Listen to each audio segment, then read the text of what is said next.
Hello everyone, this is Tormuse, and today I'm picking up the club meetings mod again um, for Doki Doki Literature Club.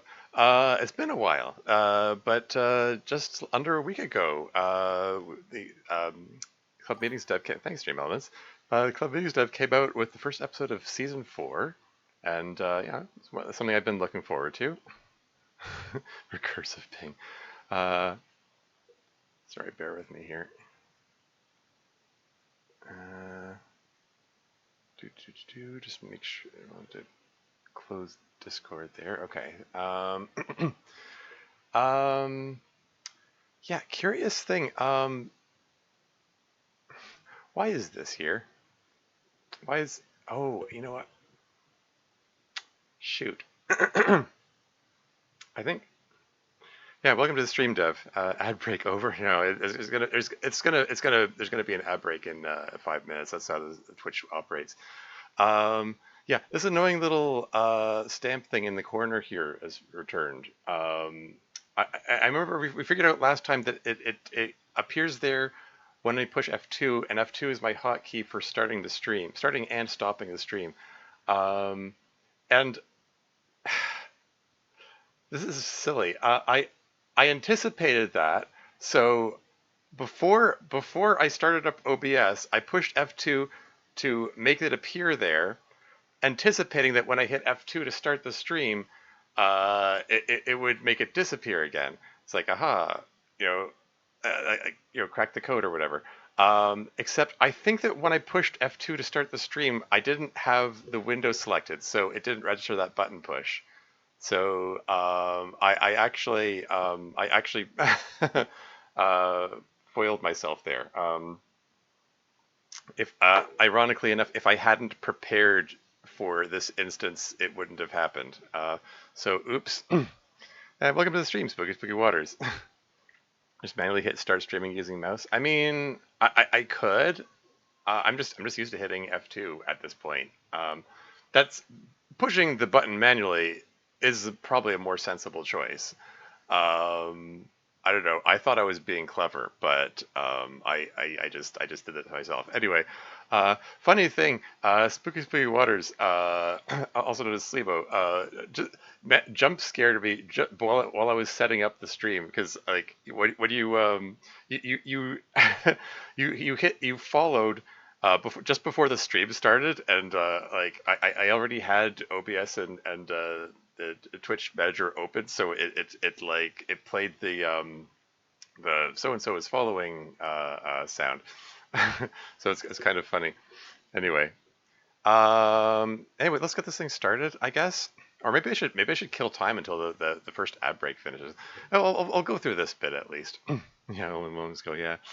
Doki Doki Club Meetings is a Doki Doki Literature Club fan mod that is not affiliated in any way with Team Salvato. It is designed to be played only after the official game has been completed. Contains spoilers for the official game. Game files for Doki Doki Literature Club. Yeah, this is the standard message. Are required to play this mod can be downloaded for free at or on Steam. Please consult the baby.txt containing the mod download for more information by playing DDCM episode 37. You agree that you have completed Doki Doki Literature Club except any spoilers contained within. I agree. And here we go. Some choices can never be undone. That's ominous. Yeah, because when we last left off at the end of season 3, Monica's whole thing was breaking the time loop. Would simply undo them, sure. Yeah, I mean the whole premise. Okay, it's been a while. It's been long enough. I have to sort of catch up my own brain here, really, because yeah, the part of the premise of the Club Meetings mod. To recap, for I don't know who needs a recap, but this mod takes place after the main game. Everyone knows they're in a game. MC is his own character, separate from the player. And they're stuck in a time loop where they're reliving the same year over and over and over again. And at the end of season 3, Monica found a way to break the time loop without breaking the game, theoretically, supposedly, maybe, so that they can get out of high school and go on to college. And That was the big deal at the end of season 3. um, excuse me. This thing is not. Normally, this thing shows a notification saying, "Hey, there's an upcoming ad break." What if I refresh? Sometimes it just fails to show the notification, and then I get jump scared by an ad break. Okay, there it goes. Ad break starting in 44 seconds. I figure I might as well start the actual session once the ad break is finished. Which means I've got a bit of time to kill, I suppose. This is why I think professional streamers have a stream starting soon thing for 5 minutes before the actual stream starts.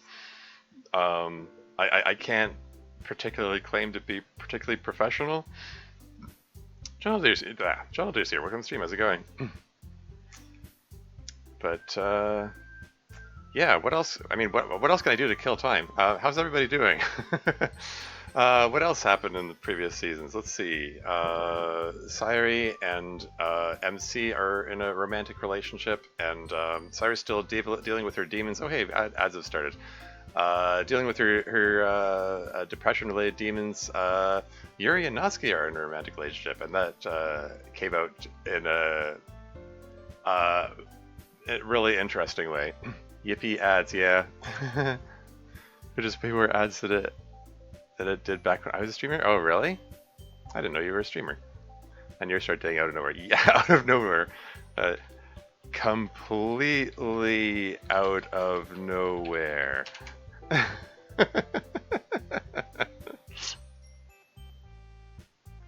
Hey, and Burbur's here. Welcome to stream. How's it going? Popping in briefly to say hello. Cool, cool. I'm typing in chat because it says ad break in progress, so hello, smiley face. There we go. Strange left turn for the mod. Yeah, I would say that. I don't know. Oh, well, it's a joke.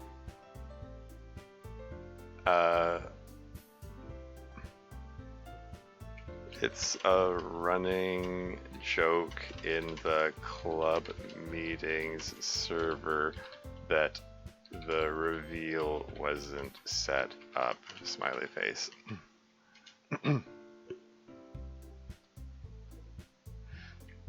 Currently getting Sonic ads? Oh, really? Is that like Sonic the video game, or is there a Sonic movie, or? I'm assuming you're referring to Sonic the Hedgehog here. Yeah. It says ad break in progress for the next minute and 20 seconds. I'm just killing time here. I'm gonna hit new game soon. I'm assuming a new game will start it. I'm assuming that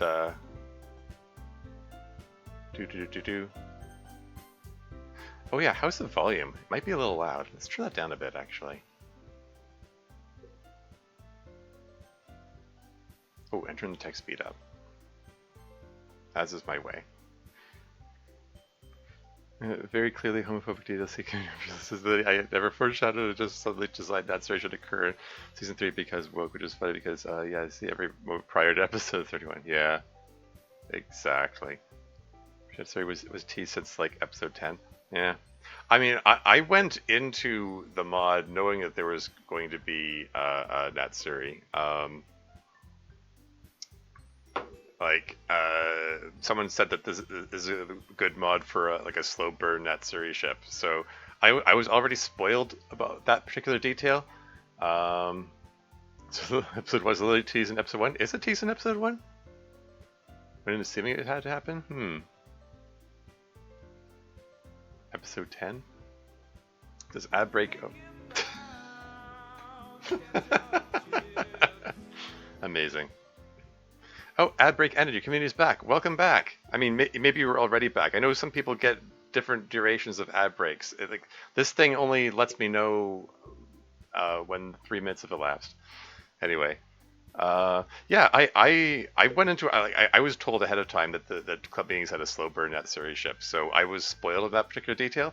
The way it came about, I was not spoiled on. I was pretty pleased that even though I knew it was coming, it still came as a surprise of the way it happened. So that was cool. Got like a 150 ad break. Yeah. People get different durations. I never know. Like when that ad break display goes on there. Yeah, I don't know. I never know how That's over. How long is it going to be for you all? Anyway, let's hit new game. Please enter your name. Just okay. Just gonna go with Tormuse. Yeah, we're gonna have to put up with those numbers in the corner, unfortunately. I mean, unless I do some tinkering with the changing hotkeys, I suppose I could be an option. Shows official net 3 moments PDF plus 8 moments in episode 1. Yeah. I thought it was enjoyable. Yeah. Wait, who are these people? Who are these people indeed? Yeah, we've got new set of characters. Oh yeah, everyone. That's another plot point from the end of season 3 that the college they get into is like attached to the high school that they just graduated from, and they all use the same uniforms, which is very convenient. Very convenient plot choice, so that they don't have to get new art. Here's the B-sides. Oh, what a lucky situation for the mod developer. Indeed. So, yeah, I guess I'm going to have to come up with voices for all these characters. So I guess this is the dean of the college speaking here, giving an announcement. And so we bid you a very fond welcome to our university, new freshmen. There will be plenty of orientation events over the next couple of days, but for now, just a few words before I let you all start moving in. This university is over 100 years old, and we have a long tradition of excellence. Oh, is it? Now, is this MC's sister?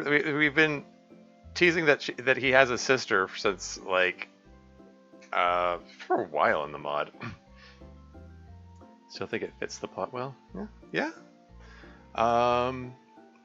Incidentally, let me know if the music volume is. I didn't do a sound test before I started because I was on the this is a DDLC mod splash message.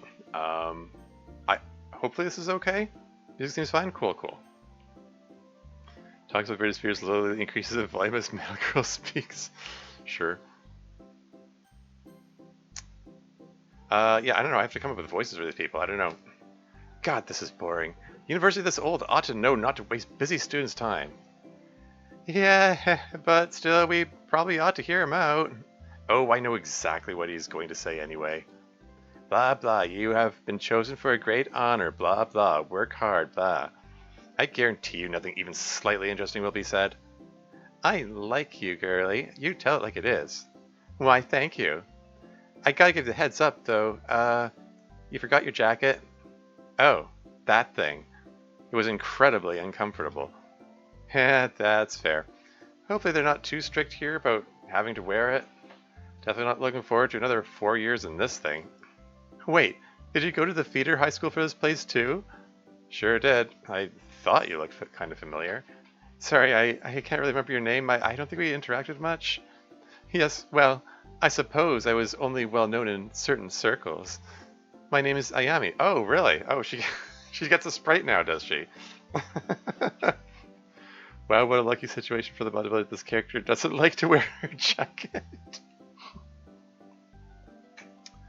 I mean, yeah. I mean, that's just the way the sprite was. I don't know why it just this headcanon came up collectively in the community that Femc, the female version of MC, doesn't wear her blazer. It's low brain activity, get assets that fit your writing. Sure. Oh, is this? Are you invoking a meme here? Yeah. Galaxy Braid, write your bot around the available assets. I mean, sure. I mean, that's what I had in mind when I made my first mod, True Literature Club. I made up an excuse for why Monica would be in her uniform for her route, even though, yeah, because like the original game doesn't have a casual outfit for her, and the modding community was still in its infancy when I made that one. There wasn't really much in the way of community assets available. Anyway, okay, you know what? Those numbers are bugging me. Okay, I'm gonna do a pro gamer move. I'm gonna go into OBS settings and hotkeys, and I'm gonna temporarily disable the F2 as the stop streaming button if I can. This clear. There we go. And then apply that so that I can push F2 to make that go away without the stream stopping. There we go. Okay. Um, I'll just hit the stop streaming button manually when the time comes. Okay, so yeah, Ayami. I don't even remember which one is which. That's one of Natsuki's friends from the previous seasons, from her the bathroom gang, if memory serves. Anyway, moving right along. Oh yes, I have heard of you. You're friends with Ikuko and Natsuki, and Hiroko. Yeah, those are the three the three big ones out of that group, I guess. Right, and Hiroko. Did any of them come to the school too? Hiroko didn't. She went somewhere else. Ikuko hasn't graduated yet. She's a senior this year. But Natsuki came here, yeah. Cool, I don't really know her either, but she seemed neat. Yes, but we're blabbing on without including our new friend who did not go to our high school. Yeah. Oh, we're friends now. We're friends now, just like that. I mean, shit. If you want to be girly, you might as well be friends with the people I'm sitting next to in orientation. It's college. We can be friends with whoever we want. All right then. Official friends it is. I'm Kagami. Pleasure to meet you, Ayami. You too, girly. And how about you? Wait, you never told me your name after I introduced myself. I'm Ryan. Yes, Yauda and Kenzo's friend Ryan. Okay. Right, that Ryan, of course.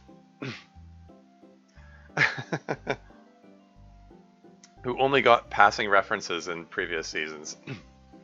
Yeah, so I guess lots of new sprites are appearing in this one. Masses were clamoring for Ryan.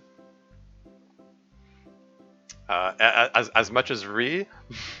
Anyway. Good things, I hope, miss. Miss? That's pretty cringe, buddy. I'd stop using that word unless you want to scare away every girl you see.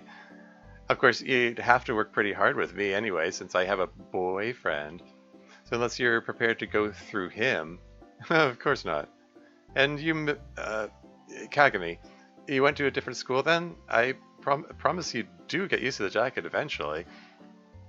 Fan favorite character Ryan, right?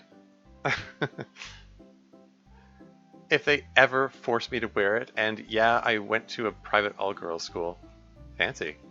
Oh, it was nothing special. They called it a gifted school, but it couldn't have been that great, judging by some of my classmates there.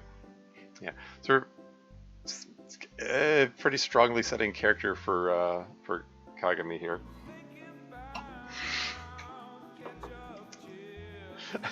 How do you have enough channel points to keep doing that? It's important to establish characters strongly early. Oh yeah, which is same writer brain. Exactly. Better that's out. Anyway. It served its purpose, I guess. Still, it's nice to be out of there and onto somewhere better. I hope. I did choose this school, but, well, I guess it's too late to change my mind now. Some choices can never be undone. Boom! There's the splash message drop. Built different. Ketchup. The funny part is I don't even like ketchup chips. I only put that sound alert redeem in there because I was playing the Long Dark earlier, and like ketchup chips turn up there from time to time because it's a Canadian game. Take a shot. She said the thing. Yeah. I'll take a shot of water. Moving on. Oh, it'll be fine. You'll love it. And what about you? Do you have anyone special in your life right now? Maybe you and Ryan could be an item. Uh-oh. Probably not on the first day of orientation. Not sure I'm in the best place for a relationship right now anyway. And I noticed that no one bothered to ask me if I'm single. That's because we don't need to ask. If you weren't, you'd be sitting with your girlfriend. You're not sitting with your boyfriend. That's because we're long distance, and I can just tell you're single anyway. But anyway, Ryan, you want to join the friend group? Assuming you can deal with being tantalizingly close to two gorgeous women. Yes, I'm sure I'll manage somehow. So since everyone's friends now, do either of you need help moving in? Don't really have anything to do the rest of the day, and I know everyone needs help getting set up. Sure, I could use some help. My family is helping move in, but there are only so many of us, and we have a lot to do. You're such a gentleman, Ryan. Could definitely use some help too, now that I think about it. Pickle chips are fine. Try out the Lay's ones. Your life will change. Trust. Yeah, I don't know. I'm not a fan of pickles. Like one time I had like hamburger flavored chips, and the taste of pickles were and it was overpowering. I didn't like it. Like the pickles stood out over all other flavors present. 100 channel points to hear Tremi's say bunny murder. Yes, from Long Dark. Is your requestive to say something? I've been thinking of I should have. I mean, I've sort of been thinking I should generally have more redeems available anyway. Like right now, the ketchup chips one is the only one. I just don't know what to put in there. I think it could be neat to have a redeem that lets you choose the Tormuse tangent or something like that. Oh, we got a we got a bot in chat. Bye bye bot. Wink.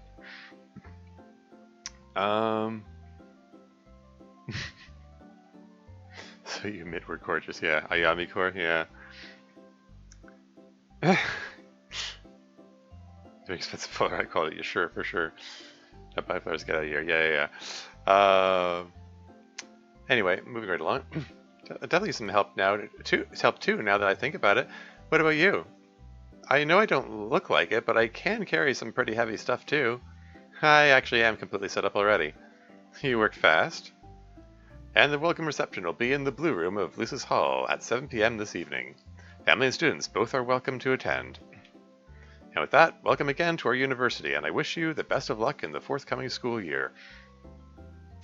Yeah, which reminds me, family and students both are welcome to attend, which reminds me, like, the one of the things from the last episode was that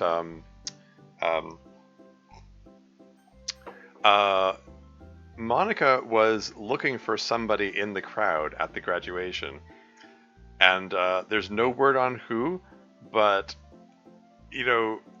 from context clues, like the only one she could have been looking for, I think, is her parents. I mean, one of the things about being trapped in the time loop is that her parents were on some business trip. I think it was, and consequently, she's never met her parents.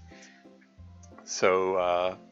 Which has got to be a bit of a weird, on top of all the other existential stuff going on. Blue joke returns? Wait, really? Did I miss the blue joke? The Blue Room, right? Yeah. So yeah, maybe Monica's parents will turn up.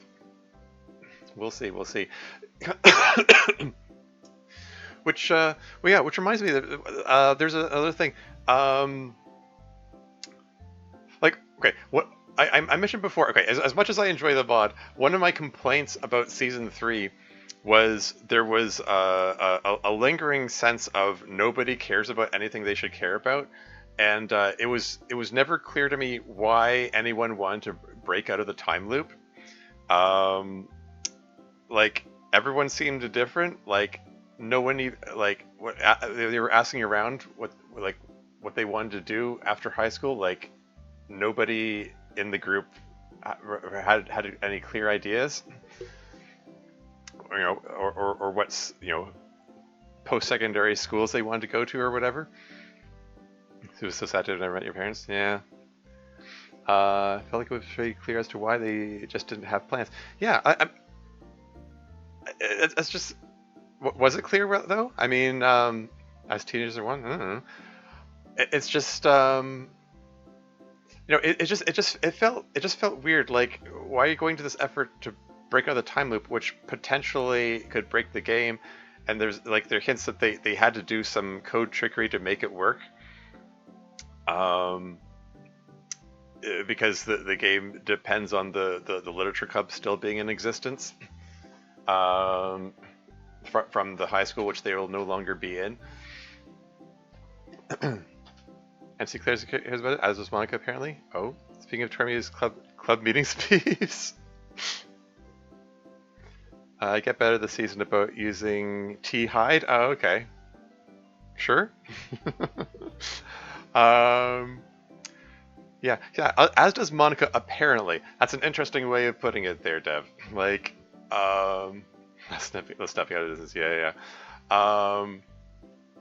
But yeah, but like, you know what I mean? Like, it's not clear what Monica's reasons are. Like, if her motivation is to, meet her parents, cool. It's never actually clearly explicitly expressed in the mod. But I know, Dev likes to, foreshadow things and set them up, and unlike the Natsuri reveal, um, so like maybe there's other stuff going on. Like the funny thing, I don't know if I should say this, but I sent an email. It's probably fine. I sent an email into the to club meetings as part of the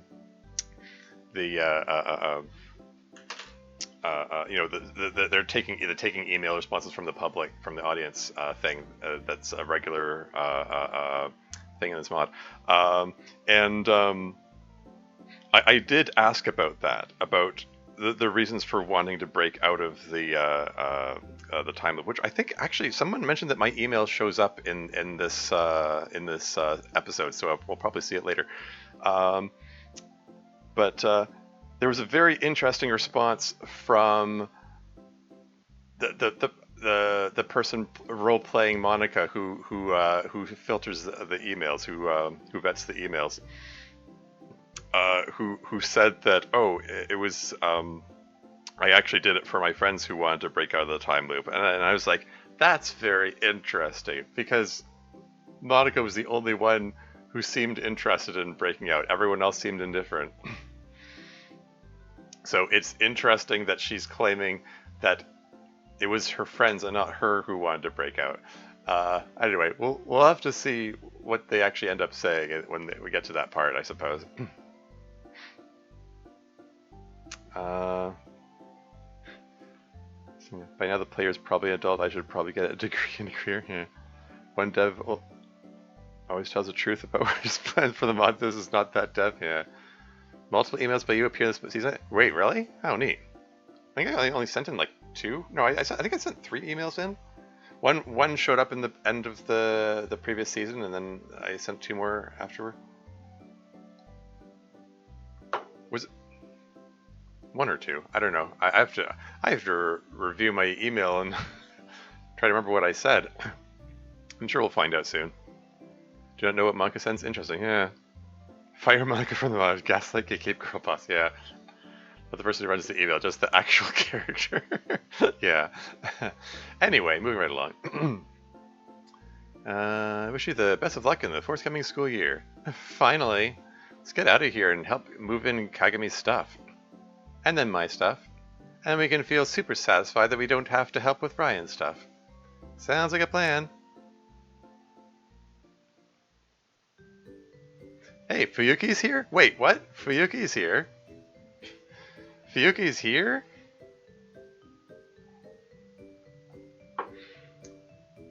Has Fuyuki been here all along? Has this been the school that Natsuki's sister has been in? This is a new sprite. She didn't have a uniform before. It's Fuyuki's college. How neat. Was that established before? I don't recall specifically. I don't know. It's been a while. Anyway, I guess this is Kenzo returning as well. Nope. Oh, okay. Huh. I don't remember what voice I gave her. Well, Kenzo, you seem like a man of few words. Heh, yeah, I get that sometimes. Well, as your senior orientation mentor, I'm supposed to answer any questions you might have about practical stuff. So, ask away, if you have any, that is. Actually, yeah, come to think of it, I do have a few questions. First of all, I know you probably might not know, but just in case you do, are there, like, any tryouts for the club basketball team or anything? I know you don't do, like, super high-level athletic competitions here, but I like playing, so... Well, not a huge basketball person, but I do know that tryouts tend to happen pretty fast into the school year for the forthcoming basketball season. Let's see, watch me now. Oh yeah, shoot. You know what? I'm a bad club meetings fan. I haven't actually watched the vignettes. I keep meaning to, and like bring them up, and then I get distracted by something shiny, and then I forget to actually watch them. I did observe there have been multiple vignettes. It's like 7 hours worth of no biggie. Yeah. Are there really 7 hours worth? Yeah. I mean, I knew there were a bunch of them, but I didn't realize it was that long. But I guess it makes sense. Maybe I can just put them on double speed and then just I don't know. They're also not plot critical. Yeah, I mean that's what I figured as much, but still, it's good to be caught up in this stuff. And so yeah, I don't know that many words. Yeah, much like half of them, I'm pacing myself out so I have some content while I wait for season 4 to slowly release. Yeah. Anyway, moving on. So we're here for the forthcoming basketball season. So the team does lots of practices and stuff. You'll know it when they're doing tryouts, especially if you go anywhere near the gym. They'll have flyers all over. Cool, cool. Let's see. What's good for food around here, other than the cafeteria? I went to the feeder high school, so I know some stuff around.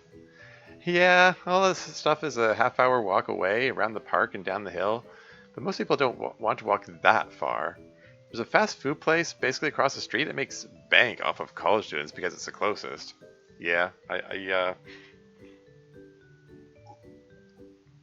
the college that I went to is like that. There's like I probably shouldn't say the name of the restaurant because maybe I'm not looking to dox myself. But yeah, there was it's a small restaurant, but I have to expect that since it's the only restaurant anywhere near the college, aside from the actual college cafeteria, like they've got to make a lot of money from college students there. Mm. Anyway, grocery store diagonally across over there.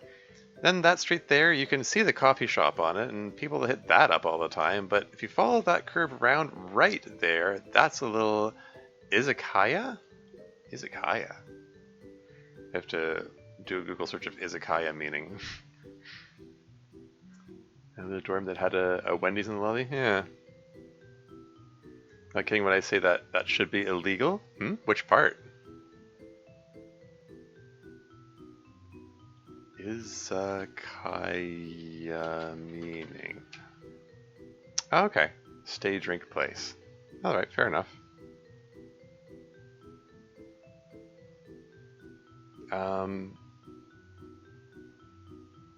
So it's okay. So it's basically just a restaurant.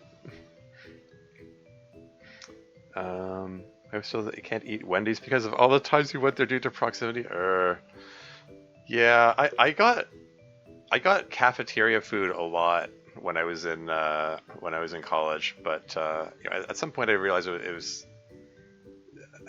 good food. It was a lot of fast food, and in addition to not being particularly healthy, it's probably not the best cost wise either. So tried to get in the habit of bringing my own meals everywhere. Wendy's in the dorm lobby is just unfair. Oof. Yeah. Your students are not like I take my wife to this dorm fast food place all the time. Yeah. Anyway, moving on. That place is super popular for dates and anyone wanting to sit down to eat. Awesome. Honestly though, most of the time the cafeteria is pretty damn good for meals. And the student union's good if you need a snack run or whatever, although it closes at midnight except on weekends, and then it's open till 2. Good information to have. Huh. Anything else? Anything else? Oh, yeah, car question. I haven't seen much parking around here. If I do need to use my car, where can I put it? Oh, yeah, sorry, freshmen usually aren't allowed to have cars on campus. Wait, really? It's an odd rule to me. It seems, I mean, car question, I know, right? Who would expect it from Kenzo? Yes, freshman singular. Plus, I would have caught it.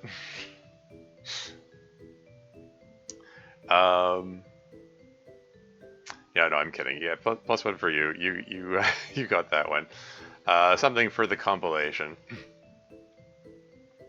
Yeah, that's another thing. Like at the end of season 3, we learned that they've got a lot of odd rules at this college. Like for one thing, like they said that people who are in a relationship are not allowed to share a dorm room or something like that, or people, like, and fix the MC hand vaporizing. I should randomly catch that and no one believe me. Hand vaporizing. I don't know what that's about. Um, but yeah, no, I was gonna say. What was I gonna say? Yeah, it's just I don't know, weirdly Puritan choice of rules, but I can sort of see that it's probably setting up some conflicts later on. Like, does this mean that Yuri and Natsuki are required to be in separate rooms, or are they going to be in a room together and pretend to not be in a relationship? There's, just feels like it's a recipe for conflict all around, regardless of how it plays out. Yeah, for that matter, like, Natsuki wanted to be secretive about their relationship for the longest time in season 3, and they only got found out accidentally, sort of. So it's kind of how is that going to play? Are they going to be secretive about it again? That seems like the kind of thing that would tax Yuri's patience, because she wanted to be out about it.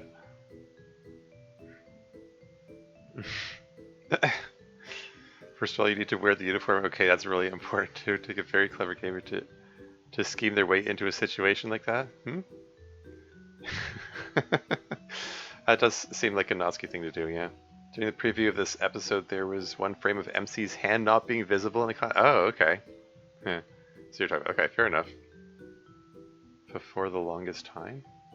For the longest time mentioned. What, the song or the fanfic?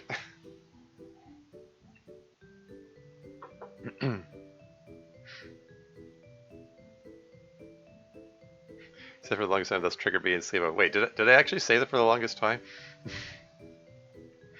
Anyway, moving right along. Some people are allowed under particular circumstances, but most people can't. Like, is there like limited, like, is there limited parking or something? Like, can they not afford to allow freshmen to park there? It just seems like an odd restriction. Was there an issue with freshmen having cars? Like, with some people, like, what if they? I mean, this is post high school, so you're going to have adults, and therefore you're going to have people who have cars, and cars are going to be the way some people get around. I mean, I don't know. Maybe they want to discourage use of cars for environmental reasons. Who knows? See, it just finished confronting Darth Vader. What? Just went freshman to stay on campus, and my college had this rule? Really? Okay. Mine too, actually. Freshmen were strongly encouraged to live in the dorms. Interesting. They probably make more money that way. That could be part of the incentive. Yeah, I'm reminded of I used to sing in a barbershop singing choir, and I mean I haven't sung with them since the pandemic began, so I guess I have to say used to. As much as I'd like to say I'm still part of it, but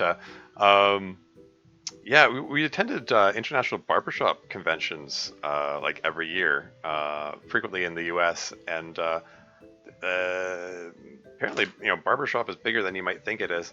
But the Barbershop Harmony Society was always hurting for money, and they made some deals with local hotels, and every time they choose the convention location, but they need to reach a quota, and at some point, like they introduced a rule that, like, in order to participate in the convention, you have to stay at this particular hotel, because they they made a deal with them, and that's where they get the money to fund the convention, or part of where they get the money, and it's a weird situation for people who already live in the city.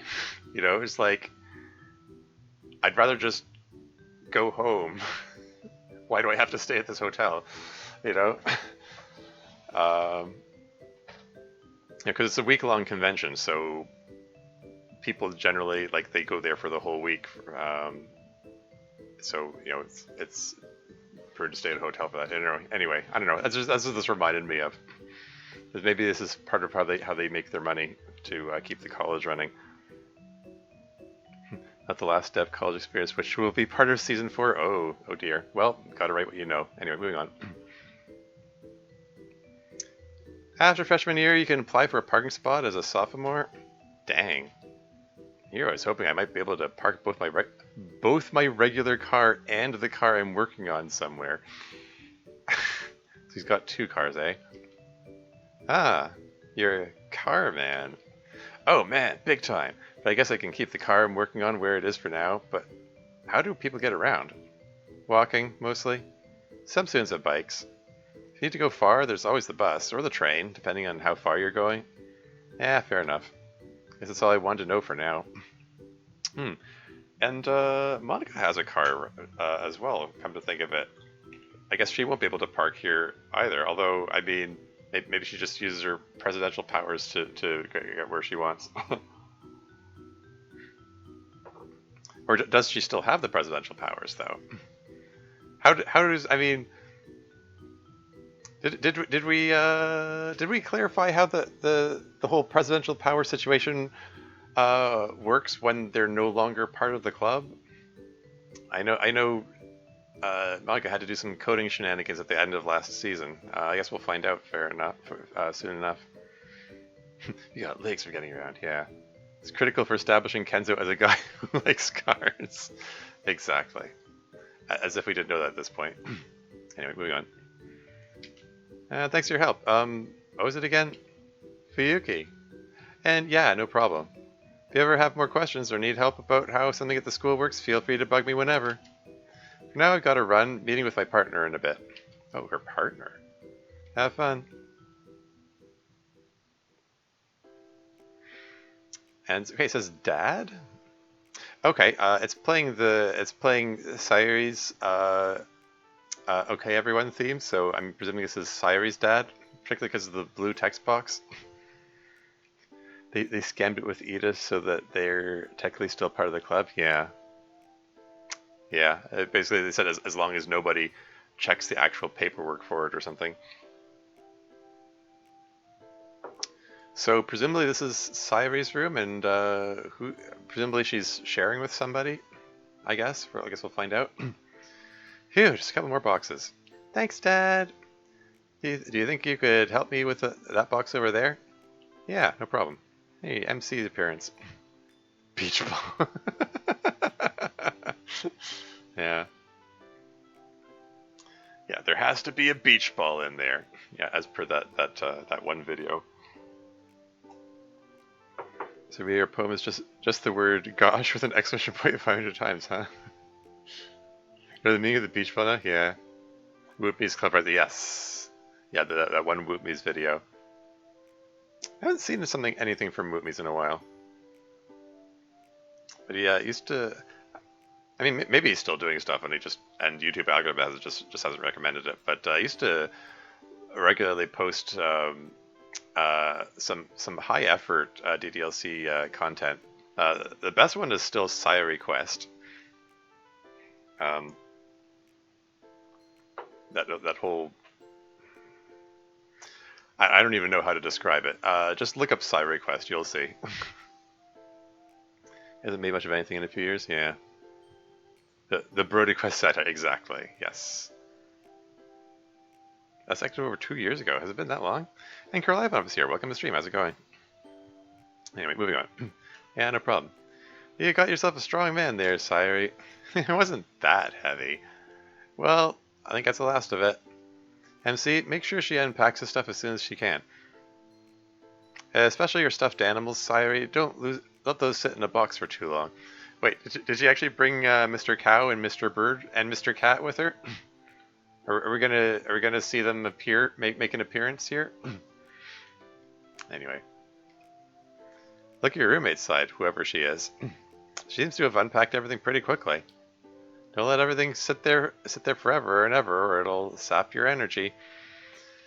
Oh boy, I can see Sayuri's dad is, on some level, is trying to preemptively help her ahead of time. I mean, we kind of established, I guess it was last season, that Sayuri's dad helps her out a lot. Like she had a sleepover at Noski's place and was surprised when Noski just gets up on her own and gets her own breakfast and whatever, and doesn't have a parent prepare it for her. Be awfully convenient if she left them in the box forever. Okay. I guess they're not going to make an appearance here then. They're real main characters at club meetings, right? Anyway, anyway, yeah, you can see that Sayo dad is probably means well, but it's probably, judging by reactions, probably not sitting well with him. Oh well, moving on. Yeah, I know. Well, I don't want to nag you. I'm very proud of you. Both of you. Both real grown-ups now. And now, well, guess it's time for me to go. Aw, Dad, don't be sad. We can still visit all the time. I know. But you won't want me hanging around. Damn it! Sayo Dad. No. Bad. Use the H word in front of Sayuri. I know, they're past that and all, but Anisuke is here. Welcome to stream. How's it going? Didn't go to college? I mean, yes. Saidad operating under competing interests of intense fear for daughter, intense awareness that he needs to be that dad. I mean, yeah, it's a tough balancing act for sure. I didn't catch up before. Saidad doesn't even know. I mean, yeah. No, he wouldn't know. Like he wouldn't know that, you know, she hanged herself, etc. Thought she told them. I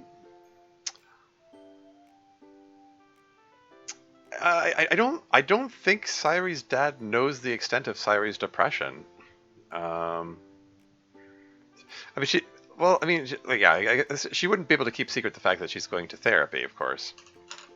But the fact that she tried, sure, but he doesn't know about any reason to be weird about the word hang. I mean, to be fair, nobody in this mod has been weird about the word hang since the beginning of the mod. Like, I draw attention to it because I don't know. I was conscious of it in my own mod because it was a thing in turquoise. Use of the H word. it was a plot point in there. He does know that she's badly chronically depressed. Also, yeah. Anyway, moving right along. But you won't want me hanging around too much of the time. Plus, even if we visit all the time, that won't change the fact that my little baby's all grown up. Anyway, I'll get going home. You can come home anytime, Sayuri, anytime at all. You too, MC. Our house is still your house, anytime you like. Yeah, I mean, in that case, maybe it's probably prudent to just leave Mr. Cow and et al. Back at Sayuri's place. Is there any particular reason to bring them here? I mean, I don't know. Seems like there isn't a lot of space. I mean, like Mr. Cow would like dominate half her half there. Haven't played your mod. Maybe I should go play it later. I guess I'm not a true fan. Oh, it's fine. Everything in its own time. If you play my mod, I would be delighted to hear what you think of it. Mr. Cow dominates any space he's brought into. Exactly. You think she would care if he did? Yeah, fair point. Anyway, moving on. And Sayuri, you can call me anytime if you're in any kind of trouble or need anything, okay? I will, Dad. Alright. Bye, kids. Both ... I wonder if your roommate is coming back anytime soon. MC, what are you insinuating here? Yeah, but don't we need to get you guys moved in too? Yeah, but our parents went back to the house to get more of our stuff. They just left. And when do you think they'll be back? Probably at least 30 minutes, maybe 40. Is that enough time? Is that enough time? Is that enough time, you guys? For whatever it is you have in mind. Anyway, enough time for what? That is the question. Well then. Well, guess we're never going to find out. Playing Scrabble takes a while. Exactly. Quick Uno game, I don't know. Round of Mario Kart, sure. Okay, and Natsuki's room, okay. Okay, Dad, bye. Okay, babe, he's gone. You can come in. Ha! That's it, dude. We did it. Oh? Cute Natsu votes ahead? Uh-oh. We moved into the same dorm room and no one is the wiser. Wait, really? Okay, so this is the plot point we're going with. Okay, I kind of wondered. So that means they have to keep their relationship a secret, at least from college staff, right? Well, and from college students too. You don't want someone to blab about it, I guess. I can already foresee. I mean, as soon as they mentioned that was a rule, I was like, okay, this is going to be a major point of tension next season. I can already tell. Oh, we'll see. See where this goes. No one is the wiser. Well, the school knows. They do? Well, yeah, but they don't know we're dating. Whereas our parents know we're dating, but we don't. But don't know we're in the same room. It was the perfect plan. All we had to do was team up and move in our stuff together as quickly as possible and cycle our families through separately. As you know, this is what we did. This is how we do exposition. Or Natsuki's just so proud of her plan that she has to repeat it and rehash it even after they've already done it. I don't think they convince anyone they don't get along. Them? They always fight, yeah. Yeah. Because basically there to lay out the school for you. Yeah. Yeah, fair enough. That was a few pieces of exposition, yeah. I don't know. I shouldn't be too hard on you for it. Although it does, I don't know. There are some pieces of media I could name that do this kind of thing far too much. When characters say things which is obviously for the benefit of the audience, and they're saying it to people who obviously already know about the thing that they're saying. It just it feels a little odd, but whatever. You're quite right. It's bald exposition. Yep. Authors can have a little exposition as a treat. Exactly. There you go. Anyway, moving right along. Now all you have to do is unbox the rest of our things. The perfect plan. Well, I'm not sure it's perfect, beloved. There are a lot of ways it can go wrong. In fact, I rather suspect we'll be found out before too long. Hopefully the consequences won't be too severe. But at all events, I'm very happy. However long we have, even a single day of this arrangement makes it all worth it. Aww. At all events, not in any event? The usual turn of phrase is in any event. I've never heard the phrase, but at all events. That's a curious turn of a phrase there. Yuri's hearing this for the first time. He's like, what? We're a couple? No, I'm kidding. You're in for the less common phrasing as usual? Sure? Anyway. But yeah, no, I mean, I said it before, I'll say it again. Thinking back to my own high school days, I'd rather forget them because it's just like it was awkward and embarrassing, and like I was a very socially awkward person, and just had to. I just had a rough time for a variety of reasons. Probably not worth getting into right now, but going to college was a neat opportunity to,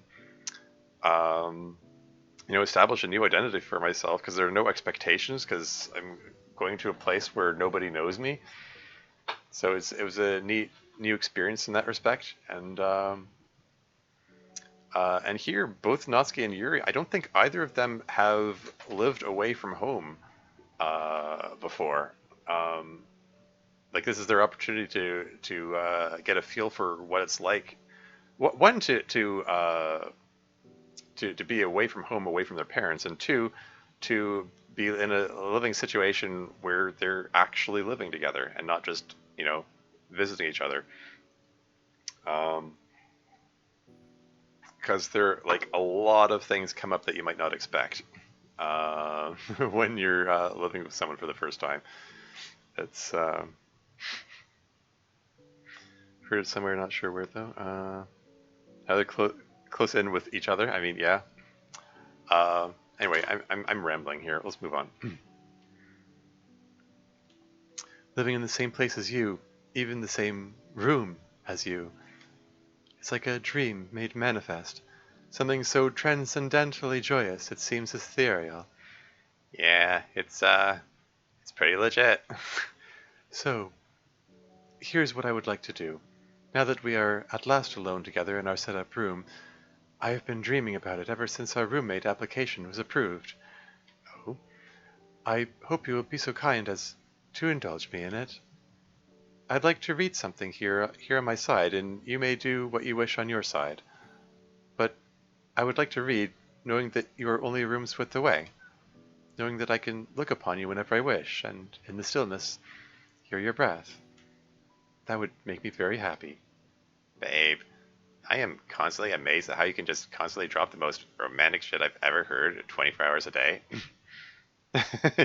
That's that. Sorry about that. Yeah, yeah. People who are ready to go to war with each other over the most trivial things force permanent to close proximity every moment of the day. Um, that's a possible plot point, but it doesn't seem like what's happening here. Anyway, as I mentioned that the U-Haul lesbians move in together right away, of course. Yeah. um, yeah, this whole notion here is um,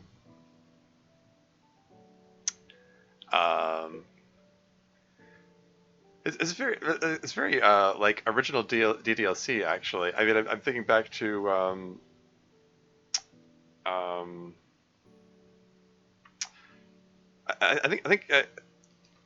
I mean it's hinted at in Yuri's route during the weekend scene, and also Monica has part of it in her monologue in Act 3. So I get the definite feeling it's like Dan Salvato is using that as his mouthpiece for expressing what the introverts are like in the sense of they like having someone nearby even if they're not directly interacting, and just like Yuri's just happy to have Natsuki nearby even if she's just reading. Anyway, moving right along. You have a gift. It is easy with you. Fair enough. I am extremely awesome. Anyway, I like your idea. I was gonna hook up my computer and do some gaming, but I guess that would sort of ruin the moment. Probably just do some reading of my own. Although, because I still just have the same manga to reread again and again, whether it's back in the high school or here in my room. Oh, really? Is that part of the time loop? They can't get new manga? Yeah, consistent characters. Yeah. But hey, at least I can read it whenever the F I want when I'm at home now. And no one will tell me no. I certainly would not. I value my well-being too highly. Damn right. Alright, well, I'll be over there. Let me know when you want to make plans for later. I will. I think Monica wants all the Literature Club people to meet later once everyone's gotten moved in. But that will be a while yet, so we can deal with it later. Alright. I love you, babe. And you, beloved. That's cute. Oh, she's just poor? Oh, okay. Yeah, fair enough. Soothing sounds of Natsuki arguing with a 13-year-old in FPS deathmatch. Yeah, right. Yuri eventually learns to treat this as a soothing white noise. Amazing. The MCs are... Isn't that's Slimo art, isn't it? I mean, Spooky Spooky Waters art. Amazing. That's awesome. It is sleeve art, yeah. Good job. I like how you integrated it into the background there. So I guess this is MC's room and has yeah. That outfit there. That's from For the Longest Time, right? Isn't it? Isn't that the outfit she wears in that particular piece of Psionica fan fiction? Negative at all, negative zero and delta omega delta edits. Oh, okay, so you just had it, yeah. A Kiki reference? Oh, okay. Kiki's delivery service? Okay, okay, yeah, I can see that. Yeah, yeah, fair enough. But I mean, like the bow certainly, but I thought the color scheme, I don't know, maybe I got mixed up, but the color scheme reminded me of For the Longest Time. It's a little of both. Okay, so it's oh, so it was Satchley art. Oh, okay, okay. Yeah, I'm probably just getting it mixed up in my head here. Someone just had an insane crash in front of my house. Oh, yikes. Um, Pose from Keys, that's true, yeah.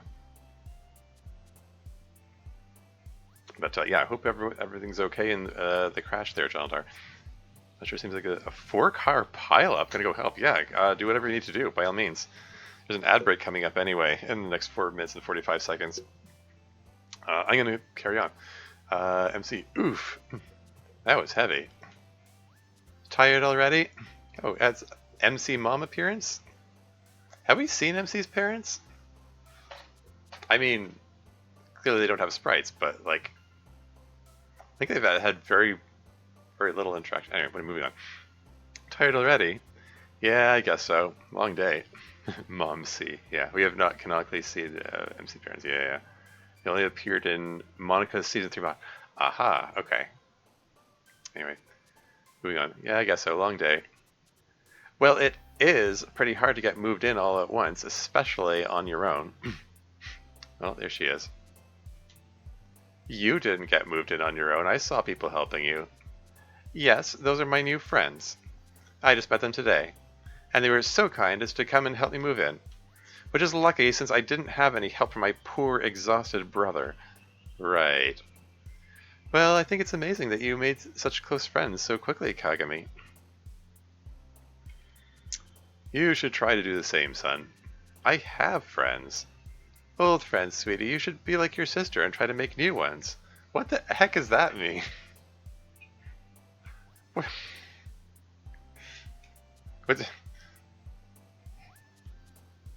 Hagatormes is treating every line she says as bitchy is a good sign.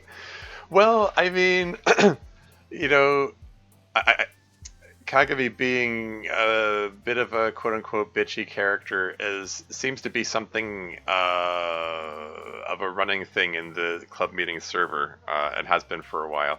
Characterization is coming across. I mean, yeah, I sort of anticipated that's what her character is going to be like, just because. I mean, there are a few hints dropped here and there in previous seasons, but it's made even more explicit by how folks in the club meeting server talk about her, even though she hadn't actually made an appearance yet. Take those bonds you formed and picture them in your hand. Now wipe your what? I don't think she meant it that harshly, but it is a little off to say like, oh, they're just old friends. Like, what's the problem with old friends? Anyway, moving on. Yes, you should. What? Why are you getting jumping on him for that? Anyway, don't just get settled into what's comfortable. It's just as important to make new friends as it is to have old, reliable friends. Or old girlfriends, right, MC? Where is Sayuri anyway? She's resting. She just finished moving in herself a while ago. Actually, part of the reason I'm so tired is that I helped her and her dad helped her and her dad move her in. Oh, that's Sayuri. She always was pretty easily tired. ... Well, you should get going home. It's getting late. Sure, MC. Yes. It's the Scrabble gave him a real workout. Anyway, it's getting late. Our little boy and girl are off to college. Sorry. Oh, excuse me. I'm just glad you're not too far away from us. Yes, call us. You call us if you need anything. Anything at all. We'll always be available for you. And both of you, look out for each other. You are brother and sister. Always remember that. Work hard. Goodbye, my precious babies. Be safe. Move in day was a hardcore cardio session. Yeah. She's exhausted. I completely wrecked. Gonna need like 2 days to recover. Yes. All that aerobic Scrabble. I know you'll probably go to Siri first if you do need anything. But really, I am here for you, you know, if you need anything or want to talk or whatever. I am your sister. Yeah, I know. And I'm here too, if you need me. Assuming it's not something you'd rather solve with all the new friends you've got. I... Well, I do need to get going myself. I do have an arrangement to hang out with all these new friends I mentioned. You know where to find me. Yep. Ugh, I'm exhausted. Oh, ads, oops. I think ads have started. I'll be right back. BRB.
And I'm back again.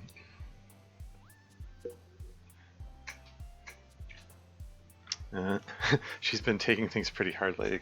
Really these new friends because she doesn't have old friends. I mean, yeah, that tracks. um, Move right along. I'm exhausted. Should probably get a nap before tonight. Hopefully, I won't fall too deeply asleep that way. I don't know. I mean, that can be.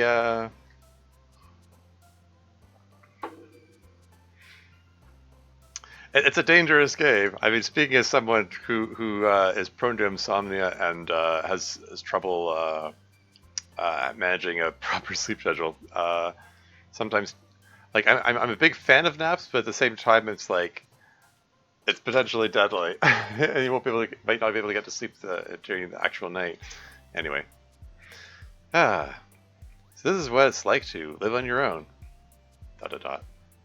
Hope Sairi's doing okay. MC's breath quickens somewhat. Nah, let her be. Gotta get used to not bothering her all the time.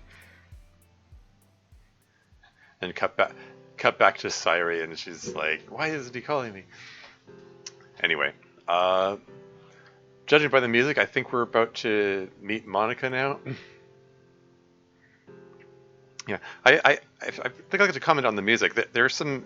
I'm noticing some new songs, but I'm also bringing back recurring themes from the previous seasons. So that's cool. So entering his took a nap and woke up feeling like death years. Oh no, yeah. The room is empty. Sniffle. Suddenly there are loud clattering and breaking sounds from the next room. Oh, is Monica crying again? I mean, there was that thing in the season 3 extras where Monica's just randomly crying in a room and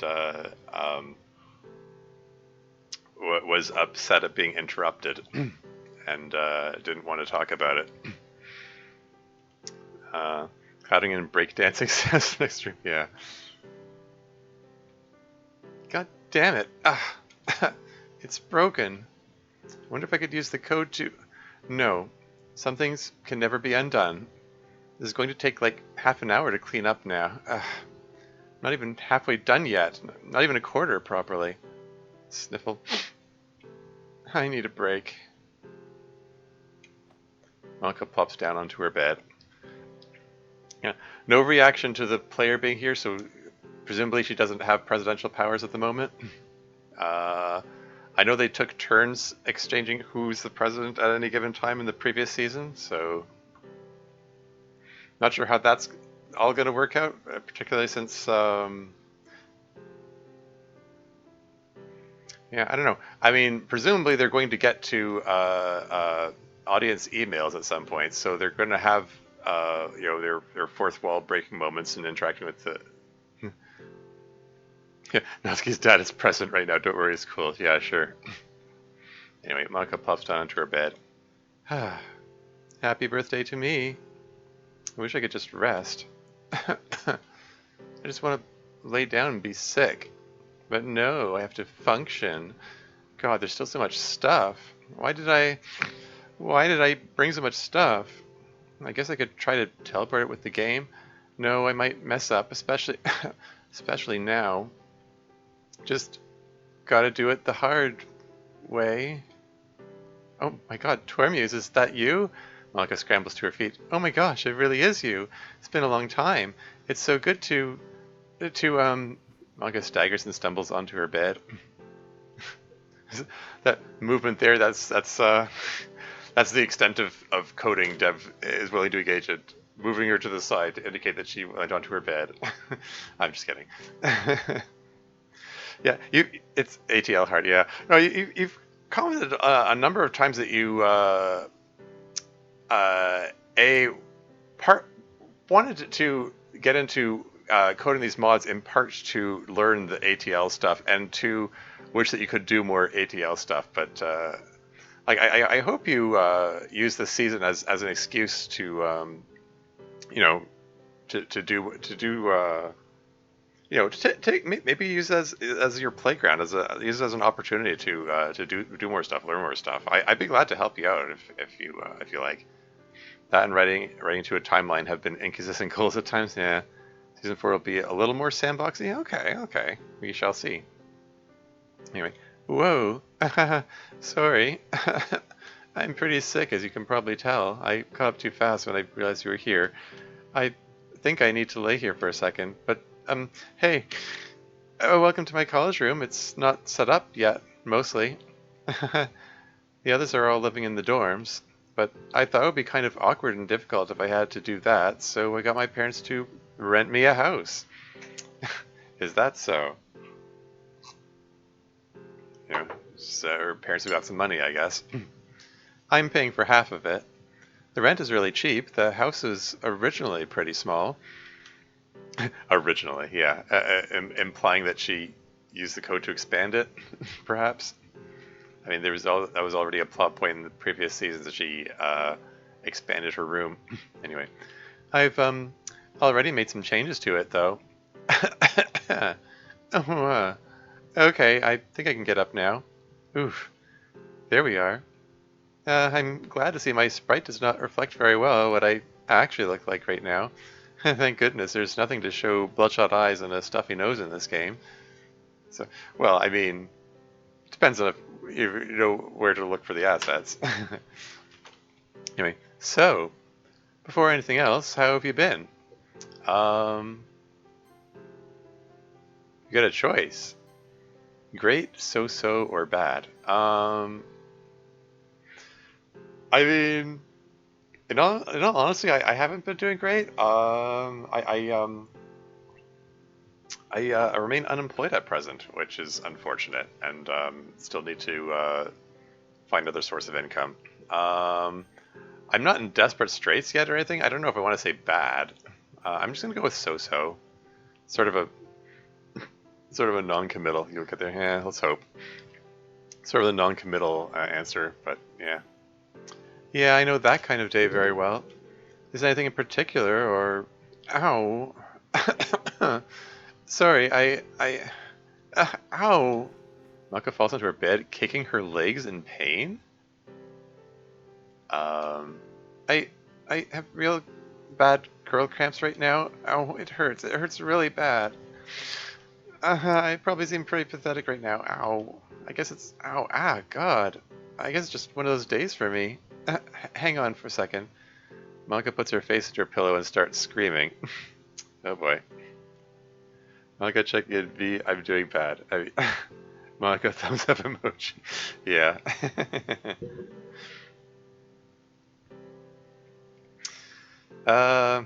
Okay. Ah. Okay. I wish it weren't happening on move-in day, but what can you do? Alright, I think I'm through the worst of it for now. Hopefully. Let me try and get up again. It's been so long, I don't want to waste this chance to meet with you. There we are. Hi. I think. Ow. I think we ought to take this time to catch up. Let's talk. We can talk about whatever you want, of course. Okay. Social life, moving in while unwell, feelings about college, or plans for the club. I guess I'll save it again, as a matter of principle.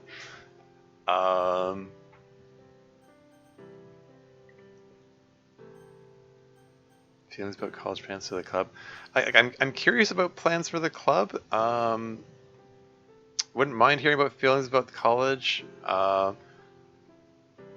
Social life, sure, why not? But yeah, let's ask about moving on unwell. You know, gotta express concern for Moni, for Monica. Anyway, yeah, it's been an experience. Being sick, having awful cramps, and moving in. Any two of these together at once, I feel I could probably handle. All of them at once, though, it's a little overwhelming. Why is she moving by herself then? Like, even if she didn't have all the other things going on, I mean, getting help just seems sensible. You know, yeah. Anyway. There's still so much to go. All my computer stuff, most of my clothes, and that wall still looks bare. Still, what else can I do but just get through it? I've dealt with tougher things than this. I can handle it. You don't need to worry. Anyway. Talk about what you want. Yeah, that's yeah. I get the feeling she wouldn't want to complain if there was anything significant going on, regardless. But anyway, let's go plans for the club. Yes, we're having a meeting about that soon. Tonight, in fact. Just wanted everyone to have a chance to move in and get a little settled first. I actually have a little bit of surprise for the club. I've managed to arrange a few things in advance for us using some of my unique skills. Not club presidency powers, actually, just negotiation and dealing with student councils. A club meeting, you say? Yeah. You'll see soon enough. For now, though, you can talk about whatever you want to start. Things about college. Like, how do I feel about starting, you mean? Probably the same as everyone else. A mixture of excited and terrified. Filled with dread and the question of whether I will be good enough for this environment. Question of whether it will be good enough for this environment. I mean, is that the perfectionism talking, or I mean, I was under the impression she got accepted to more prestigious colleges and she accepted the downgrade here so she could be with her friends. Anyway, back in high school, I was a pretty big fish, you might say. I don't know how big I'll be in comparison to this new, bigger pond. I've always been pretty accustomed to being one of the smartest people in the room. I don't mean to say that as a brag, just the way it is. But here, I might not be. Not really sure how to feel about that. Grateful for the anonymity? Humbled? Resentful? I guess maybe I'll find out. For now, though, I just need to finish this move-in and take care of what's directly in front of me. So, of course, your social life. What social life? Seriously, though, I just got here. The only people I know are the other members of the old literature club. I do plan on meeting some new people once I get settled in. Eventually. Probably not too many people, though. I have you, after all. I I chose you, and some choices will never be undone. Oh, is this going to be a running theme for here? I mean, yeah. Will I talk to MC's Bob, but she said I should drop my old friend, so I'm starting fresh here. Hmm?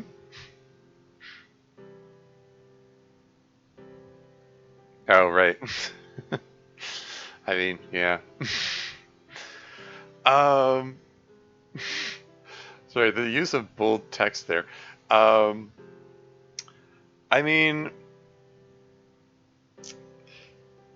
there has been a running thing that supposedly each season is focusing on one character. I mean, more or less.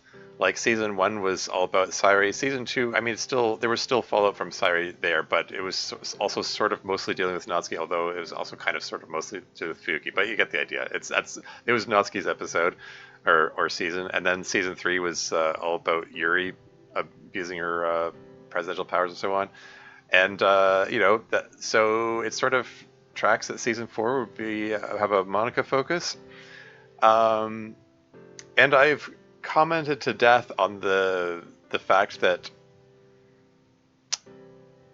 Monica has an unhealthy obsession with the player in this story, and I kind of expressed hope in multiple occasions in previous seasons that this mod would be going in a direction where she learns to temper that sort of thing. Particularly because, I mean, because of certain people in the audience who are similarly obsessed with Monica, like it's always Monica, like like the Monica After Story crowd. Um, Certain people in the audience who write emails that are long gushing screeds about how much they love Monica or whatever, and Monica just taking it in stride and not being all okay. Wow, this is a little much. You need to you know you need to deal with this obsession a little more healthily. Like like it's a complicated thing. It's like on the one hand, yeah, I get like everyone's having everyone has rough times in their life, and I get you need to do whatever you need to do to get through your day, and maybe for some people it's telling themselves that Monica would be proud of me or whatever. um, and maybe Monica after story fills some fulfills some particular need for them in some at whatever point in their life they are.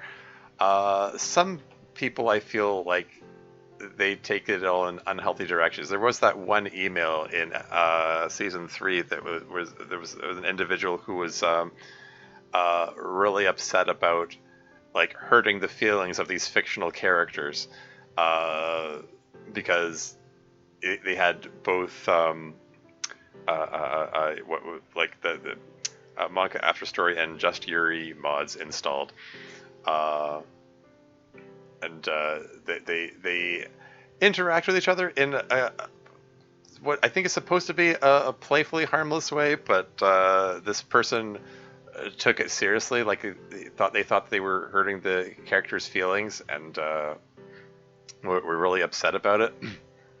Kiryu Kazuma would want me to be okay. Yeah. Because is he okay? Is he safe? I don't know who that character is, so that reference is lost on me.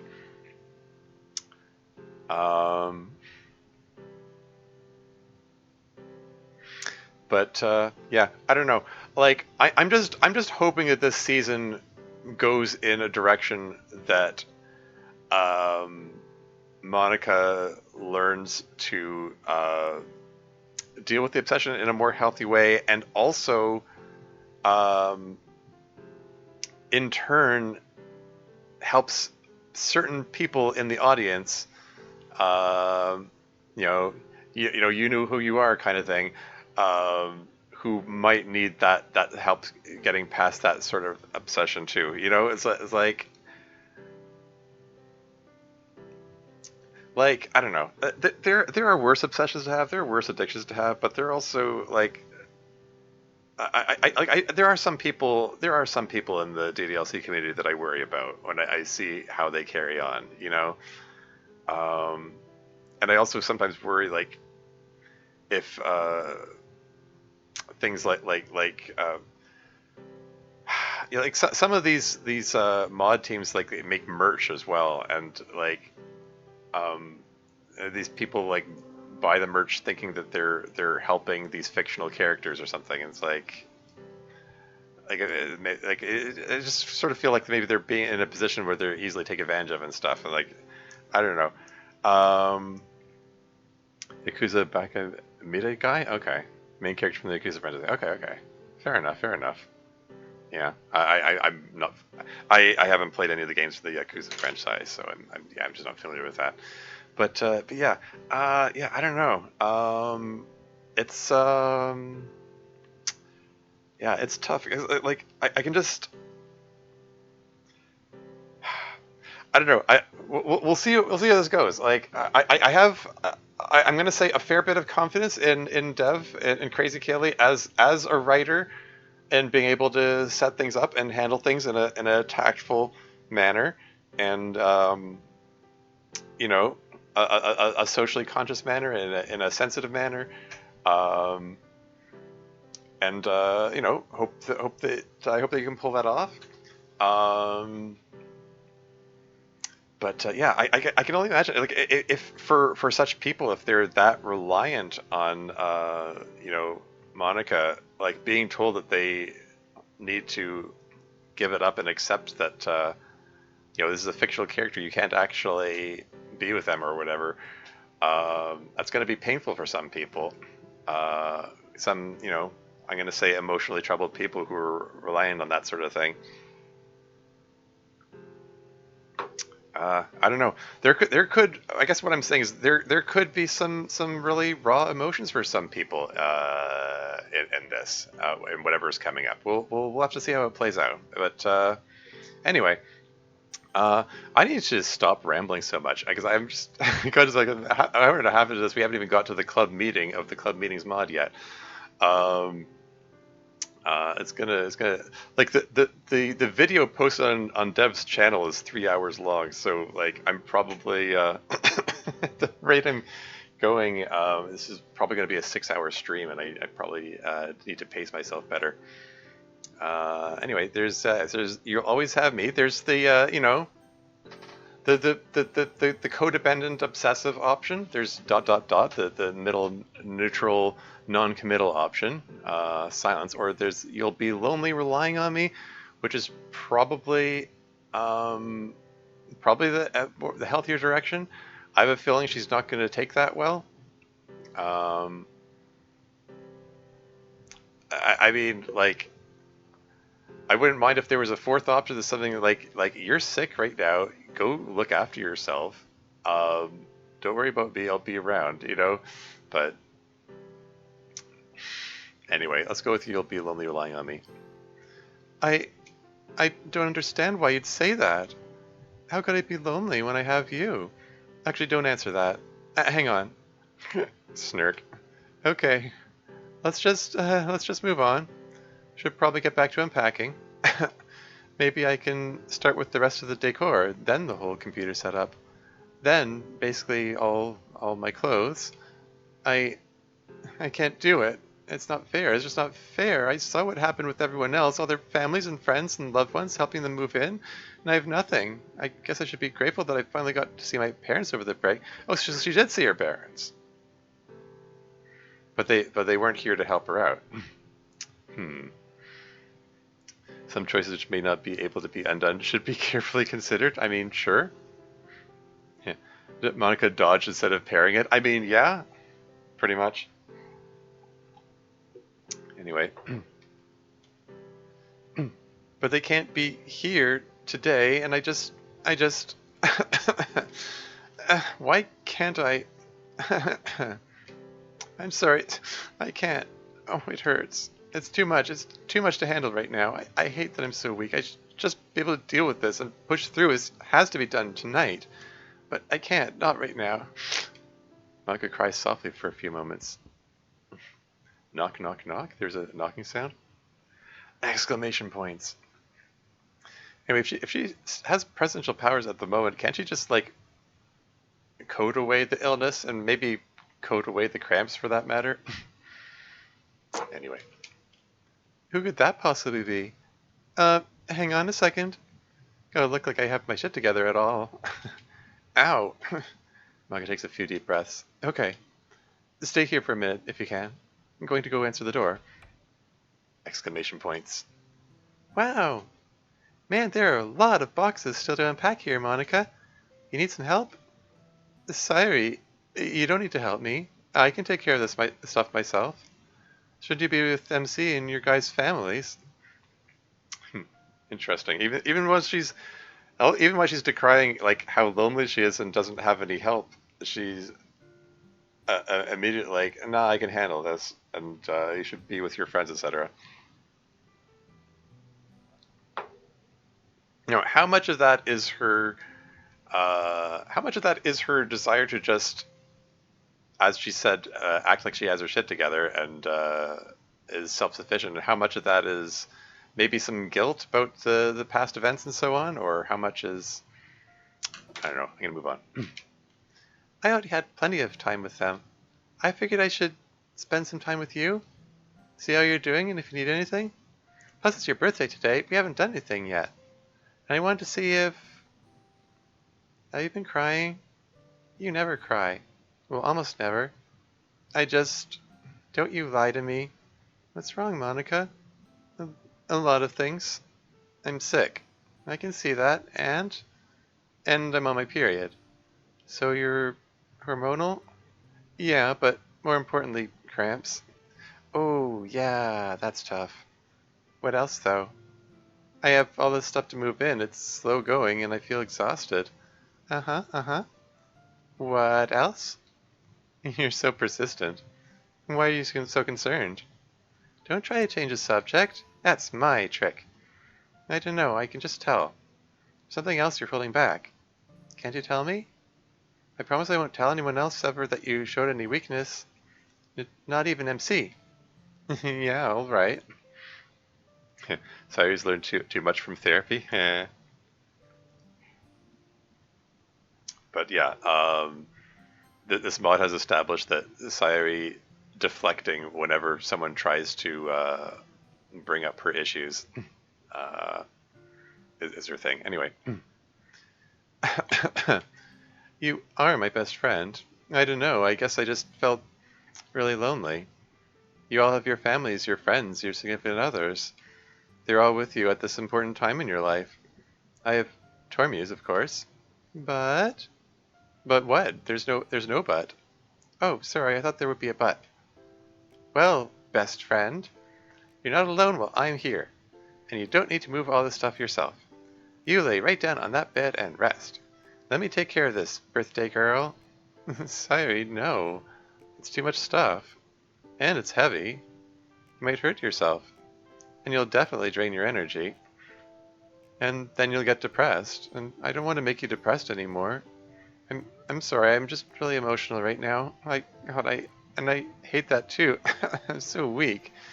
You're not weak, Monica. You're very, very strong. It's okay. You're just kind of emotionally distressed, I know, but you're super strong. But guess what? I'm strong too now. Or at least stronger. I'm a different woman than I was before. Tougher, more able to help my friends. So you rest there and let me take care of all this stuff. Oh, and I could sing a happy song while I do so to cheer you up, if you want. No, I don't think that's necessary, Sayuri. Just having you here has been plenty cheering. Less talking, more laying down. Yeah. Um, I did. I don't think I commented during my stream series, but um, back in season 2 when Sayuri had her blow up where she just started yelling at Monica about how angry she was with her or something and so on. Um, like I kind of wondered, and you know, I mean, this like, you know, like don't have to confirm or not confirm anything, but I did kind of have occasion to wonder because Cyrus started getting angry after a sleepover at Monica's place, and we never found out what happened during the sleepover. Like there was not a word of it said, and then suddenly Cyrus was angry the next day, and then nothing was said beyond that until even after the blow up. I kind of had a see if it was normal. Sure, sure. I just told you not to confirm anything. Uh, so I just gradually got irritable. Sure, sure. It noticeably started after the sleepover though. Well, fair enough. Anyway, I don't know. Call it a fan theory. I just kind of had occasion to wonder if Monica said like she had a crush on Sayuri or something, and that it's something that she told Sayuri in confidence, not expecting it to go anywhere, and maybe that fed into Sayuri's saying like, "What? You had feelings for me, and you still did that?" You know, maybe that's just my um, I don't know, Psionica shipping mindset. I don't, you know, it's funny. Like, I don't even actually really ship Psionica, like Sayuri and Monica together. It's just something that sort of happened while I was writing my first mod, a True Literature Club, and then someone said they don't make sense as a couple together, and I took that as a challenge and overcompensated and wrote a whole mod about them, you know, with 10 hours of content of Sayuri and Monica in a relationship together. Um, um, and yeah, I don't know.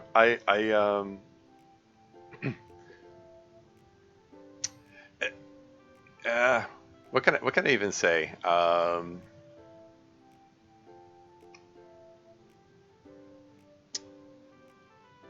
Yeah, I don't know. They're referring to each other's best friend. Like we know that Monica is you know, feeling lonely. It's not just like, oh, I'm far from the person that I love that I would like to be in a romantic relationship with, but also doesn't have any friends outside of the literature club, and doesn't have any family to turn to either. Where am I going with this? There's a lot there that just works. I mean, yeah.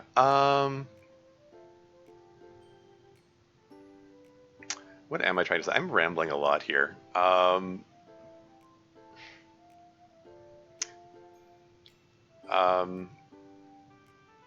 should probably just move on. Less talking, more laying down. All right. Good. Now, let's see here. This one is your computer stuff. Don't worry, I'll be extra careful with it. I was just going to say, actually, I should just bring all these in first and then unpack them. That would be more optimal. Uh-oh, Dev. I found I found a typo. I'm kidding. Optimal. Right, that. Okay, this goes here, and this goes here, and this goes here. Look at that ATL. Anyway, please don't overexert yourself, Sayuri. Don't you worry about that. I feel super fantastic. And Mastery knows if that's sure. So is this a flashback, or is this, oh hey, there's Mr. Cow. And Mr. Cat. No Mr. Bird? Convenience averted. I know, right? Okay, so is this a flashback or flash forward now? Sayuri's apparently engulfed in rain clouds in her room here. Mr. Bird is off camera, but he is there. Sure. Anyway, I want to die. I want to die. I'm the worst person ever. I'm never going to make it through college. I can't even make it through the first day. I'm just drained. Worked too hard at Monica's place. Okay, flash forward then. I'm really worthless despite everything. This is just one day. They're all going to be like this or worse. Classes haven't even started yet. I'm useless as usual. I shouldn't even... Hey! I'm Sayuri. Wait, I recognize you. Oh, it's Ayami. Okay. She was introduced for a reason.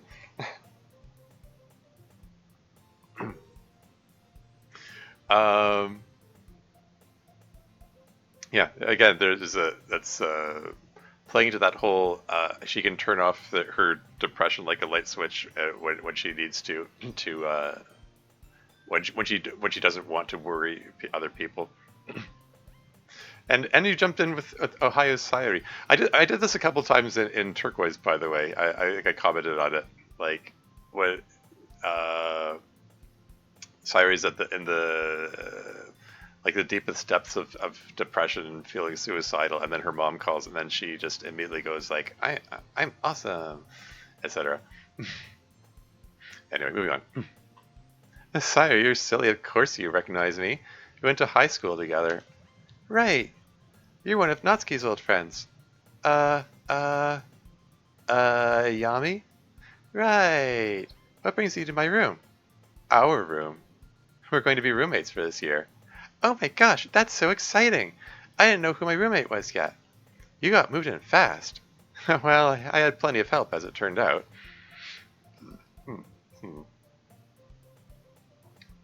Excuse me. Did your family come help you? Yes, a little. But mostly it was a new group of friends I made at orientation. Oh, something else for Sayuri to feel bad about. We all helped each other move in right afterwards. You're so cool. I'm really looking forward to being your roommate. I should probably tell you all the things that will be annoying to you. This is my first time living in the same room as someone else, so I may be kind of a pain. Let's see. I can be pretty messy sometimes. Try to clean up every now and again, but I don't always.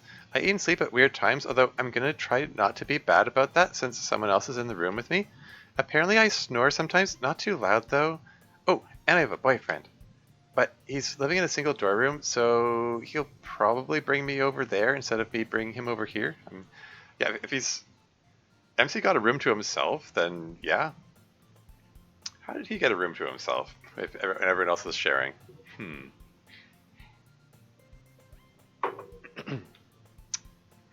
Luck of the draw? I guess so.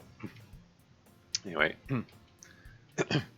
And, well, I guess we're going to be living together for a long time. You should probably know. I get pretty depressed sometimes. You might see me crying for no reason or acting weird sometimes. Try not to worry too much about it when that happens.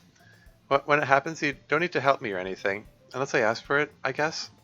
But basically, you should assume that I'm just going through a weird brain time, and I'll be all right in a little while. In a little while. A little while.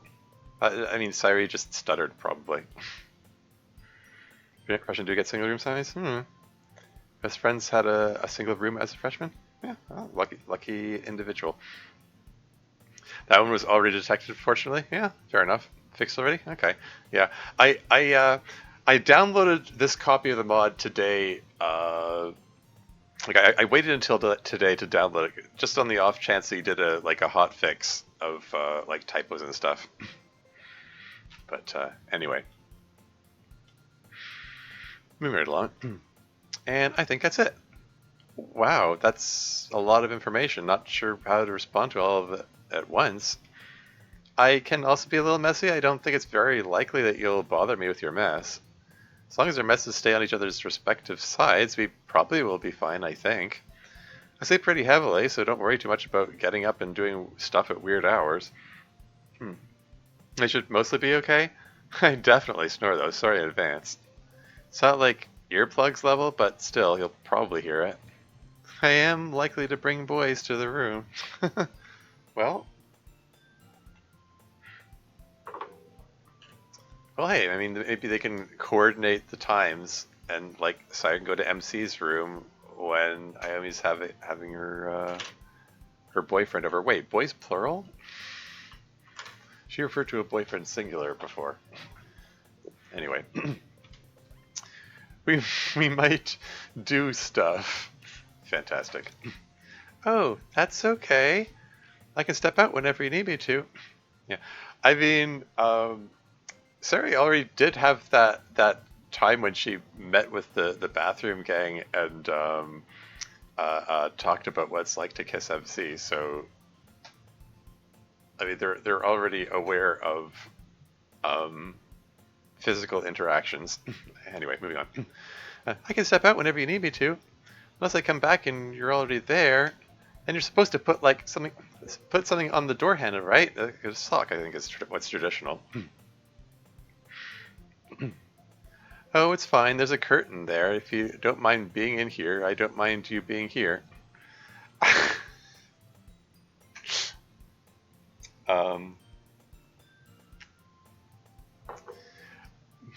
This implying that is I am a bit of an exhibitionist. Like, oh, I don't mind if you watch.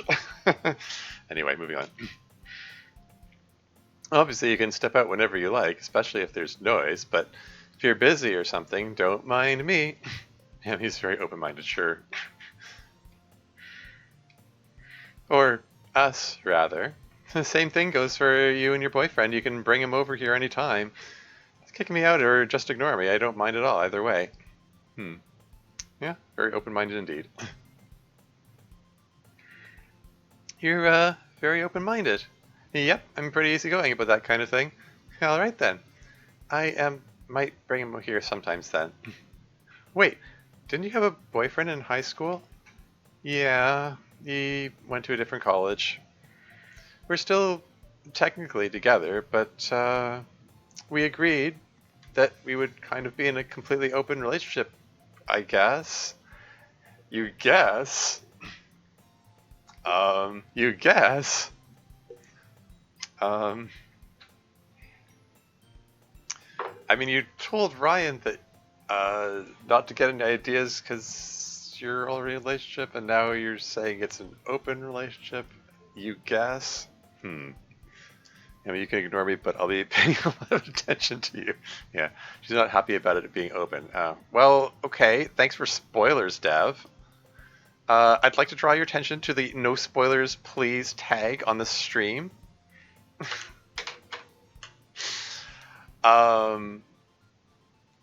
But anyway. We could be in a completely open relationship, I guess, since we can't really see each other much. I'm sorry about that. Oh, it's not so bad. Trying to look on the bright side. I get a nice boyfriend and to fool around. I get a nice boyfriend and to fool around with a bunch of boys in college. Best of both worlds. I mean, I guess it's supposed to be I get to fool around. I don't know. It just feels like an awkward phrasing. I would have been like I get a nice boyfriend and get to fool around. But whatever. Um, yeah. See, is she unhappy about it? We don't know yet, except that Deb went and spoiled it in chat. Anyway, moving on. Sorry to hear about the being depressed thing. I'll keep in mind. Just let me know if there's any way I can help. Is it like a clinical thing or dot dot dot? Now that I've thought about it a little, it's awesome that you and your boyfriend are so understanding. Yeah, there. She goes deflecting now. That takes a lot of trust and respect. Well, I guess we'll have to see how we do at it. Yeah. Oh man, I'm late for a thing I had to go to. Will you be around later tonight? Yeah, I have nothing left to do today, so I'll probably be up pretty late. Cool. Maybe we could go to get something to eat later. I hear there's a really good izakaya near campus. Sorry, did, period, yeah. Sounds fun. I'll be here whenever you're done. Okay. See you later. Ow, ow, ow. Get me out of here. Too much at once. I can't move. I can't do anything. Need to go meet the club. Stares blankly at the row of doors for several minutes.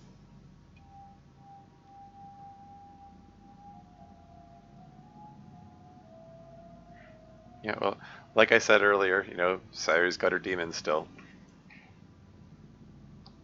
Everything I did in there was stupid. I'm a moron. I guess not everything. I should give myself some credit, but why did I invite her out to eat later? I would feel like I want to die. I want to die, I want to die, I want to die. It's like a song. If I think those words enough, they'll lose all meaning. Or maybe not. I still can't even move. This is pathetic. Can't even go hide in bed because I have a roommate now. Sorry, I know I said I was leaving, but sorry, I know I said I was leaving, but like I said, I'm having a severe depressive episode and struggling with suicidal ideation. Need to lay face up in my bed and stare at the ceiling for several hours now, or it won't be weird, I promise. Shouldn't have told her about my depression. She probably would have found it anyway. Better this way. She won't think it's weird. God, don't start crying. Why am I like this? I don't want to feel depressed all the time. I hate being so weak. I hate myself. I don't want to be like this anymore. I don't want to be at all. Close my eyes and just disappear. Not disappearing. I've been drowning in all of this. This for how long now? I need to get going. Nope, not happening. How bad am I exactly? Let's see. Do I really want to die? Yep. Am I in crisis? Am I in actual danger of causing harm to myself or others? Do I need to call MC for help? No. No, probably not. I'm just drained from moving a box. Well, actually a lot of boxes. But still. Why does that ruin my brain? Yeah. This, you can sort of see that she's doing her own little mental check-in and uh, she's doing therapy stuff on herself, trying to do a reality check, reminding herself, like things like from moving a box with the black text box, like her depression, uh, saying that moving one box is not reason enough to feel this bad, and then she's trying to do a reality check. Well, actually, a lot of boxes, and that was with the blue text box. Like trying to remind herself, oh, actually, you do have an excuse for being tired. Um, but yeah, like the fact that she brought up being depressed to Ayami is interesting. It's the kind of thing that, yeah, like on some level, she is going to feel mortified that she brought that up. Um, I mean, this is just just straight DDLC canon that she doesn't like talking about her depression. She doesn't like having people worry about her. That's like base DDLC canon. Plus, it's like the side story stuff that she expresses to Monica that uh, she doesn't want people to worry about her. Um, but I can sort of also understand. Uh, uh, she's probably in a state of oh, crap. I just realized I'm going to be spending every day sharing a room with this person. Better I tell her now than have her find out in a more unfortunate way later on. I I can sort of see the where the gears are turning there, and the like I probably should tell her, but I wish I hadn't told her. Uh, that sort of. I mean, I don't know. Like Sari's just a sort of person who always has a kind of a push pull going on inside her head. But those sorts of things. Anyway, moving right along. Why does that ruin my brain? Just get going. One foot, other foot. Ugh. At least no one else is here yet. I am a little early. Wasn't as bad as I thought. Maybe I'll even have time for a little nap here in the hallway. That might make me feel better. That's why Bongo wanted us to meet in a hallway anyway. Oh, they don't actually have a room booked? Is this how the club meetings are just going to go this whole season? Or is she wanted them to meet in the hallway so she can take them to the room and come in at the same time? Like, I'll have them all see the room at the same time. Anyway. I'm actually kind of excited about going out to eat with my new roommate now. Didn't think I would make any new friends. Voices are audible down the hall. Well, I would say that's risky and irresponsible, but that would just encourage you. Hell yes, it would. Time to pretend again. Yeah, presumably Monica is talking about the sharing a room with Yuri there. Uh-oh, music's just stopped. Oh boy. We're going to do the whole club meeting with Sayuri in a depressive state here. And Monica apparently sick as well. Because, I mean, this is still the same day, right? Anyway, I don't really think it's that risky and irresponsible. Yeah. It's just the first. It's just the first one you know about. Yeah. I mean, yeah. I don't think it's that risky and irresponsible. You'll probably be fine. Hey, not gonna feel bad for you just because you're sick and it's your birthday. Don't you try your reverse psychology on me. It won't work. That wasn't reverse psychology. I genuinely think what you're doing is fine. It could be that you think that. Or it could be that is also part of the reverse psychology. You're transparent to me, Monica. I know your whole effing playbook. Right. Yeah. Monica's manipulative nature is something that got harped on a fair bit in previous seasons as well. There were some comments made in the club meeting server along those lines, which, yeah, I don't know if I should comment on now. We should see how it plays out. I'm just gonna move on. Right. Hello again, Sayuri. Hi, Micah. I hope you're feeling better. I am a little, but never mind. What's up, Sayo? Get moved in okay? Yep. I just have a few boxes to unpack. I'll probably get to them in the next couple of days. My dad made MC promise to make sure I get them unpacked. Yeah, that was probably a smart move on his part. Oh, great. Way to move it in, Natsuki. Or way to rub it in. So, Monica, why are we in a random hallway? Oh, and also, where's MC and Yuri? It's already hard to find my way around this place, even when I am trying to reach a room. Trying to reach an unnamed hallway was hard. I'm sure it was. I promise. I promise there's a good reason for it, though. Sorry, I'm not late, am I? I got a little lost and had some trouble finding where I was supposed to go. I said it, Monica. I totally said it. It has been said. And don't worry, Yuri, you're right on time. Let's see, I suppose we're just waiting for MC now. You don't happen to know when he started heading over here, do you, Sayuri? Sayuri? Oh, sorry. I got lost in thought. What was the question? Sayuri? Hey, there you all are. Happy birthday, Monica. Sorry about taking so long. I got kind of lost. I said it. Yes, yes. Anyway, let's get to the point. Let me show you the reason I had everyone meet. This way. All right, here it is. She said it, yeah. Classroom. Not just any classroom. This is our classroom. This is our new club room from now on. And we have it all to ourselves.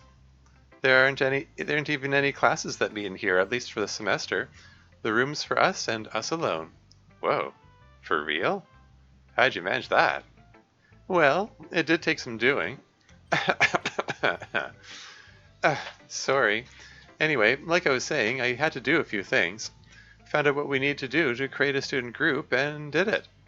And then I found a way to apply for space outside the normal time for a new student group. Outside the normal time for a new student group. Okay.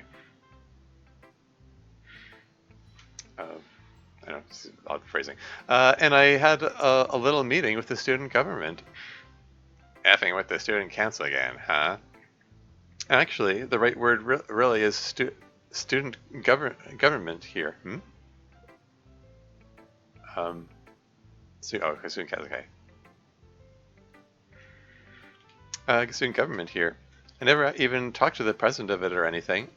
They have all sorts of committees and subcommittees and so on. Did you cheat when you dealt with them? You mean, did I use my control over the game? Yeah. No, I didn't. It was entirely legitimate persuasion. You just use your regular Monica powers. Exactly. Huh. What is it? There's no closet in this room.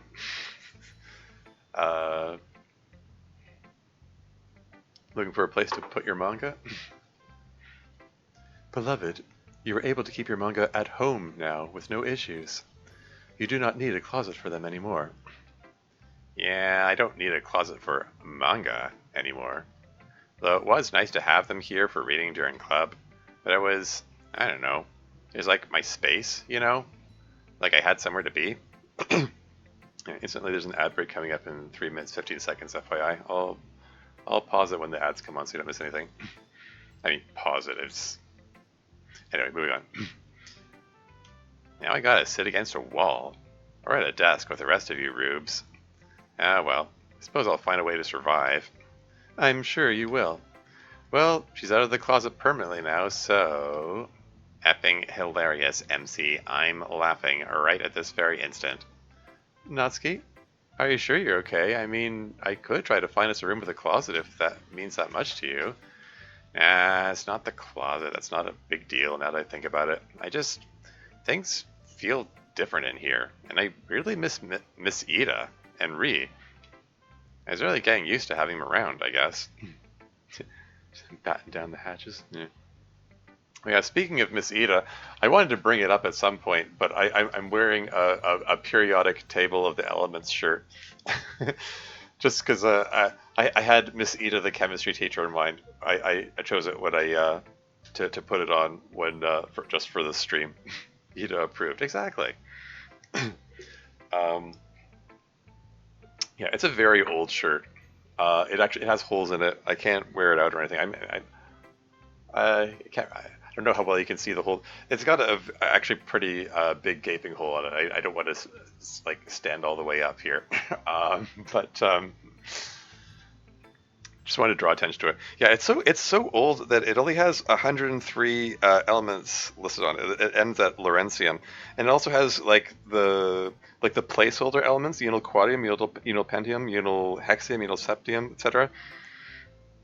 Um, yeah, it's an old shirt. This would have been from before I originally moved out of my parents' home. So it would have been like this shirt is over 20 years old. Um, so it just contributes to it being so ragged and in pieces. But it has a periodic table of the elements on. That's the important bit. It's my nerdy shirt. On this, the weekend of Asumi Ida. Hmm? Uh, does she have her own weekend? I don't know. Anyway, moving on. It's really getting used to having him around, I guess. Now it's just back to the five of us. Feels a little strange. I know what you mean. I kind of like the excitement of having more people. But at least this way we can talk freely and do all our normal club activities without having to worry about letting people in our little secret. Anyway, speaking of that, do you all want to do a meeting?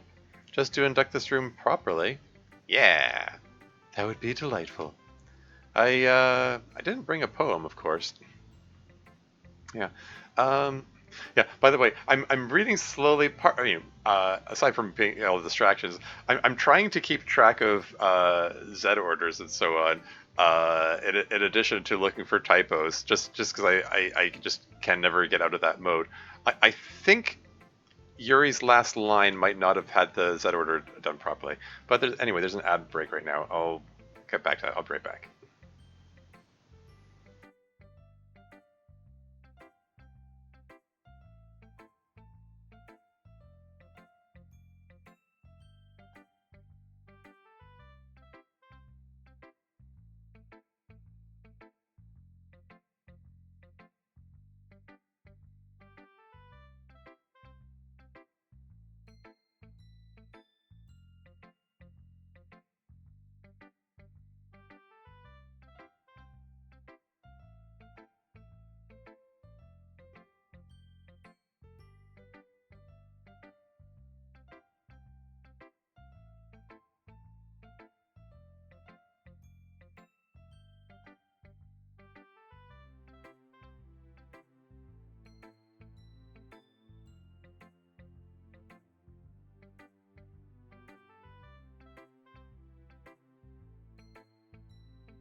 And I'm back again. And I need to, I have another Be Right Back side, which has the pictures of the Doki Chibis on it. I should have used that one instead of this one. Oh well. You know the move well. Let me check. Now she was zetted correctly per clip and code. Yeah, okay, fair enough. Yeah, I don't know. Maybe I imagined it. Anyway, moving on. I didn't bring a poem, of course. Didn't know we were going to have a meeting. I suppose that's true. Well, we will simply have to adjust, Monica. We can just write our poems here, can we not? All we need is a prompt from our fearless president. Snirk. All right, let's see. Today, let's write poems about how we feel right now. Oh, great.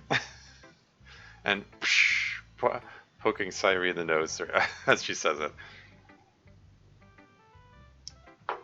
Sairi looking with that distant, listless look on her face there. Anyway, let's take, shall we say, 30 minutes. Sounds good. The club, poof, they vanish. The club disperses to write its poems. Who to check in on? Oh, we got another choice. Let's save again. Why not? Natsuki and MC. Oh, interesting pairings. Yuri and Monica or Sairi by yourself. I don't know if we get all three of them or what. I guess I might as well check in on Sairi by yourself. It seems like it feels like we're. I mean, I don't know. Monica's the only one who notices that we're there. I'm gonna go with Sairi. Sairi sits alone at a desk near the back of the room, hunched over her poem. Incidentally, wasn't it part of established club meetings canon that whoever is the president gets like strong vibes of what people are feeling at a given moment if they're having strong emotions in a scene? So surely Monica is aware that Sairi is having a bad depressive episode. Anyway, it goes perfectly well. Yep, yeah. Yeah. She's alone at a desk near the back of the room, hunched over her poem, eyes furrowed. She is thinking and not writing. Eyes furrowed, not eyebrows furrowed. Can you furrow your eyes? When I think of furrowing, I think of like furrowing your eyebrows. Okay, furrowed her whole eyes. Is that a thing? Anyway, she is thinking and not writing.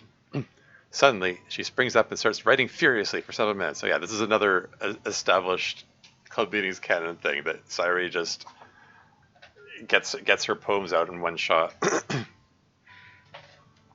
Anyway, then she stops. Phew. Man, maybe this is too much. Kind of went overboard. Okay, everyone. Time's starting to run out. Finish up. She said the thing. Okay, everyone.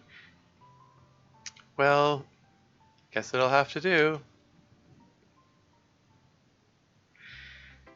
Who to check on? Check it out. Okay. Let's check on Yuri and Monica, I guess. Monica being the only one aware of who's being checked in on at a given moment. Yuri and Monica are quietly chatting in the corner of the room. Done already? Yes. Inspiration has struck quickly today, most fortunately. And you?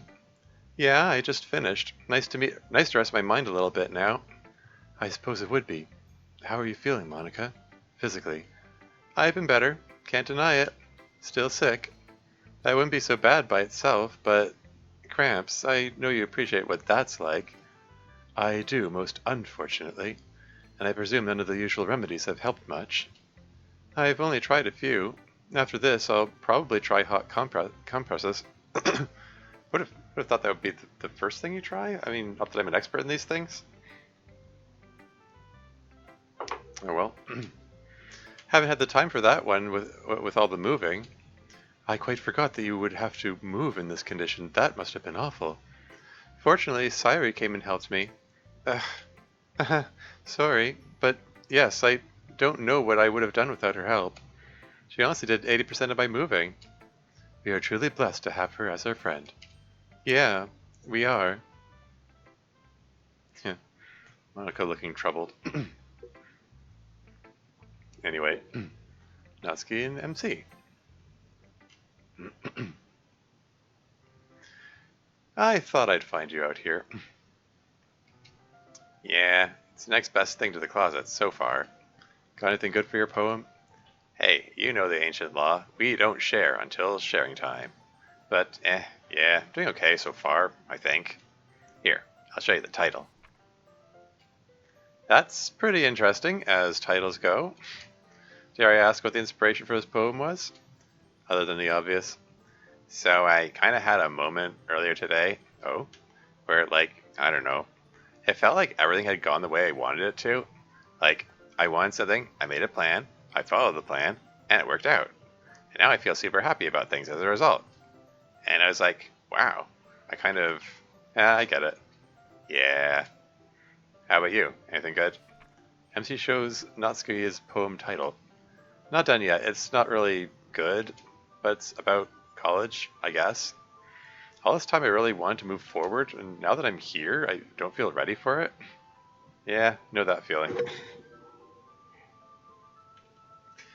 I mean, like my own college days were. Yeah, I know there was a feeling of I'm going in a positive direction in my life, working towards something, and then like I mean, that feeling of now I'm here, I don't feel ready for it. I didn't get that feeling until I'd finished college. When I started college, I felt like yes, I'm working towards something. I don't know. I feel like MC's having this feeling too early. But what do I know? Moving on. Yeah, me either. Really? I guess that's kind of comforting. Yeah, I think we're all more or less bullshitting our way forward, dude. But anyway, I'll let you get back to it since you're not done yet. Thanks. Not much time left. I really should start grinding. See you back in there. Yep. Yeah. Yeah. I interactions between MC and Natsuki are interesting, especially since that one conversation they had in the extras at the end of season 3.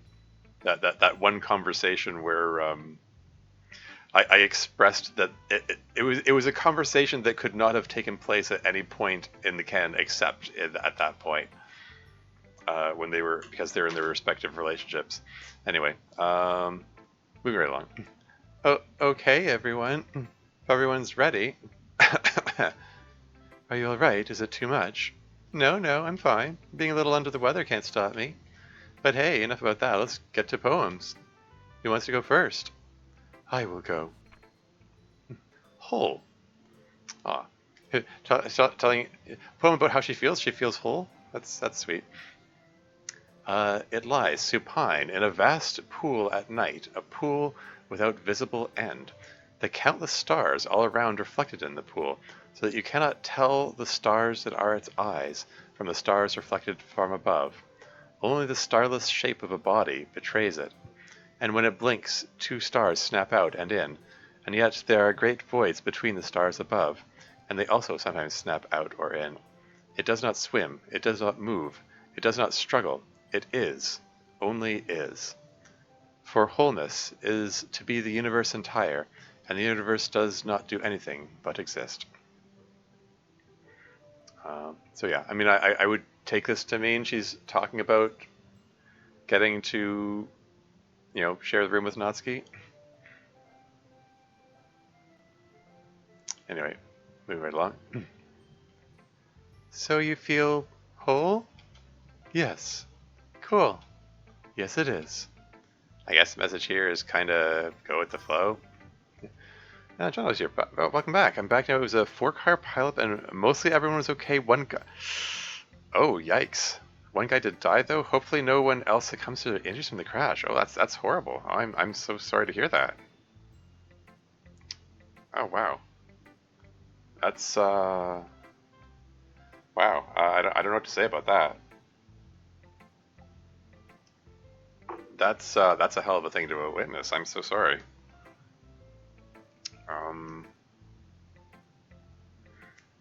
Yeah. Well, I mean, I'm Sorry about the mood down. No, it's okay. It's okay. I mean, stuff happens. I hope you're doing all right, and I'm sure everyone did whatever they could or is doing whatever they can. I hopefully the medics look after them and so on.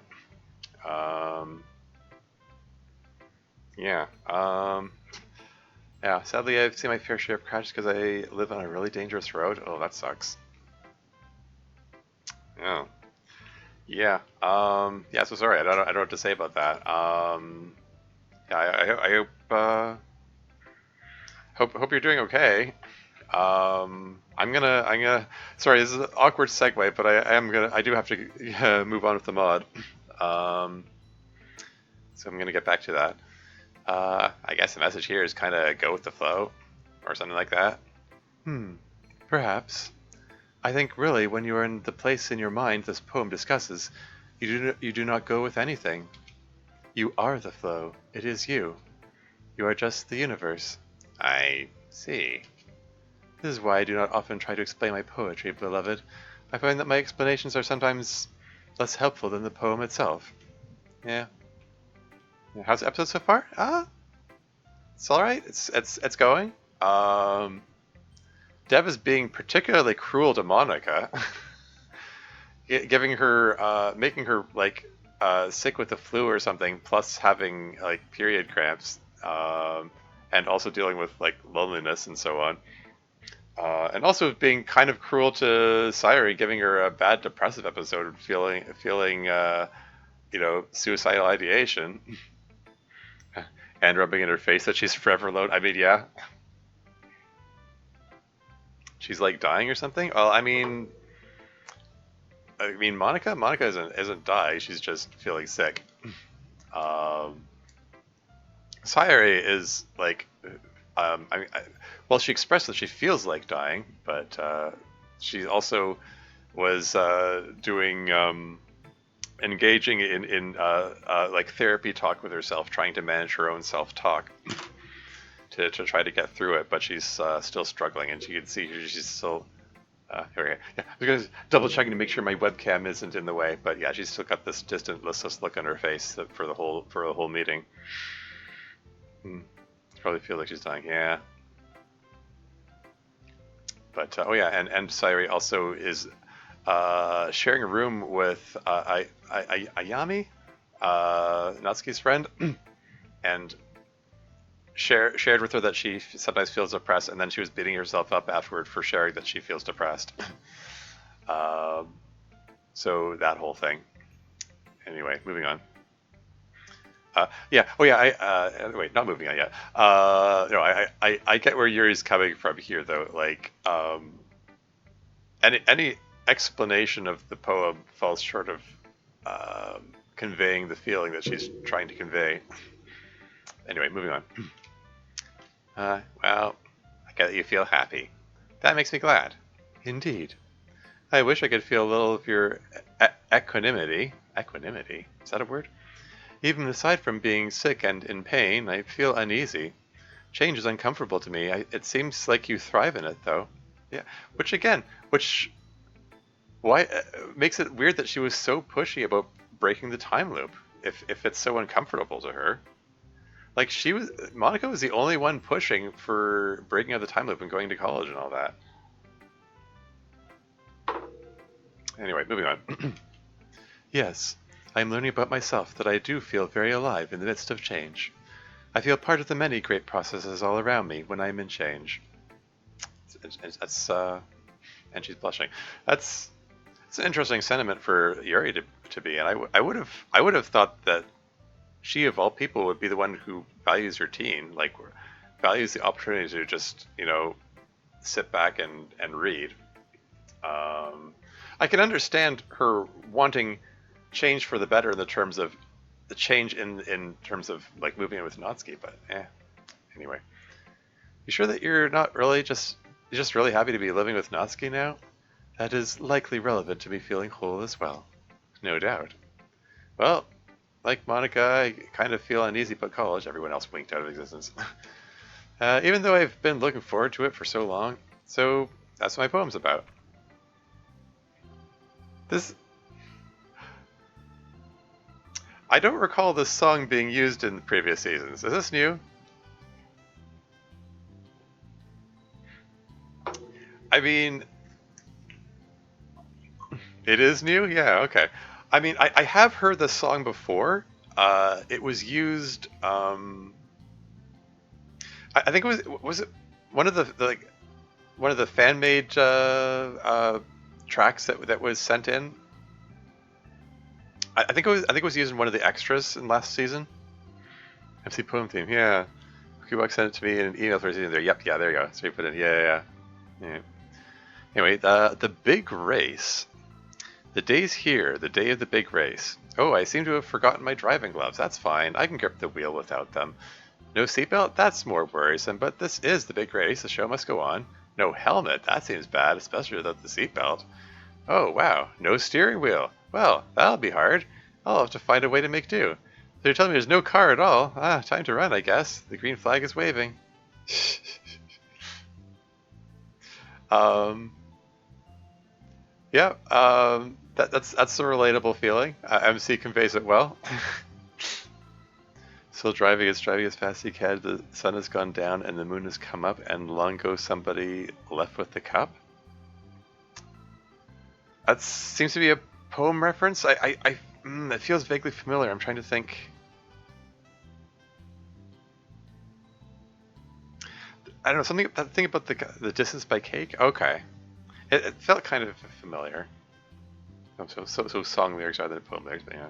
Kenzo kicks at the door. Yo, no one told me we were writing poems about cars. Amazing. Yeah, but yeah, this is like that. That old nightmare where you come into school or like in your underwear or whatever. It's like suddenly find myself unprepared.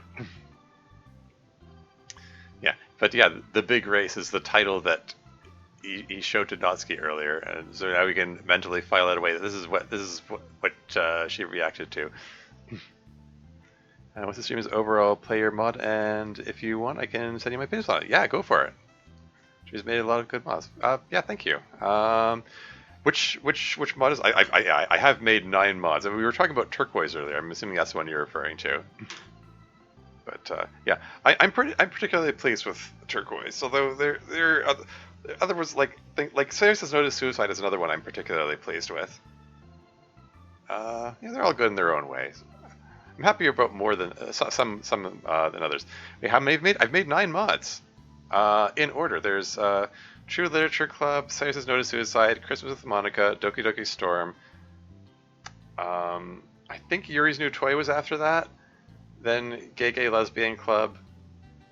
Then no, End of the Literature Club. Then Gay Lesbian Club. Then Turquoise. Then Would You Love Me? So that's 9 of them. He wakes up from the nightmare that his poem describes to find he is behind the wheel in an actual car in the middle of a street race. Right.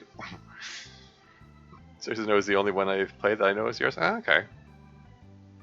Yeah, that's, like I said, that's one I'm particularly pleased with. So very cool. That's a good one to start with. Anyway, moving right along. Not feeling it yet, huh? Kind of feel the same way. Like, what the hell am I doing in college? How is anyone stupid enough to let me graduate high school? Yeah. Oh yeah, that was another potential source of conflict, which hasn't come up so far in this session, but I kind of maybe it won't come up, but basically Natsuki's the one that held everybody back.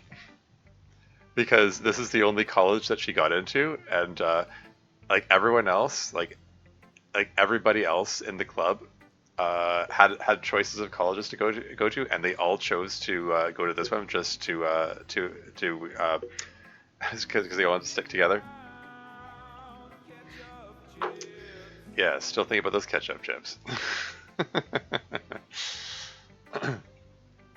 Yeah, have to play all of those? Oh, well, I mean, hey, if you want to, like I said, some are better than others. No pressure or anything. Have all the channel points. Oh, no. Came to this college for the ketchup chips. There you go. But yeah, I mean, like everybody chose to come to this college because it's the only one Natsuki got into. But I have to imagine that's got to be a source of major guilt for Natsuki if she's, you know, she's got this mentality of being hard on herself about barely graduating high school or whatever. And feeling like she held everybody, like even Monica, who got to led into prestigious schools and whatever, and on top of Yuri also, I think didn't she get a scholarship at some nautical something or other that she or marine biology something that she wanted to go to, or something like that. I don't know. Food in the capture here is really good. Yeah. Better than it has any right to be, really. Yeah, they provide ketchup chips, exactly. Shows come to this college, and some choices can never be. I'm clubbed to unconsciousness by the community. Yeah. Anyway, moving on.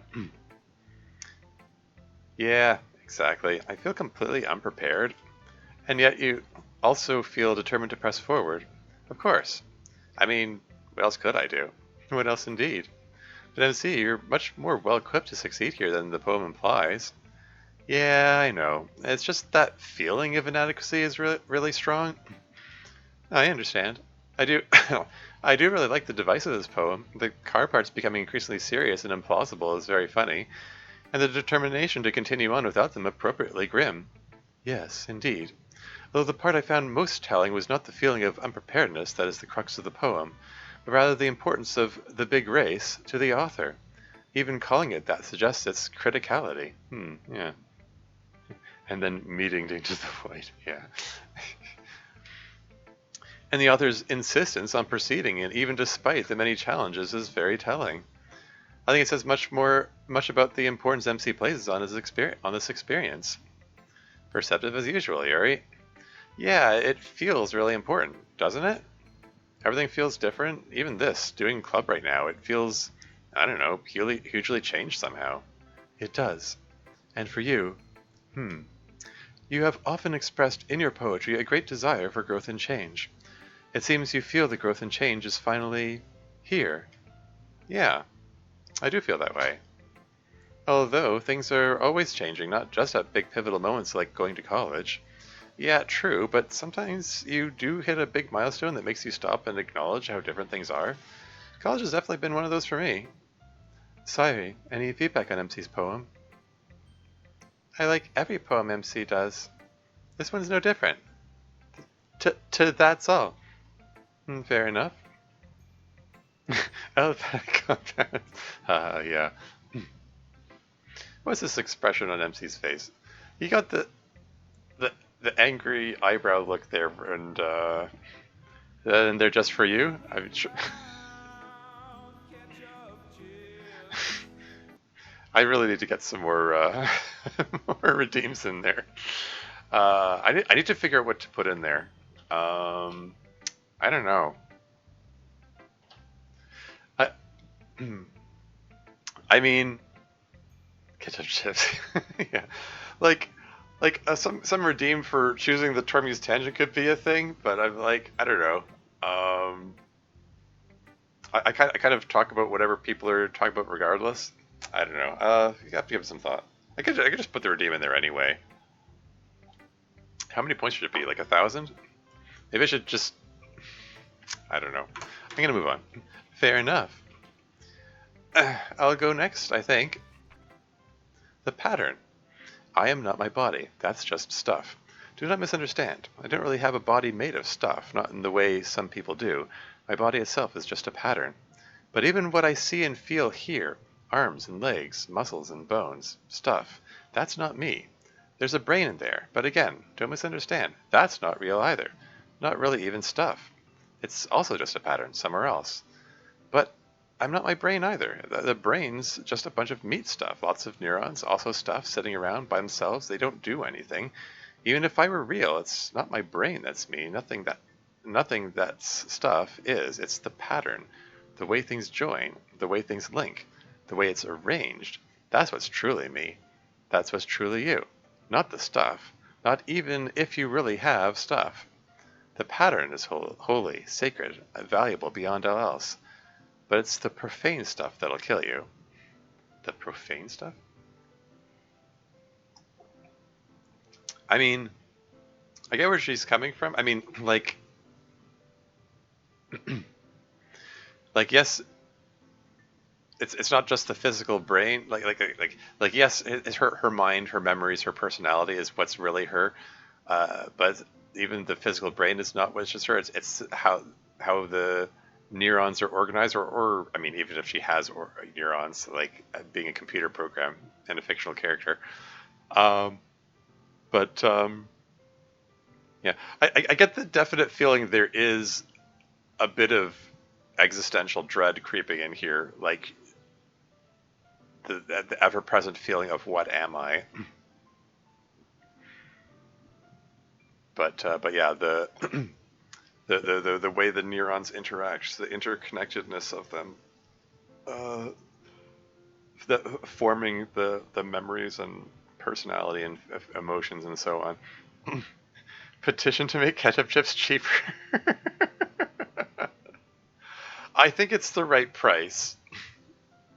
If you're assuming you're talking about the redeem, I mean, considering the frequency with which people use the redeem, I think it's perfectly suitable. If it was more frequent, it would probably be annoying. If they cost more, it was less frequent. I mean, I don't know. Uh, disagree. Well, we're gonna have to agree to disagree. Need more ketchup chips? Maybe I should rename the channel points to ketchup chips. Which is, again, it would be a very silly thing to make my channel all about ketchup chips when I don't even like them. But it just sort of happened. Commit to the bit. There is that. Committing to the bit is an important thing. Spending the ketchup chips to get ketchup chips, exactly. I don't know, something to think about. Anyway. Yeah, Monica, yeah, getting some sense of existential dread about, asking questions of what am I and so on. Um, yeah, whether the pattern is like neurons firing in the brain or like a code, the arrangement of code in a computer program, in the simulation that this game universe takes place in. Just say cause the ketchup chip apocalypse. I'm proud of it. Yes, exactly. Anyway, moving on. It's so hard to feel like you're not stuff. Like it feels like I'm stuff. Everything I experience is stuff. Even when you're club president. Was Sayuri in front during her lines there? Yeah. Anyway, even your club president. Yes, even then. Then it just feels like both. Ah, I understand. Perhaps Monica perceived it as more abstract due to her unique circumstances. I really like this one. I think it's very pretty. The indents and double indents are very Monica. Oh yeah, the indentation is also like coding stuff, so to speak. They also just work really well with this concept. Plus, that concept itself is just really cool. The way the lines hit me and just works in a really cool way. Big fan of this one, Monica. Thank you. So, question. You obviously feel like shit right now. You are also pretty much omnipotent. You've literally cured cancer with your whole thing. So, why not just unsick yourself? A few reasons. First, it would be a lot of work to figure out. Second, it's potentially risky. Lots of unforeseen consequences could happen when you mess with how bodies work. I wouldn't have considered it for Fuyuki, except that she would certainly die otherwise. And last, I'm a little worried about turning off things like sickness, symptoms, or menstrual pain. What if I accidentally disable my body's whole immune response, or eliminate my ability to feel pain entirely? Wait, wouldn't turning off all your pain be a good thing? Sayuri, we've been down this road. I mean, like that was the whole like the whole premise of season one was that she was enacting a program to make people not care about losing her, uh, lobotomizing the club, as Yuri put it. Um, so like I kind of haven't we been down this road about considering turning off things like that? Like I mean, like I mean the question of why don't you use code to cure XYZ thing or fix whatever, um, it's kind of a hole with no bottom. Like some I don't know. I'm okay. This might be a bit of a tangent here. Like my last mod that I released, Would You Love Me? Um, it, it, it, it, uh, I mean, it has a very weird premise, but at its core, it is about Monica's character and her motivations, and uh, it's all about Monica's internal conflict, and like somebody posed the question of that mod about like why doesn't Monica just code away you know issues like her conflict with her parents, for example, or um, the difficulty and the issues of I'm not going to get too far into it. Like it's just like like the question of why don't you use the code to solve it is just it's just a hole with no bottom. So like there are all kinds of questions of like then what do you live for, and like when all your problems can theoretically be solved in an instant. Um, there are all kinds of philosophical questions that can arise from that, and why don't you just use the code to do anything? Yeah, why did you do everything, for that matter? Win the lottery or something? Yeah. Or I posed like it's probably going to come up in my email. I think I posed the question: why not just edit bank accounts? Just like it's just a number in the code. Just make it so you have more money. Um,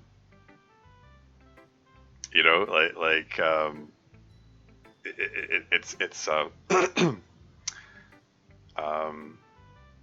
I'm sure they're going to have a clever response to that for why it's not feasible to do that or something. We'll find out. I'm sure because allegedly my email is going to be there in today's session. But yeah, in previous seasons, questions like this have come up, and they always explain it away by, oh, it would be too difficult to that, or it would be too risky to do that, and give all these explanations and so on. Just there to lampshade it. That old trope. We're just yes, we're aware that problem exists. We're just going to put a lampshade over it and just pretend it's not there. um, Wouldn't be dangerous or hard to edge a number. Yeah, that's what I would think. Anyway, but yeah, and like considering, and this is going to come up in my email, but I posed the question, um, you know, like in the original game, Monica made Sayu's depression worse. Surely she could just change whatever number she changed there. She could just change it again in the other direction to make her better. Or for that matter, like if you're on a level where you're considering lobotomizing your friends and doing dangerous things that could destroy the game, maybe before you do that, consider, hey, maybe you could just code the depression away, or at least even if you can't like erase the depression, like do make some change that at least makes it better, so it doesn't get so bad. You put some guardrails in place or something, like at least make it so that the lows don't get that low. Need more water. I'm drinking too much water because I'm talking too much. Anyway, I'm going to move on. Wait, wouldn't turning off of your pain be a good thing? Actually, no. That's a medical condition that some people get, that they're incapable of feeling pain. And it turns out that they often don't live long. Yeah. Pain exists for a reason. Like, the reason it hurts when you poke yourself in the eye is because poking yourself in the eye is bad. If it doesn't hurt to do that, then you're gonna go blind pretty quick, you know, because eyes are fragile.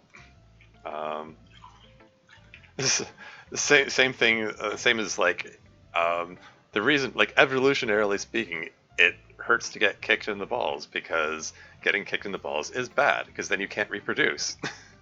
You know, that sort of idea. Like pain is there to protect you. I mean, yeah, it's unpleasant, and sometimes it gets too much for particularly with chronic pain. But I can poke myself in the eye. I mean, it's better to not. Anyway, moving on. Turns out they often don't live long. Because of their condition, they don't notice when their body is being damaged. So often they die in accidents where people with a pain response would have been fine. Oh yeah, that's also why people with diabetes often lose their feet because one of the symptoms of diabetes is uh, less nerve response, so you don't feel pain as much, and less healing response. So like people with diabetes have a tendency to damage their feet, not notice it, and it gets so bad that the feet have to be amputated. So diabetic people have to be mindful of that sort of thing. They have to make sure they don't do damage to that sort of thing. Anyway, moving on. Or they die of diseases that cause internal damage and they never get treatment because they never notice the terrible pain. I did not know that. Yeah, it's a thing. Yeah. Similarly, vision loss sometimes also including blindness is common amongst diabetics as well. The blood vessels in the eyes are particularly fragile. Excuse me. Anyway, moving on. They never notice a terrible pain, so you can understand why I'm hesitant. I guess that makes sense. It would make sense that getting rid of pain would somehow still be awful. Anyway, yeah, it was a good poem, Monica. I like how you super built up how important and like revered this idea of that mind as a pattern is, and then how you were pissed at the end that gross meaty stuff affects it. Yeah, I'm not quite clear what she meant by with that profane line there at the end. Like profane in what sense? Is it what Natsuki's saying here that gross meaty stuff affects it? Anyway, I'm glad that came across. That was the main point for sure. All right, just Natsuki and Sayu to go. Or I guess profane in the sense that she hates that she's having cramps and is feeling sick and is just in general in pain. Anyway, moving on. Natsuki, why don't you go? Sure thing, Chief. The title is Monica. Okay, so this is sorry. Throat is still really rough. I'm trying to drink lots of water.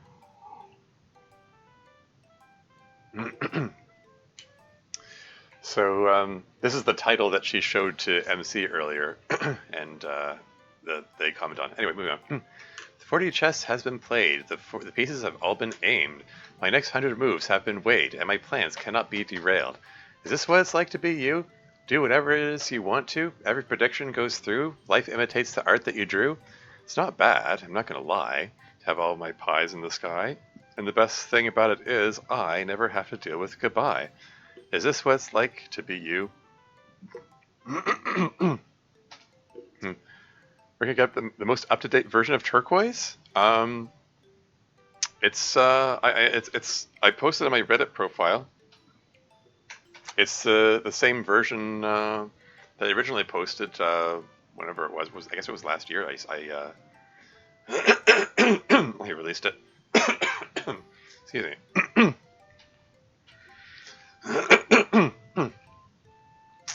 Anyway, yeah, Natsuki does have a particular perception of Monica. I mean, she did express that she's kind of scared of Monica on some level. Like during the episode where Natsuki um, secretly gave Monica an alcoholic drink without her knowledge, um, and Monica attempted to use the code to get home. Natsuki's immediate reaction was to expect Monica was going to use the code to get back at her in some way, like maybe up to and including deleting her. Post in CM server, John? Yeah. Thanks. I appreciate that, Dev.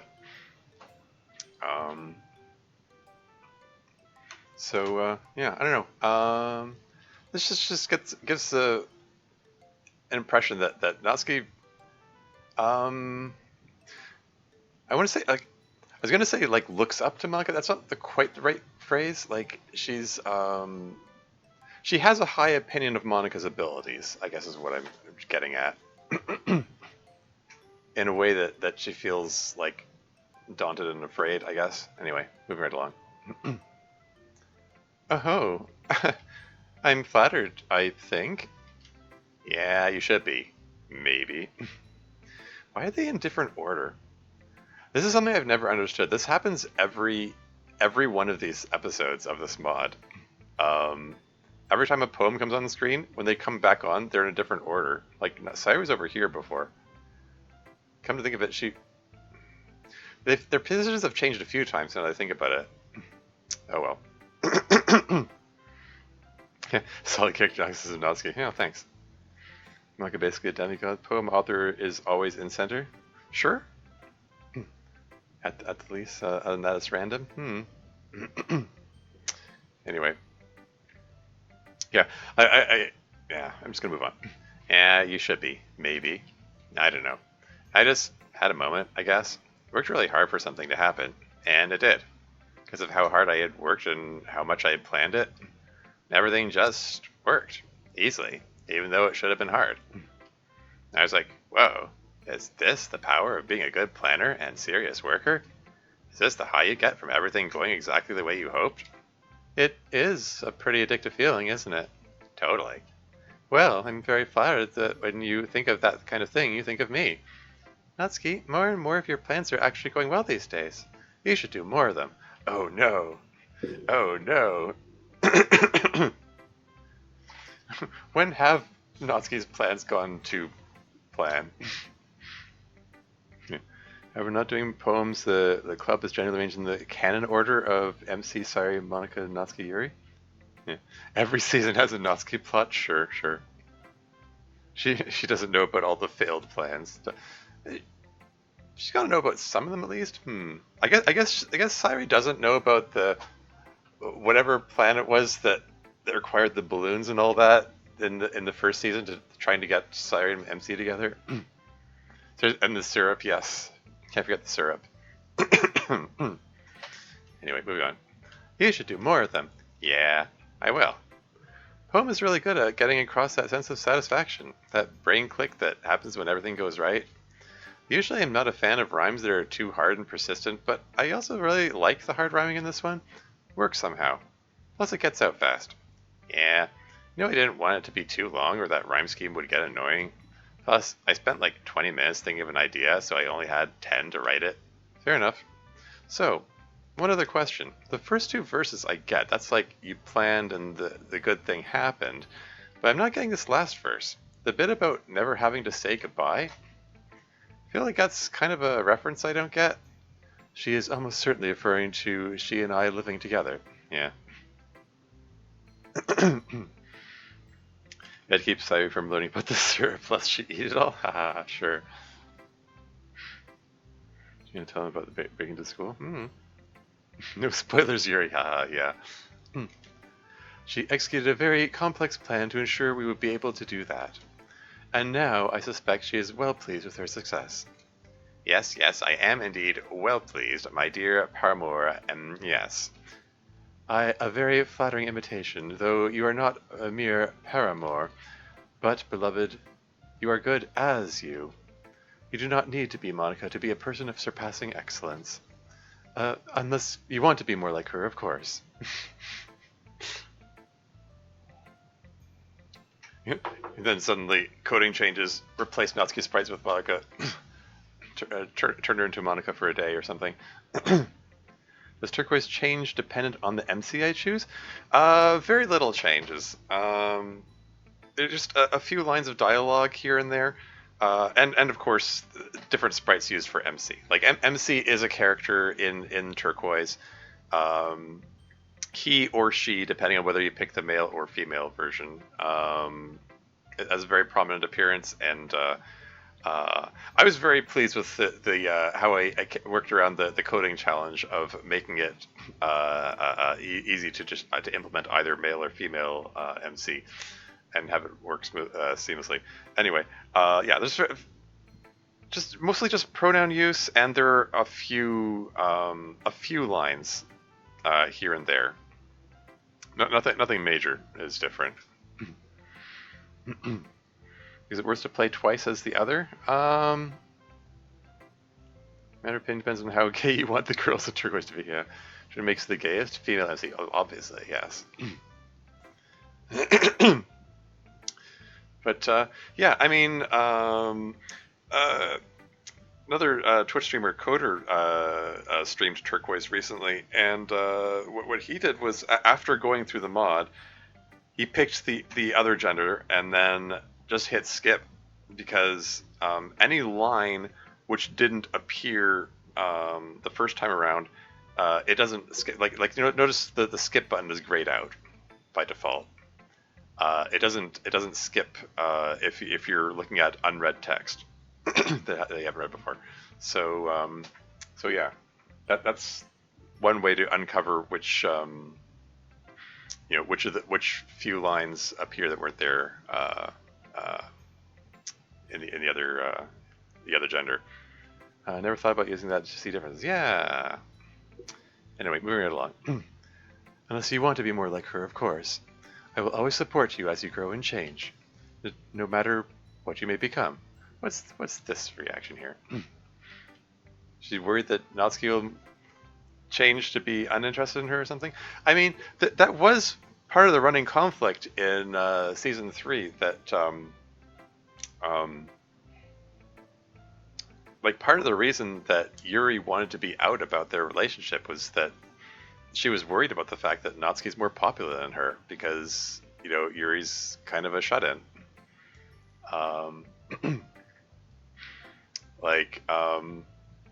Which is kind of interesting in itself.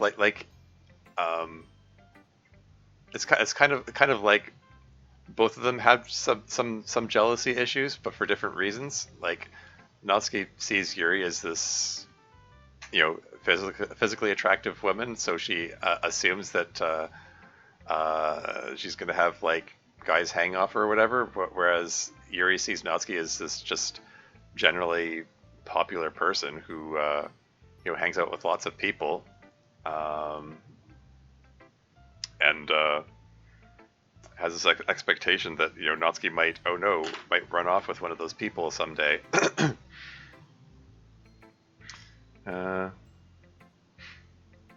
Basically, the only way to see every dialogue in just Miss Ida. Yeah. Is that for like 30 minutes trying to get dialogue? All the dialogue it is? Oh yeah. Yeah. Anyway, moving on. No matter what you may become, I am saying too much. Babe, you're not saying too much at all. Like exactly what you're saying. And I appreciate it. Now come on, time for Sayori's poem now. Okay. Dire Wolf. We've got the wolf imagery. Is this for the longest time reference again? Thought that was Monica's thing from that particular fan fiction. Anyway, it's funny how different some dreams can be. Sometimes you just watch. It's just people you see. Sometimes you're not anything, and it's just a feeling. Just a mashed up, foggy, emotion-y being. Sometimes you're in it, and you have to do stuff. That's my least favorite. That can be rough. You could be all alone and pitch dark in the trees. Then you hear it, the howl that brings you to your knees. You're jammed up with fear. You can't move at all, even though you've just heard its blood-freezing call. Then you see it, the dire wolf bounding right at you. You know it will kill you. You know that it's true. Still you can't move, just take in the view. And then with a roar, it's right at you now, and the only question you have is, wait, help. It's biting me, clawing me, it is tearing pieces off of me, pulling out my insides, I am being eaten. I would scream, but my throat is gone, the life is going, but not fast enough, I can't do anything, I can't move, it just hurts, help, help, help, help, help. And then you wake up. So yeah, not my favorite dreams where I do stuff. Dire wolf stalks me, waking, and that can be tough. Welp. Size of furry confirmed, yeah. Welp. Classic Sairi. Yeah. Yeah, I know. I mean, I get the feeling that the direwolf represents her depression in this. Um, like, sometimes it's a mashed up foggy emotion-y, and sometimes you have to do stuff.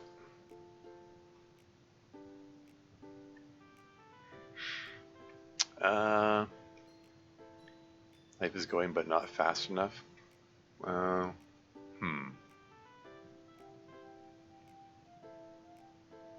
yeah, not my favorite dreams where I do stuff. Direwolf stalks me waking. Yeah, it's just talking about it as if it's a dream, but she's saying, but it's not actually a dream. It's stalking me anyway. Well, I think we need to have a group hug centered around Sairi now. Hey, Negative Zero here. Welcome to stream. How's it going? So I used to just watch the last season of Game of Thrones. She's really upset about it. Ha. Yeah, it was kind of a dumb ending, wasn't it? I enjoyed Game of Thrones for the most part, but I see why the ending was unpopular. The last 2 seasons really had a lot of weird and dumb choices, to be honest, in my opinion. But, shoot, what was I going to say? Yeah, I don't know. You know, Sairi canonically is really big on giving hugs. Like, can everyone just give her a hug now? Like, please? Anyway. Sorry. Kind of killed the vibe, didn't I? You didn't kill the vibe. This is poetry sharing. You're trying to get better at sharing how you really feel about things, right? Yeah, but I still worry. It's a lot, you know? These are scary feelings. I want to scare you all about me. I'm not scared of it, Sairi. I'm proud of you for writing this down and sharing it with us. That was probably very hard to do. Yeah, it was. So, nobody else is scared either? It is always troubling to see an expression of pain in a friend. But I take it as a conversion of that pain to art, as was likely intended. Yeah. I mean, that's the ideal. Snow Yori? Sure. Yeah, there's an ad break coming up in 2 minutes and 35 seconds instantly. I'll pause when the ads come on. It is exceptional work, Sairi. I thought so too. It is pretty scary, but that's the point. It's one of the better contrasts she's ever done, and that's saying something. It's the best one she's ever done, I would say. Sairi, this poem is deeply, deeply beautiful, despite its horror. I would be happy if anything I ever wrote came close to half the impact this poem has. Oh, Monica, it's not that good. Are you just saying that to convince me it's okay to share scary feelings in a poem? No, I'm not. It's genuinely one of the most beautiful poems I've seen in this club or otherwise. Natsuki's still looking troubled over there. Not gonna lie, for me it was really hard to read. That part where it cuts out in the middle and drops the rhyme scheme just really painful gore, that was rough. Like Yuri says, it's hard to know that that's going on in the mind of one of your best friends. I know it's a really killer poem past that, but I don't know. It's affecting, I guess. I don't know. I'm not sure how to put it. It's so powerful that I get caught up in being worried for you, Sayo. Instead of just focusing on the poem, which is probably what you want. Yeah, it is what I wanted. But it's okay.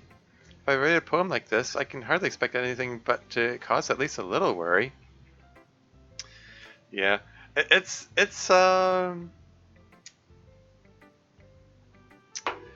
it is tough. That hmm, that sense of wanting to convey feelings, like wanting to convey negative feelings, um, but then feeling bad for conveying those negative feelings. Um, I get that a lot. I mean, um, in turquoise, my psionica mod, it deals with a lot of really negative feelings. There's a lot of it's a Sayuri POV mod. She goes through a lot of hardship. There's a lot of like emotional hardship. There's a lot of negative emotions on display, and um, I've heard for a lot of people get mad at Monica for the way she treats her, not giving her the treatment she might need, and even though I wrote it, I frequently feel bad about like seeing people's reactions. It's like yes, that's the reaction I wanted, but also I feel bad for making you feel bad. It's like again that push pull thing again. Anyway, ad break is imminent. I'm gonna take a break preemptively. I will be right back. More on that later.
And I'm back again.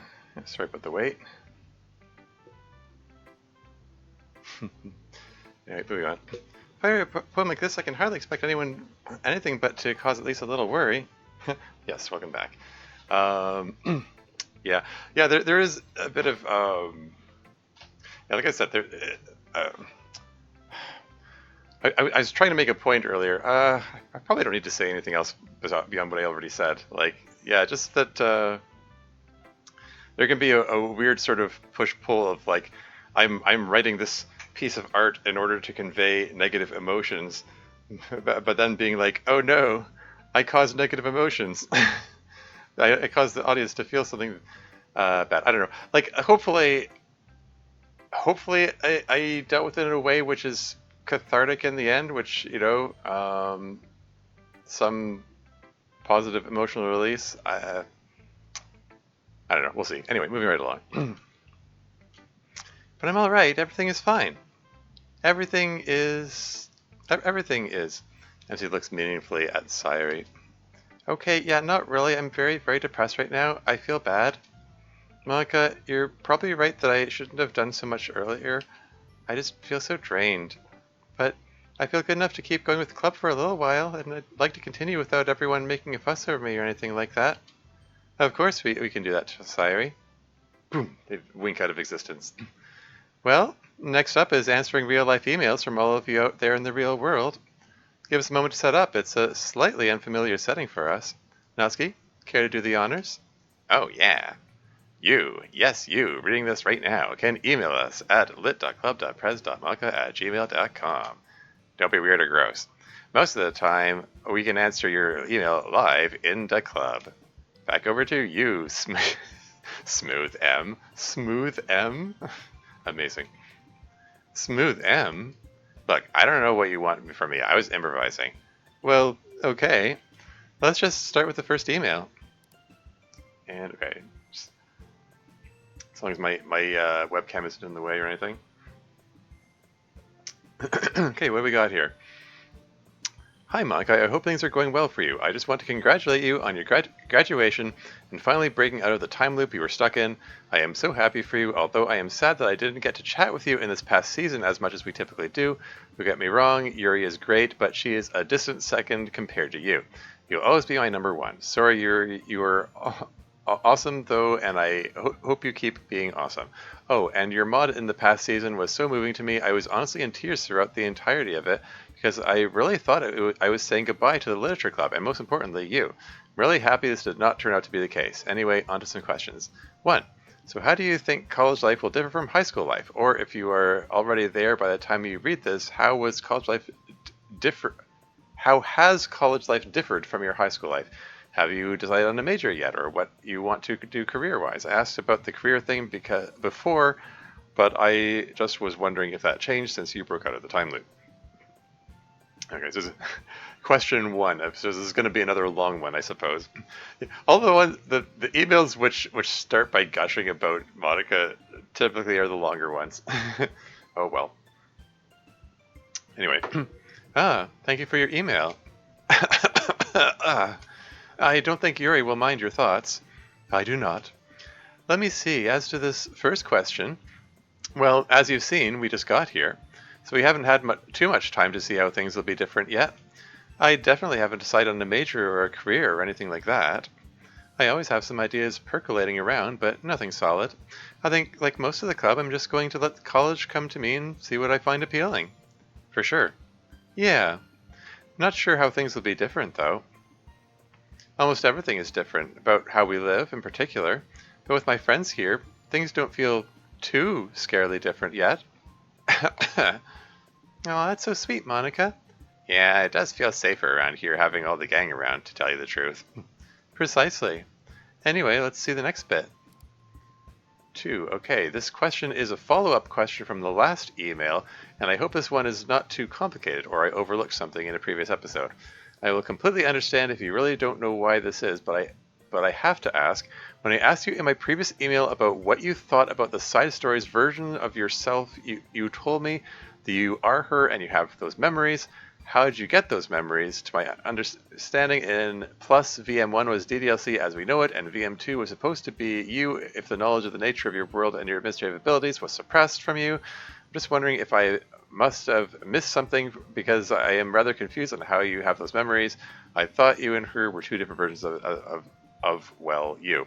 I mean, the obvious answer is because, I mean, Dev had to do something with that information, and, like, it does open up a host of other questions. This way of doing it is we just got those memories. It's like magic. Now we have those memories. Surprise. I mean, it's like it raises all kinds of weird questions about like, well, how does any of that work? But it's the kind of thing. I have the sort of feeling it's this kind of thing. Just lampshade it. We're just gonna pretend and move on, and not dwell on it too much. Anyway, moving on. How did I get those memories? They were just there one day when DDLC Plus came out, like I had always had them, and yet at the same time I was aware I had only just gotten them. I know it's confusing, but trust me, you get used to it in here. I'm not sure how it works myself. I do not think the virtual machine in DDLC Plus is real in quotes. It's just a coded facade. I don't think there's any such entity as metaverse and their varying DDLC simulations and so on. I think that's all just a narrative device for this game. And when it was pushed out as code, all the stuff from VM2 just became part of the game, including me. Or rather, me here, freed from the script file of the original game and doing my own thing. Or, well, doing my own thing so far as I can. You understand. Anyway, hopefully that answers your question. It's a very complex topic, of course. Yeah, it's a very complex topic. And the answer is, who knows? How did it happen? Anyway, on to the next part. Yeah. Yeah, I will say, I do appreciate the fact that I do notice that Dev is apparently doing this on purpose, not putting a character in front of the email until the audience has the time to read it. Anyway, question 3. This question is a bit easier to digest. Out of all of your memories from the side stories, is there any particular memory from that you cherish the most? Or are all of them equally important to you? Okay, don't worry about it. It's probably best not to think too hard about it. I mean, yeah, there is that aspect too that I mean, in addition to like for writing purposes, it's probably best to just lampshade it and move on. But also from Monica's perspective as a character, she's probably like, I do not want to deal with the existential dread that comes with questioning my existence. Yeah, I grew up a reader must click to display characters in front of an email at least once. Yes, exactly. Now, anyway, exactly, yeah. Did the stream freeze for anyone else? Clean for me? Looks okay to me.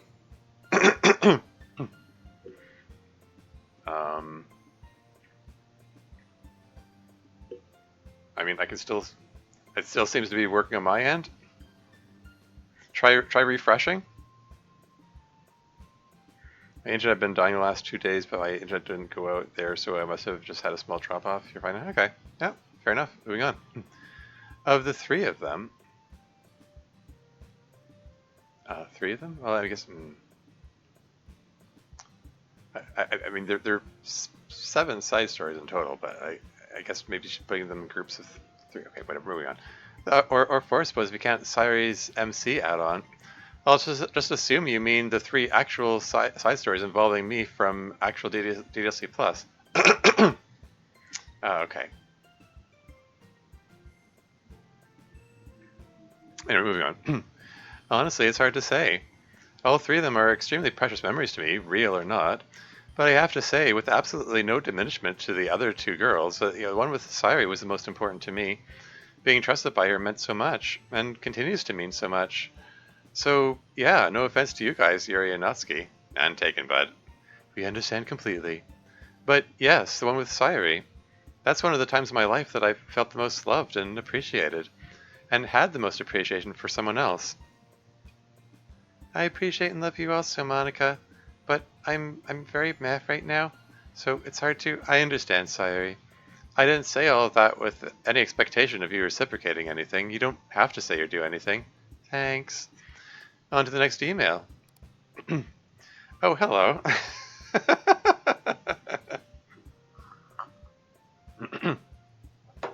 Hello, everyone. This is Tormuse. Yeah, I a while back I got in the habit of starting all my streams and all my all my videos on my YouTube channel by saying "Hello, everyone. This is Tormuse," in this with the same cadence that YouTuber Sean says "Hello, everyone," because I don't know. I just like the way he says that. If anyone's familiar with that particular YouTuber. Like she's saying the three she's in, yeah. You know that guy? Yeah. Uh, yeah, okay, so here's the email. What did I even say? Oh yeah, okay. Hello everyone, this is Termies. I don't know who needs to hear this, maybe Monica, question mark? But as I've been observing your simulation, I noticed that from time to time, the game puts options on the screen for the player to select. And while the president seems to be able to see the content of the button that is selected, they seem to be otherwise unaware of what the buttons say or even how many buttons there are. I just want to make sure you're aware that our options for communicating with you in-game are very limited and lack nuance. And sometimes we even get railroaded into a single option that might not reflect what we actually feel. So if there's ever a time when the player selects an option that you find hurtful or offensive, please take it with a grain of salt. We may not have been able to select an option that we want. That's all for me for now. I hope college life is treating you well. Tormuse. Yeah, pretty sure the guy who wrote this email was pretty weird. I mean, yeah, definitely, but who wants to be normal? But yeah, this is me, trying to lean into the kayfabe, lean into the role playing. Yeah. It's true though. There are several occasions throughout this mod when there are options that I'm looking at, and I sit here in my usual overthinking, deliberating way, and being like, I don't like any of these options, you know. And like even in this session earlier when I selected the option during the Monica dialogue of how like she'll be lonely if she depends on the player too much, and she's like, why would you say that? Like she's reacting as though she doesn't know what the options were. She doesn't know that was like one of the only options I have to select. You know what I mean? Like, and there are lots of examples of that throughout this mod, where characters react as though they aren't aware of what options the player has. There's a lot of that in Yuri's chapter. I mean, when she's playing around with trying to get the curated experience, and there are like glitched out options and stuff. Like she's reacting like she can't see what the options are, you know? Find it happened a lot talking to Monica? Yeah. Yeah, I mean, Monica's most often president in this, even though they take turns. So she's the one that has, theoretically, supposedly has access to it. But anyway, moving right along. Oh, hello again, Tormuse. Oh, wait, we're gonna have a call-out thing here. And incidentally, hello to you directly, since you're sitting right there playing. Yeah. Yeah. Oh, really? How wonderful. It's always nice when people get to see their own emails answered. True. It came out a while ago now, but I really liked Turquoise. Oh, really? I thought Siri didn't play mods.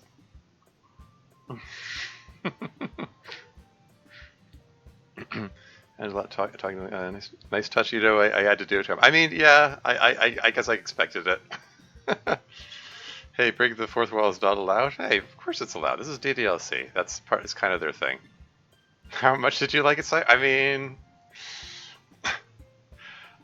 yeah, I mean, we sort of established so far. I mean, again, it's been some time since I played seasons 1, 2, and 3. But as I recall, we've established that Monica and Yuri are the ones that were most like avidly interested in playing mods, and like everyone else was mostly meh and like only played a few. I seem to recall I thought that Sairi didn't like playing mods so much that it became bulimic in real life. No. Yeah. But yeah, interesting. Now I have to think about this in terms of like, okay, what would Club Meeting Sairi think of Turquoise and how I portrayed her character, it being a portrayal from her point of view, and trying to express her, her depression and everything. Anyway, let's see what she has to say. Even though it came out a while ago now, but I really liked her. How long has it's been? I guess it's been a year and a half now that I think about it. Wow, time flies. Anyway, I thought it was super cute. It was super cute. Oh yeah. I like to hope that if Sairi and I did swing that way, we'd make the relationship work a little more smoothly. Yeah, it would just be me constantly screwing things up, not her. That was a joke, guys. I hope so. For my part, I greatly enjoyed the worm mod. Oh no, the Would You Love Me? Yeah, that's a more recent one. That one came out this year. Um, I, yeah, I don't know. It's interesting that Sari and Maka both came away with it was super cute. I mean, it has cute moments, sure, certainly. I don't know. Maybe this is me overthinking and tending to dwell on the negative. I like. There's a lot of negativity and turmoil that happens in Turquoise too, but it has cute moments for sure. Anyway, I don't know. Moving right along. For my part, I greatly enjoyed the worm mod Termuse. It was unorthodox, but that was part of its appeal. Unorthodox, yeah, that's one way of describing it. Click the mouse several times to find out. Oh yeah. So it was super hot. I mean cute. Yeah. Unorthodox, but that was part of its appeal. Anyway, oh hey, did Maka not have a focus change there? Anyway, yeah, we know that sometimes the menus don't have ideal options, and sometimes we don't even know what the menu options you have are. Sometimes we do though. Like for instance, I can make a menu appear if I want, but they also just appear by themselves whenever the game thinks it needs your input. Just another one of those things you get used to. But don't worry, we know full well that the menus aren't capable of fully capturing your thoughts and feelings. Monica's abs are really good, yeah. She did it +1, yeah. Sorry, imagine doing a sit-up, yeah. The workout scene was fun to do. That one was cute. I liked that bit, even though, I could say so, even though I wrote it. I liked their interaction in that. Anyway. Too well, we know that, really. Sorry. Yeah. Anyway, let's see the next one. Hello, hello to my favorite literature club. I have a few questions that I'd like to ask you all. But first, I want to say that you're absolutely amazing, and if I could jump into your reality to join your club, I absolutely would do so. Even if it means embarrassing myself with bad attempts at poetry. But hey, you can't spell poetry without try. So I'm going to do just that. I also apologize if any of these questions have been answered already, since I'm still in the process of catching up, just finished the Season 2 collection. Anyway, here's my questions. One general question, how does repeating the year work with the topics in class? Do you just repeat the same lessons, or do they change? Code? Oh, okay. Oh, so this is Coder who sent this in? Cool. It isn't signed, but okay. Hello Code. Thanks for the email. Looking forward to your poetry. Let's see about the topics in class. Yeah. Code, Twitch VTuber does have a habit of writing poetry. It's a thing on his channel, and in his server. So yeah, be interested to see what he comes up with. Anyway, let's see about the topics in class. They do change, although we also repeat them from time to time. I've taken physics more than once, but mostly they change from semester to semester. And thank goodness for that, I say. I'm not sure I could handle taking physics over and over every semester. But imagine if you got chemistry with Miss Ida over and over. especially now that she knows about us. You could just do nothing and she'd probably wink and give you an A if you were in the literature club. I doubt that Miss Ida would do anything of the sort. She's very conscientious. Yeah, she probably would make you earn it all the same, huh? Well, next. I really should have seen that coming. Commit to... Yes, commit to the bit, I know. But there were a lot of parts of this email, it's not over yet. Still, though. For hopefully soon to be... For hopefully soon to be real best girl Monica, if you're eventually able to get to our reality, how would you know who your specific player is? Wait, best girl he wrote? Sorry, is this still Code's email? I thought his best girl was Natsuki. He's expressed on occasion liking the tsundere archetype. It is still Code's email? Huh. That's a... What's he buttering up Monica for here? Anyway, wait, best girl he wrote? Are you cheating on me, Code? Okay, that's amazing. Are you acknowledging that ranking human beings against each other, even fictional ones, is a somewhat problematic behavior? Are you encouraging us to view each other as all being equally and extremely valuable? Because that's base. Nice job. Okay, done. Go ahead, Monica. Thanks. Well, I've talked about it a few times. Really, there's no one me. I actually exist for as many copies as there are installs, even if it's the same personality and memories in each instance of me. So I suppose it depends on where I come out and how I come out. It would trouble me more this kind of question, but you know, I don't have that problem. It's kind of like the opposite of a good problem to have. More like a bad benefit to have, I suppose, since I can't get out and so don't have to worry about the logistics. Anyway, for the best girl we all need in our life, Sayuri, how can you be such a scatterbrain sometimes, yet also so incredibly cunningly clever at other times? Also, what's the most well thought out plot you ever concocted, aside from luring MC into joining the club? Interesting question. I mean, for Sayuri, she's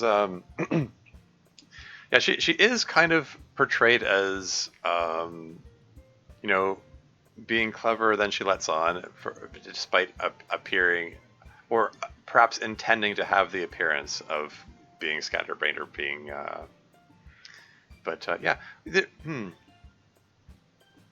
yeah, like the original game has hints that she has a regular habit of coming up with schemes, like the whole wanting to go for a walk with MC so that she can guilt him into buying a snack kind of deal. Anyway, moving right along. Oh, hey, we are all best girl in this email. Sayuri, this email part is for you. Oh, I guess both of these are really easy to answer. The scatterbrain part, that's just who I am, I guess. I've never really been a really organized, squared away kind of person. People tell me it's because my brain is really distracting to myself, and that's probably true. But it's been like that for so long that I can't tell if it's me being distracted or just by nature. How I can be clever? Well, I'm good at tricking people. I have to be. My whole life I have had to fool people, mostly into thinking everything is fine. Otherwise, it gets really inconvenient. And so because I've been doing it from a very young age, I'm really good at it sometimes. I fool my dad a lot of the time. I even fooled MC for years and years. He didn't even know. When I was sad, he'd always think it was something else. The most well thought out plot, I don't know. I've never been much of a plot person, I guess. Yeah. I mean, in club meetings continuity, Natsuki's the plotter, really. Oh well, anyway. Me getting MC into the club was definitely one of my better ones. Probably my best, most positive one, if I'm being honest. But other than that, it's probably when I tricked everyone into making me club president back when I wanted to delete myself that one time. Okay, so that's season 1 events. I'm not proud of that, but it did work. That's too depressing, though. Let's get to something lighter. For Smort Best Girl Yuri, Well, you're not too big on gaming. You've gotten into some visual novels. So, have you played the Danganronpa series? I think it'd be right up your alley. If you have, who's your favorite character? Yeah. Um, yeah. I haven't played Danganronpa.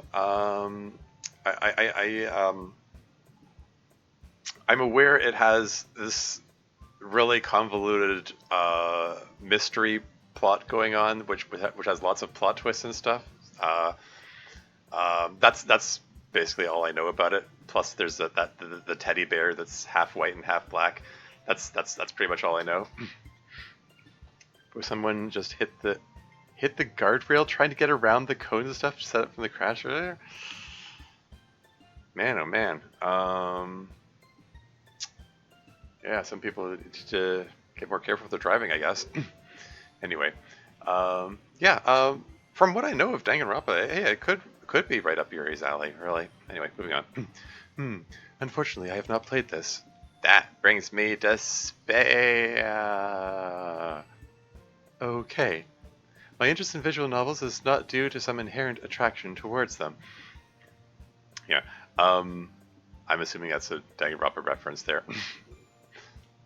Makes me wonder if Dev has played Danganronpa, now that I think about it. Anyway, my interest in visual novels is not due to some inherent attraction towards them. I'm more just interested in them from a personal standpoint, since I live in one, you see. Actually, I find that most visual novels I have tried do not much fit my taste.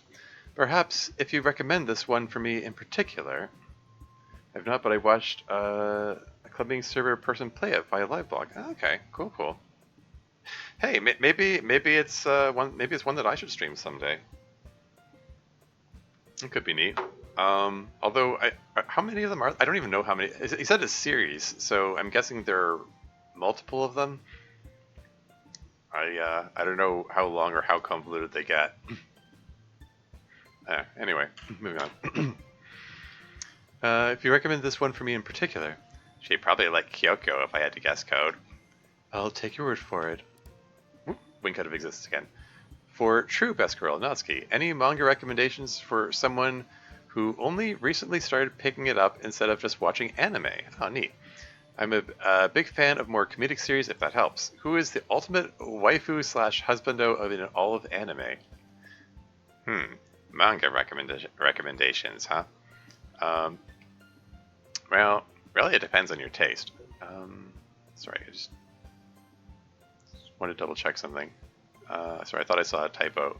I might have. Okay, no, okay, I imagine it. Never mind. Well, really, it depends on your taste. There's all sorts of manga out there, after all. For you, I'd make a few recommendations in terms of manga, starting with the shoujo manga. Nagatoro seems right up your alley, and then I'd say Alcohol is for Married Couples, Kaguya-sama, and Fruits Basket. Yeah. I think Nagatoro is the only one out of those that I recognize. I mean, well, I recognize it as the name of an anime. The anime is called Don't Toy With Me, Miss Nagatoro, I believe.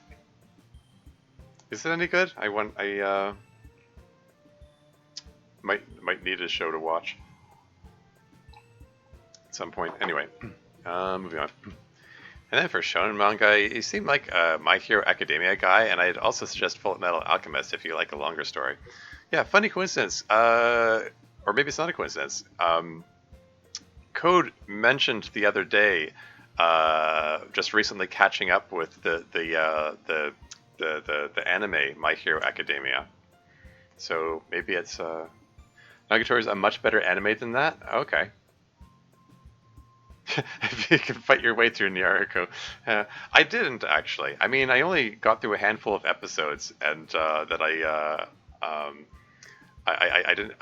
I mean, I sort of lost interest when you indicated that it wasn't a serious recommendation, and B,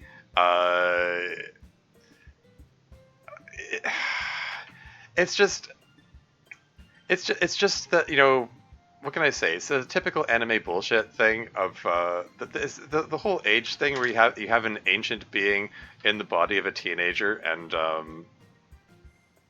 so the audience is supposed to be okay with lusting after them, presumably, and it creates weird dynamics with the fact that she's attempting to romantically pursue a teenager, despite being like thousands of years old or whatever. It's just I don't know. There's a number of animes I can name that have that sort of trope, and it's I don't know. It's I don't know. Like, it's just I don't know. Animes that are weird about age like that just kind of rub me the wrong way, I guess. Like it doesn't have to be a bad thing. Like Frieren Beyond Journey's Edge, Frieren Beyond Journey's End is an anime that I watched recently. That's one of the better ones, and that's an anime which could very easily have leaned into that trope because Frieren, the main character, is like a thousand of year old elf character in a traditional D&D setting, you know, traditional fantasy setting, like Tolkien's elf kind of elf, in a world with like dwarves and dragons and so on. But it isn't.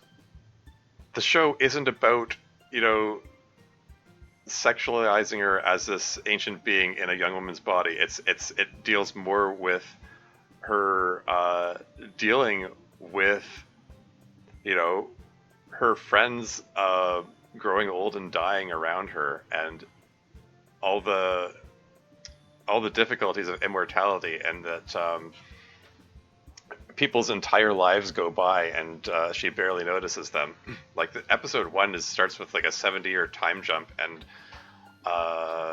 her in tears with regret that she didn't get to know her friends better while she had the chance. And there's also whimsical stuff in there too. Basically, I'm just trying to get across like having that trope in there doesn't necessarily have to be a bad thing. It's just some shows are just weirder about it than others, I guess. Anyway, much better than that. Not on the level of Kaguya though. Okay, is that an uncomfortable show? Yeah, I'm assuming you're referring to Nyako there. Yeah, like kind of starts a little uncomfortable, then segues into being wholesome. Okay. Frieren absolutely crushes. Oh yeah. Frieren is awesome. I look forward to season 2 coming out. That would be if such a thing is coming. I don't actually even know, but Frieren's good. It's got interesting characters in it too. Like even though Frieren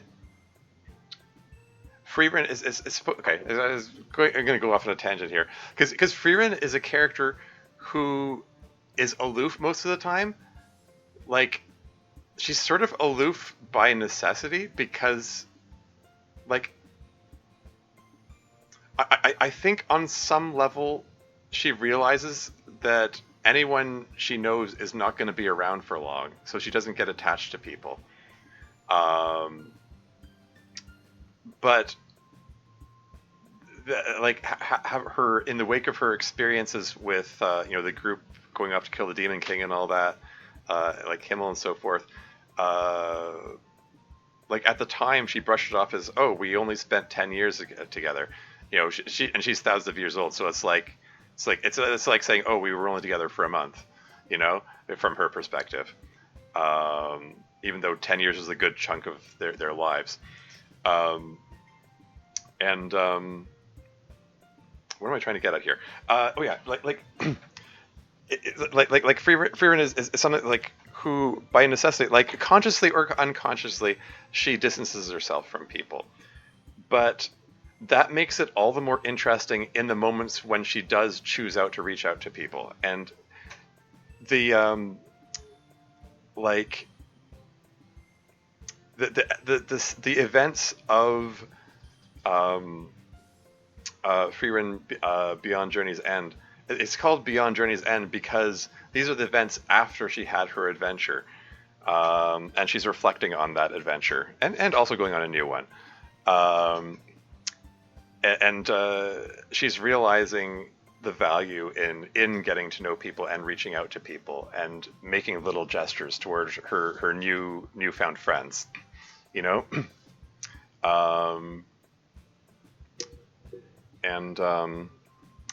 Yeah.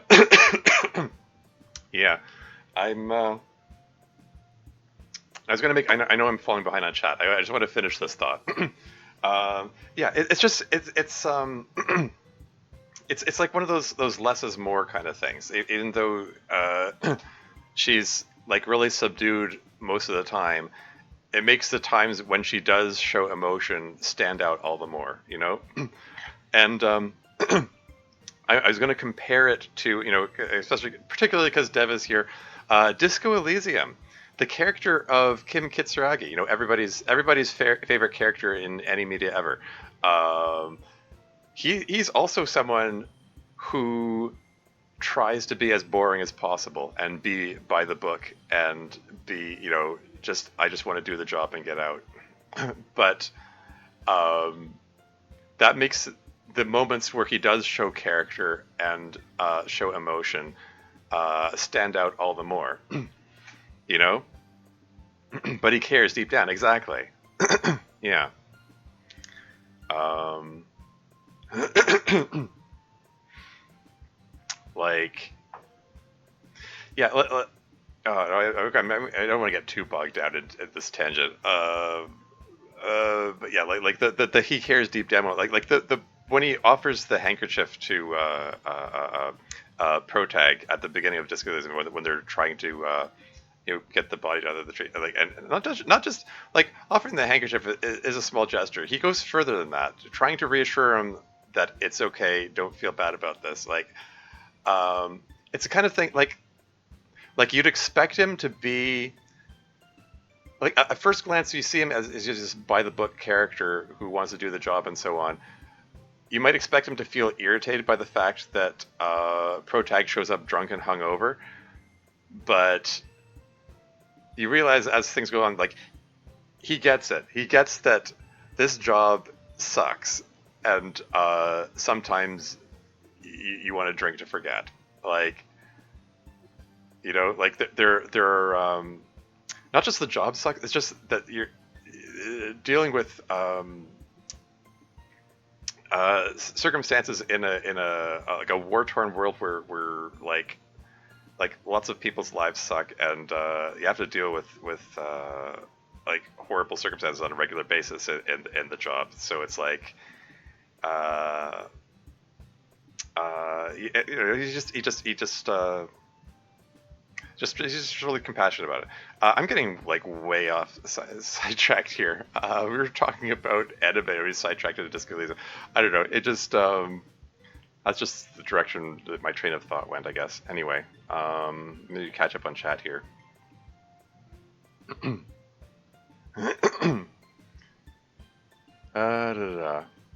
Does have an unusual number of close-up shots of her feet. Yes, I'm aware. I know that's a thing.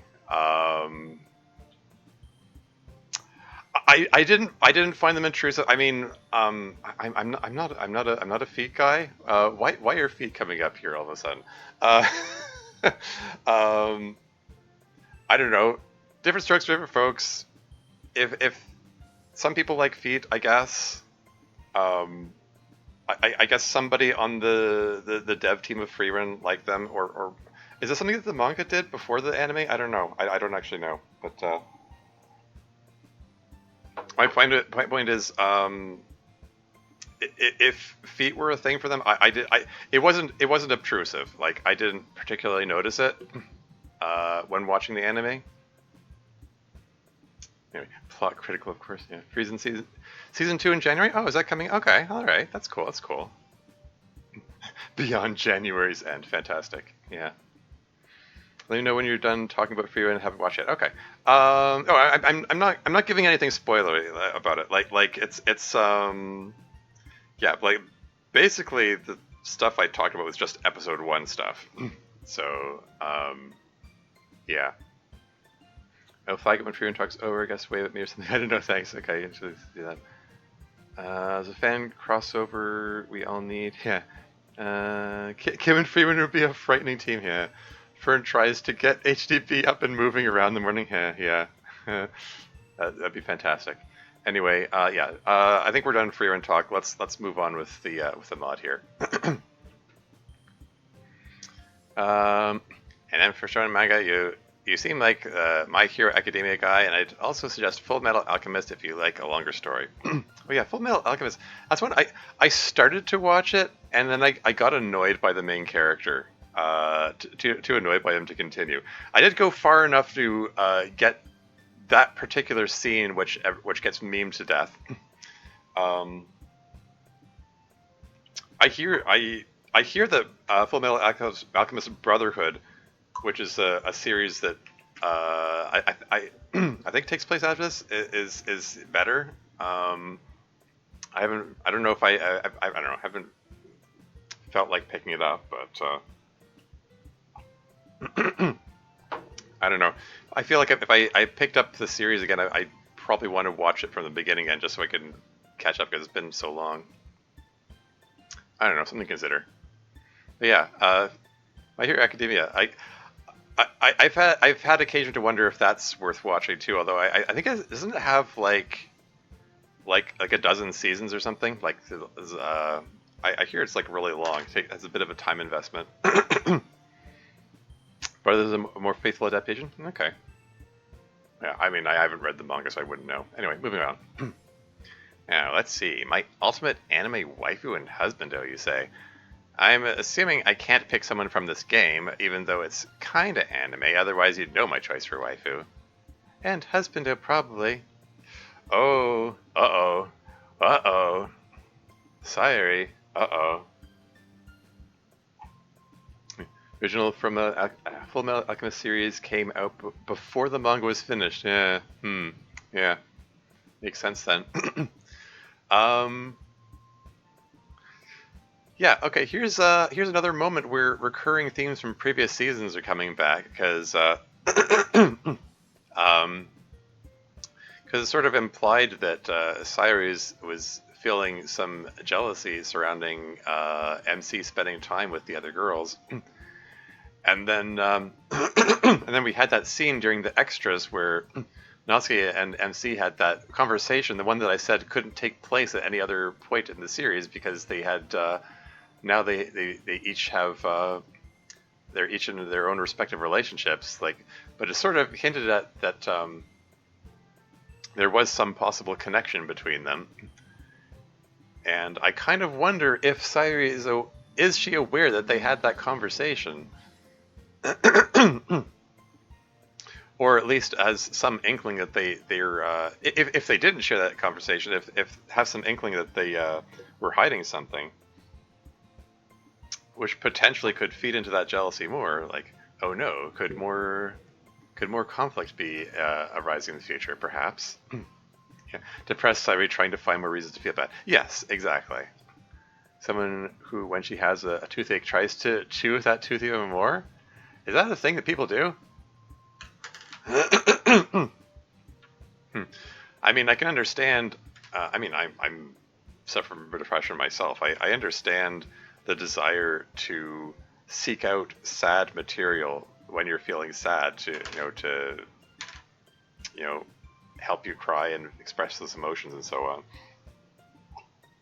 I don't know about chewing with a toothache. That just sounds kind of horrible. Anyway, moving on. And for her husband, probably. Sorry, no, we've been over that. Anyway. Ultimate waifu is easy. Sakura Haruno from Naruto. Okay. Yeah, I'm not familiar with Naruto. Sakura. I think she a pink-haired character. I mean, Sakura's the name of the cherry blossom tree, the one that turns pink during a certain season. Anyway, Sakura Haruno from Naruto. Yes, I can hear all of you shrieking right now that that's just because she is me, but that's not true. Yeah, okay, yeah. The pink-haired character, of course. She does have pink hair. Yeah. I'm way spicier than she is. I just dig the way she turns from a filler character into a really important part of the universe through sheer force of will. Love Sakura. For husbando, let's see. That's actually a little more challenging. I'm going to go with the more recent husbando, and say it's got to be Lloyd Forger from Spy X Family. That's another anime I watched recently. The first two seasons of...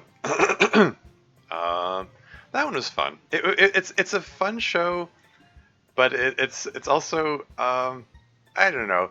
I felt I was starting to feel. I know the whole intent of the show is that like one of them's a spy, the other's an assassin, but they don't know about it, and they're living a double life together. Um, that's the whole premise of the show. Um, I still feel like I know that the whole premise of the show is they don't know about it, and they're trying to do this slice of life thing with the spy slash assassin stuff going on in the background. um, but I would have. I feel like I would have been happier with the show if it moved forward in some way. Like even if they don't like how explain it? Like um at the beginning of the show, I just sort of assumed they had an unspoken agreement that they weren't going to talk about each other's respective pasts. You know, like and let's just pretend everything's normal and carry on with our seemingly normal family. But then their internal monologues ruin it by having their internal monologue be act like they're completely unaware that there's anything unusual going on. Like Lloyd just never questions why Yor is skilled in hand-to-hand combat or why she's so strong. um, it's it's odd because he's this super spy who notices everything, has an eidetic memory. Like when he's trying to figure out who to form his fake family with, he immediately and met Yor for the first time. He immediately recalled her and her precise details, um, even though he never met her before. Um, it's well established that he's just like he's just that good at everything, and yet he doesn't notice all these irregularities. Like it strains credibility. It just strains. Like I know it's not the point of the show, but it strains the notion that he's this super spy who notices everything and he doesn't notice these glaring details. I like to think he's blinded because he is experiencing familiar slash romantic love for the first time, so it throws off his sensors. That's possible. That's a possible reading. Absolutely. That can work as an interpretation. Um, yeah, I don't know. Just at like the end of season 2, and especially the OVA that came after that, it really felt like it was building to something that was like, there's no way they can hide this from each other after this. Like it makes no sense.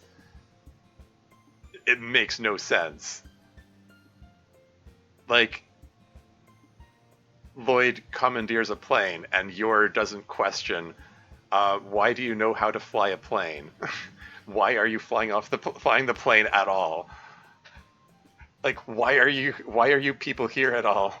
What is going on in the middle of this big international incident? I'm not gonna spoil anything, but I'm just trying to choose my words carefully. There is a big international incident occurring, and nobody questions why the others are there. And it's just it, I don't know. It's kind of the kind of thing. Maybe it only annoys me, but I was just like, come on, guys. It just strains your credibility. Whatever. Anyway, I'm gonna move on and say it's got to be Lloyd Forger from Spy X Family. Like, yes, he is very hot, and he's a skilled spy and all that, and a kind man, and so on. But here's the really attractive thing about him.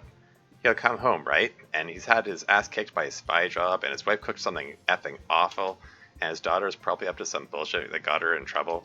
And he is exhausted. My man wants to go to bed. But he has the strength to still give them love and attention and see to their needs. He does it with a smile because he loves them and is happy to help them. Take note, dudes. That is hot.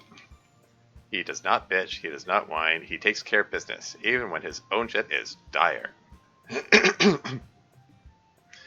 Yeah, I mean, it's another, yeah, well,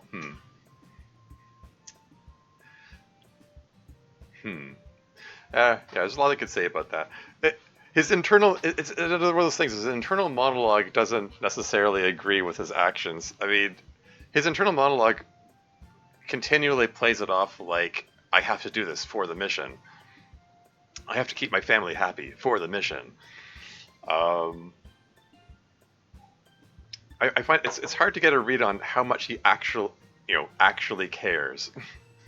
Um, how to kiss my wife tenderly for the mission, exactly. Yeah. Anyway, moving right along. Uh, that is strength to the max. So yeah, there's your top husbando. Thanks for the question code. Good one. Oh yeah, ad break is coming up in 40 seconds. Okay, I'll keep going right up until then. For honorary best girl MC, if the gap between our realities is ever bridged and you'd be able to meet your player, how would you feel about it? Considering you originally served as a way for them to experience your reality, is there anything you want to say to them, talk to them about? And MC says, I've thought about it. Honestly, I'd just be interested to know the player as a person, like I'd know it, like I know anybody else. I don't think there's anything special about you all out there that makes you any different from us, really. You're people and we're people, you know? It is kind of weird that everyone was me, sort of, but we're all past that now. Your reality, yeah. Okay, ad break is imminent. DS reference in a DLC VOD. You'll find a lot of those in club meetings. Anyway, I'll be right back.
And I'm back again.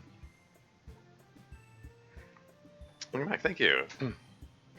Didn't get sent away. Oh, what, you didn't get an ad break? I don't know. This thing said there's an ad break. Oh well, moving right along. We're past all that now. So I'd be as interested in them as I would any other person. Or maybe more so. After all, our players have a lot of knowledge about who we are and the choices we've made. You've had weird front row seats to our lives. It's probably someone who has a valuable perspective on us. Did it? Huh. So yeah, hopefully that gives you an idea of it. Also, okay, is this the poem here? Cool. Also, I guess I might as well share an attempt at a poem, considering I said I'd join the club if I could. So please view this as a substitute to me actually being there, since that's still impossible. Beyond the chasm. Before me lays a chasm, a damaged rope bridge, all that leads across to all I cannot reach. I take a step, the bridge might hold, just one more trip. I see my goal, the other side beckons me. The bridge, all that hinders me. I take a step, I hear the creaks, yet still I go. Try to reach what I set out to reach what was unreachable. Ah, a poem. It's in 2 parts, so give us just a moment to read it. And I'll write on to the next part now. I take a step, a board breaks through, but still I stand. The bridge still stands to tread across with careful steps. I take a step, I feel the ground, and there I was. I reached the side beyond my reach, and yet see another thing beyond. I take a step and turn around. Before me lays a chasm, a damaged rope bridge, all that leads across to all I cannot reach. I take a step, the bridge might hold. Just one more trip.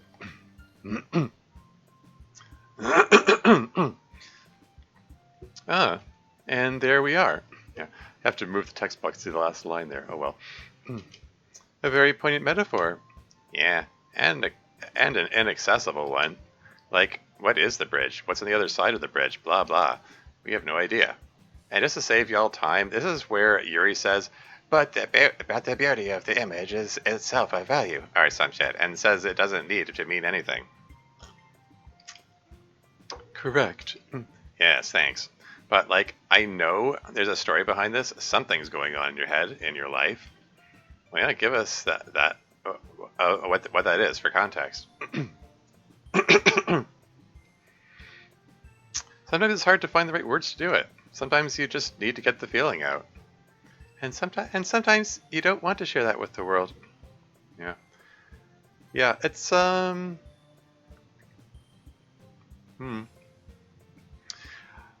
you'd think that Natsuki would be a little more understanding of that, really, because I mean, in addition to being in a relationship with Yuri, she also is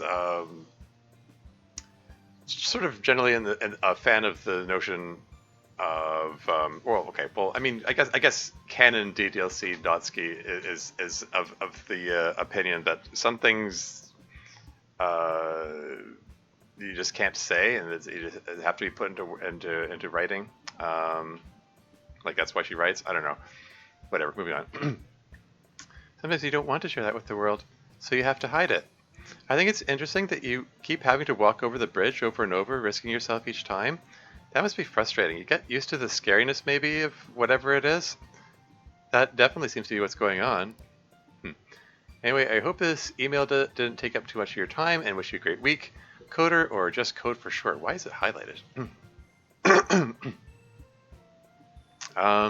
All right, and that's it for that one. Thank you for the lovely email and poem code, and sorry for neglecting your email accidentally. Oh. The, Oh, right, yeah, because yeah, Code made the comment, because I watched his stream of the extras in for season 3, and his email didn't come up, and I think it got overlooked. Is this the email from the original email from way back when that was supposed to be there for the previous seasons? I don't know. Anyway, yeah, Code's email should have been in the season 3 collection. Yeah. Whoops. Anyway, on to the next one. Hey, I was rewatching a few of your videos and wanted to send an email again. I know y'all get a lot of emails, so if you ever see this and or a previous one, I'm Justin, who asked about your opinions on the Ace Attorney games and Hi-Fi Rush. While this stuff's been happening to me, all good stuff, I recently figured out I am most likely transmasculine. Very cool. Or based, I guess I should say, which is neat. Justin was a random name I was just testing out to see if I liked it. Lol. And I'm using a different name now, but I'll just sign this off as Justin2 so it doesn't matter. Huh. I don't really know why I'm sharing this, honestly. It just feels nice talking to you guys. Even if you're not technically real or whatever, y'all are simply nice to talk to. In the words of Marge Simpson, I just think it's neat. So, I just think it's neat. So yeah, I hope you're all doing well and stuff. See ya. Justin, the sequel. Ah, hi Justin. Looks like it's just a check-in email with no particular questions. Ah, but he did have important personal news that he wanted to come out to us. Was Monica supposed to be focused during her line there? I approve, Justin. You are welcomed and beloved as you are. But you know it's perfectly cool if you just tell us your actual name, although Justin is cool by itself. Also, it is neat to talk to you. I have long forgotten why I am yelling, but now it is too late to stop. No, I think there's still plenty of time for you to stop. She's not a focus puzzle now, thanks. Although I do wholeheartedly endorse everything Natsuki said, just less loudly. We're doing just about as well as you'd expect, Justin. Feel free to write us any time. Hey, this is Robbie. Hopefully college has gone well for you so far. To Natsuki and Yuri in the Love Literature mod from Season 2 during the Natsuki route. The Love Literature mod from Season 2 during the Natsuki route. Season 2? I'm trying to think. What's... There's a part that mentioned a roller rink date. I was wondering if that ended up actually happening. If so, how did it go? I'm drawing a blank. Which mod are they referring to there? Is that I'm trying to think what the season 2 mods were there. Like there was the MC side stories thing. There was the cursed ship mod, and the crazy Yuri one. I forgot. That's what I was wondering. Love Literature 63. Oh, okay, Yuri gender swapped Ace. Oh, right. Okay, I remember now. Yeah. 63. Yeah, referring to Rule 63.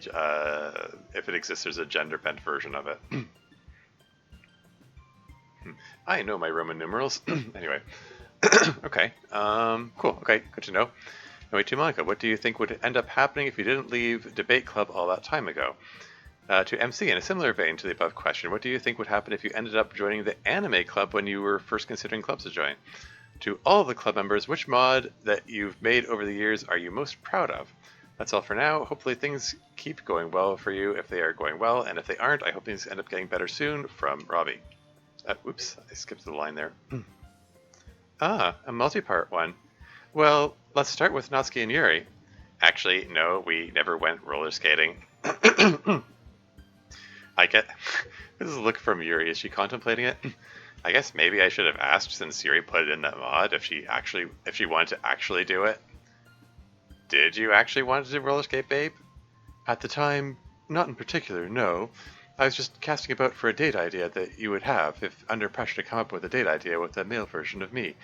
Roller skating was the first thing that came to mind that seemed to fit you and that alternate version of me. However, I would be absolutely delighted to roller skate with you now, should you wish it. Awesome. I'll add it to our list. You have a date list? Indeed. It is important that things be written. Yuri sounds... Wink out of existence. Yuri sounds so cool when she says mysterious stuff like that. Yeah, she does. What if I didn't leave Debate Club, huh? Sorry, I guess a few things might have happened. Maybe the game was always destined to happen. It would just be Doki Doki Debate Club. Instead of Natsuki and Yuri and Sayuri, you'd have the people who were in the debate club. That would have been a very different game. I wonder if the MC would still have been our MC, Sayuri's friend, or if maybe it would have created some other guy. Um, H.I. I don't remember the characters from previous seasons who were in the debate club. I don't even know who she would have been about to say. Oh well. For the longest time reference? Oh wait, is that him? What's her name again? Hikaru? What's her name? Himari. Yeah, fair enough. Moving on. We would create some other guy. Anyway, other than game stuff, I probably wouldn't be as happy or comfortable. I like my friends in the literature club. Oh, winked out of existence again. We like you too, Monica. As for me, man, I have no idea. Game-wise, I think that it was never possible. Like, I was always supposed to join the literature club, but I don't know. The anime club is all guys, or it was during our senior year. Why does he have the angry eyebrows? Anyway, or all of our senior years. I guess probably I still would have become a little less of a shut-in, but I probably wouldn't be as cool. More of a nerd bro, I guess. There's nothing wrong with nerd bros, don't get me wrong. It's just that I personally probably would have been a more annoying one. Just like Monica, I'm really glad I ended up here. I saw, yeah. Oh, wait, oh yeah. It's been really good for me. I really grew as a person. I ended up realizing my feelings for Sairi, and look where all that has gotten me. Other than some weird stuff at the start, everything's been pretty positive, I'd say. So I'm glad. And finally, let's hear what mod everyone's made that they're most proud of. For me, it's on... Actually, no, that doesn't count. I'm going with the original Doki Doki Ship Club. On... For me, it's on... What mods did Monica make? She made the farewell one in season 3. There's... She made both the shipping club mods. Or was she about to name one of the other club members' mods? The question is which mod that you've made over the years that you're most proud of. Oh, Onion. Oh, okay, right, of course. Okay, yeah, I should have guessed. Anyway, original Doki Doki Ship Club, Club of Cthulhu. Man, Club of Cthulhu was a banger. This is making me want to mod again. We're doing that this year, right? Of course, if you want to. Good. Let's see. Mine are all the same, basically. But I'll go with Baking with Natsuki 2. Wasn't the second one like Cooking with Yuri? Or maybe no, maybe because there was a second Baking with Natsuki. Now that I think about it. Anyway, punctuating with Yuri. Yes, peak. Baking Natsuki 1, Baking Natsuki 2, and Cooking with Yuri. Yep, yeah. Yeah, I mean, punctuating with Yuri is obviously the best mod of all time. It's the best piece of media of all time. So controversial, yet so brave. Yeah. Yeah, speaking of punctuating, there have been a number of spots in here where I was going to question, shouldn't there be a comma there? But I've been holding back. And just trying to restrain myself to only draw attention to like actual misspelling related typos. Anyway, moving right along. I don't care if you didn't like it or if it bored you, or if it bored you. Yeah, I guess that's Yuri just using her particular way of speaking. Anyway, moving on. It was for me. Of course, it's Natsuki Quest for me. Yeah, I mean, that's what I would assume. That was really hard to make. Do you want to stop, Sairi? No, we can finish. All right. Before you read this email, I have not played Club Meeting Season 3 yet, but I will shortly. If this topic was already addressed, you may ignore this email. Man, a lot has happened over the past couple of years. From what I understand, you guys are essentially frozen in 2017 at the moment, but I have access to our live internet, so you must have also witnessed the absolute explosion in generative AI over the past few years. Oh no. ChatGPT, which basically perfectly perfectly emulates human language. Midjourney, which can generate very detailed images based on text descriptions you give it. Generative AI that can make music and even entire videos. Also voice imitations that are getting really difficult to tell apart from the real thing. Yeah. I can imagine Dev taking issue with these descriptions of AI. Just a few years ago, and especially around the time DDLC came out, most of the general public believes stuff like this to either be impossible or a very long way out. Now, seemingly out of nowhere, anyone can use these programs for themselves. It's giving people a bit of an existential crisis. For the first time in human history, there now exists another source of human creativity and intelligence, even if it's not the real thing just yet. Humans have basically lost the main thing that makes them unique compared to other species of animal. I think you're overselling it, dude.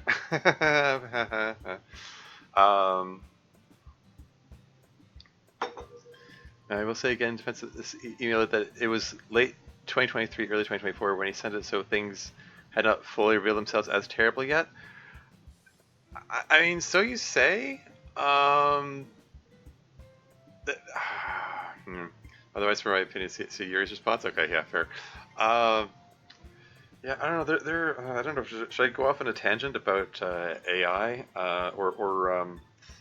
somebody pointed out that calling it AI is a misnomer because it isn't actual artificial intelligence. It's just machine learning models. You just got the tangent handled for you. Okay, fair.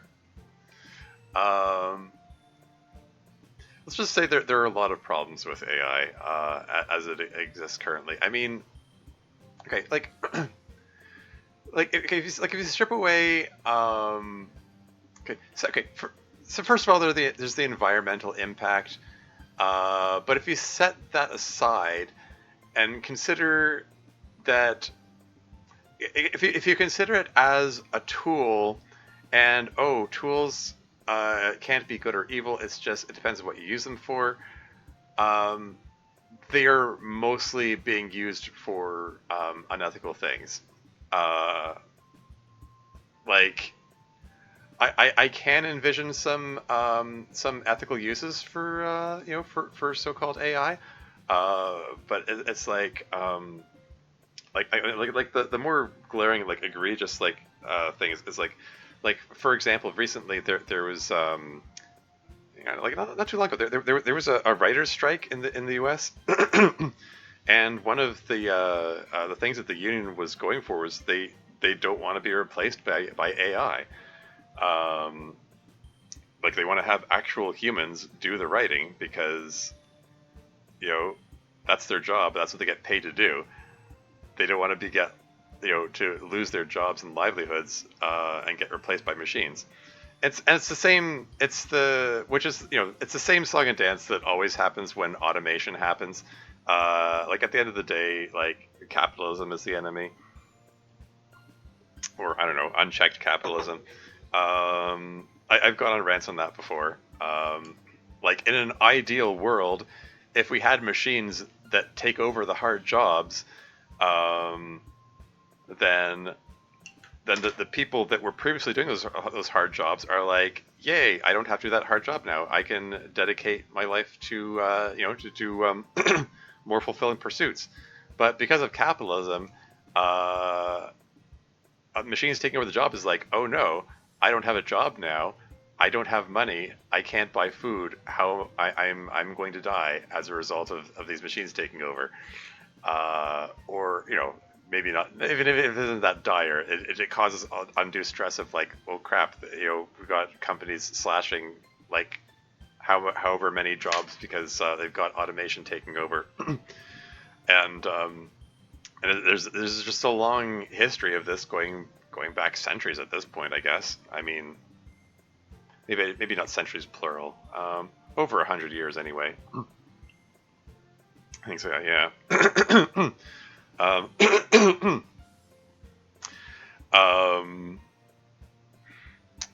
You know what I mean?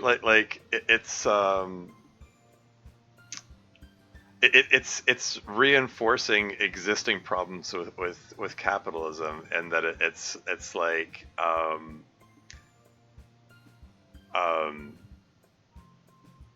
you know, like the billionaire executive types are making decisions that affect people's livelihoods, trying to save a few bucks by having a machine do it instead.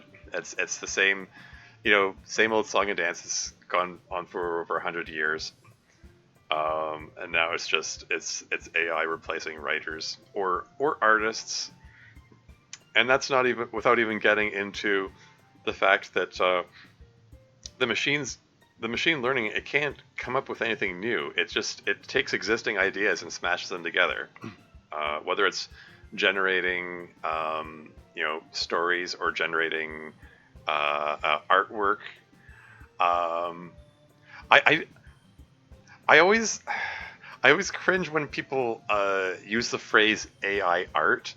I've heard them as AI generated images because I don't think you can count it as art when it's like a machine made it. I mean, I don't know. I just have, maybe this is me, my own personal hangups. I think of art as being, something that's created to and evoke an emotional response in the audience, and the machine doesn't have any emotions. It barely understands the concept of composition of things being related to each other. Like,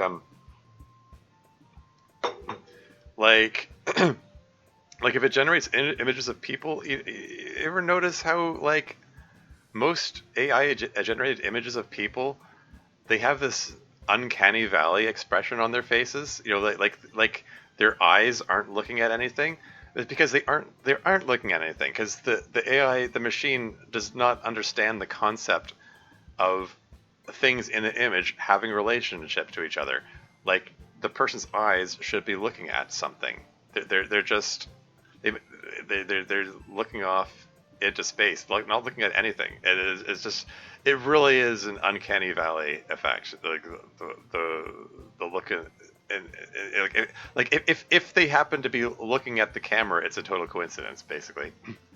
Like an AI can make art. I do think a robot can make art, but like if you program something to move a brush randomly, not to copy something else, it's art. Yeah, yeah. But is it art though? Like, as I said, like I consider art to be, and I'm curious, like I'm considering like the word art broadly, not just visual art like painting, but like a video can be art. Like a video game can be art. A movie can be art. Something that evokes an emotional response in its audience. Any kind of media which is put out into the world, it can it can be considered artistic and can be an artistic creative work. Um, but when the machine is doing it, there's no thought or feeling behind it. It doesn't even understand the relationship between things. It just does what it thinks the person who put the prompts in wants it to. Um, am I making sense? Maybe, like, I don't know. Maybe you think I have too narrow a definition of art, but if banana on a wall is art and mac and cheese yesterday was art. Oh yes, the infamous banana on the wall story. Yes. Um,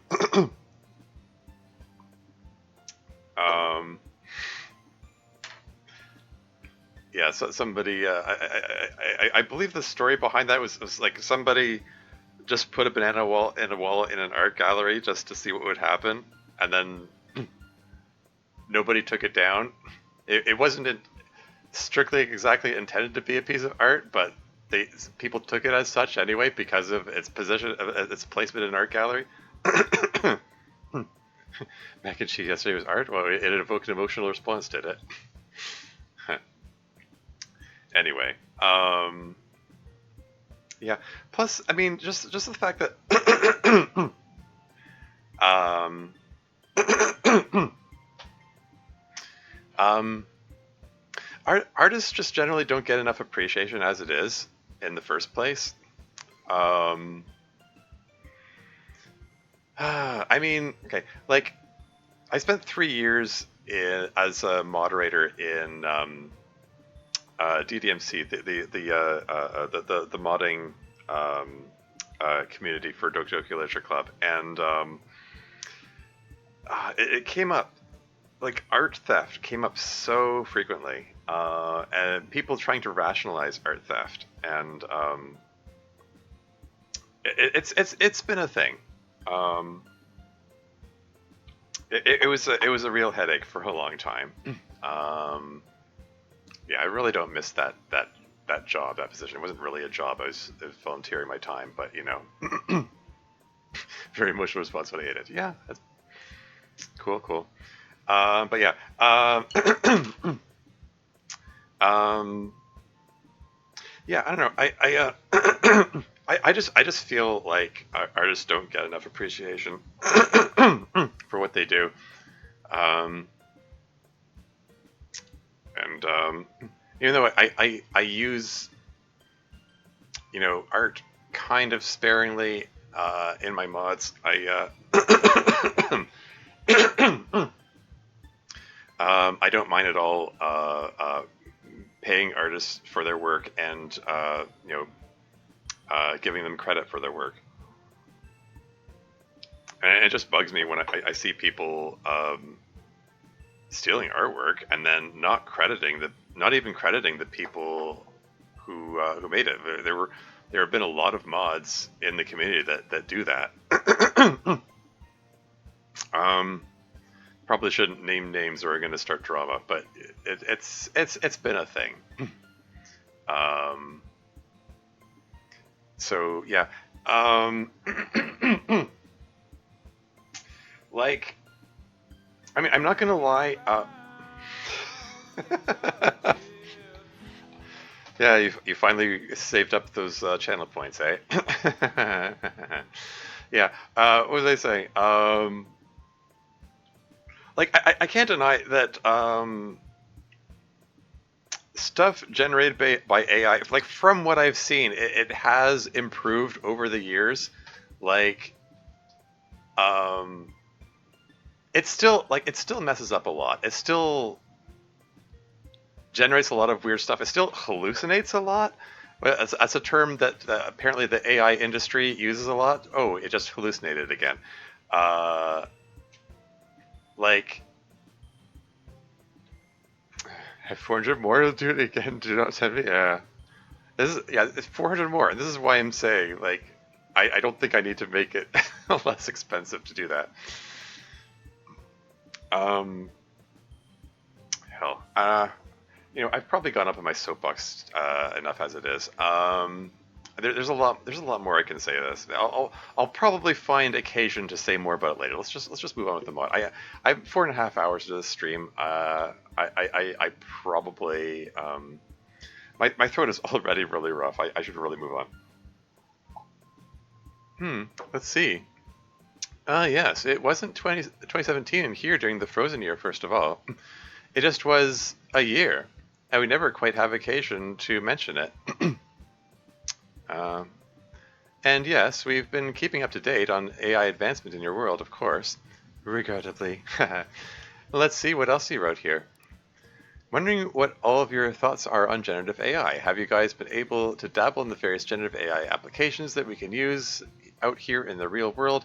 If it's no secret that these models are trained by feeding content already made by humans, text, images, video, etc.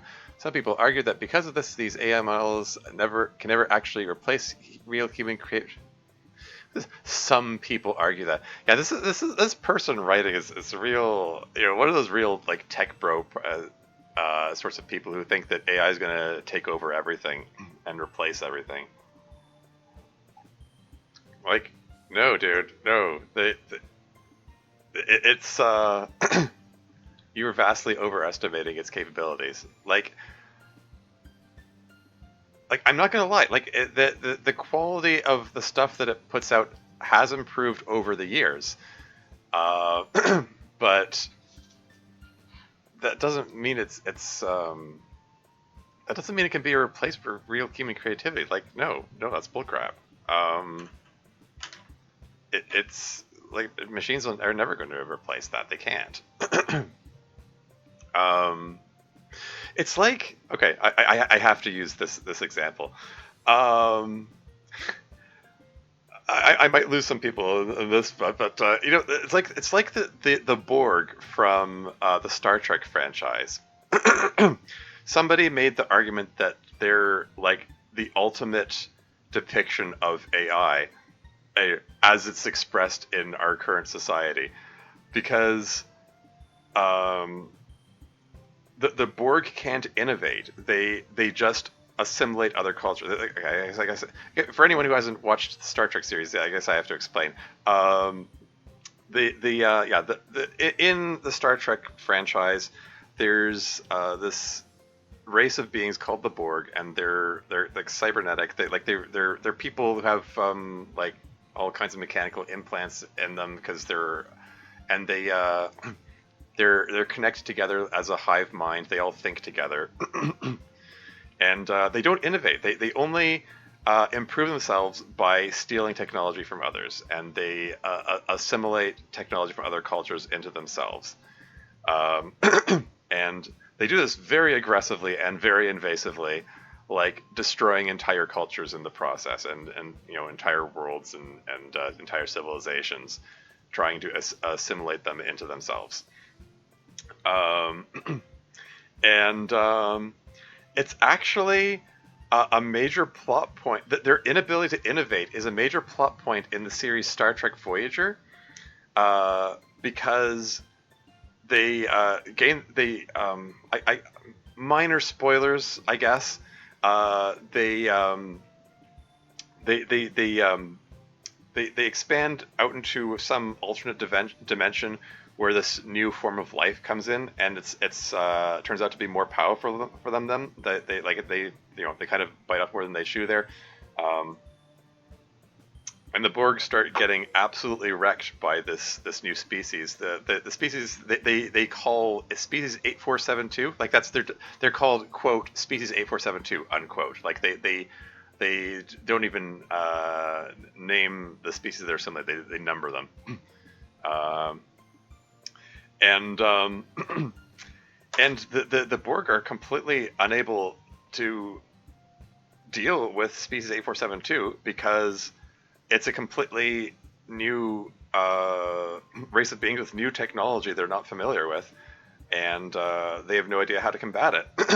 And the crew of Voyager, the Starship Voyager, where the series takes place, come up with a way to combat species 8472 because they combine existing technologies, something that the Borg are not able to conceptualize because they don't know how to innovate.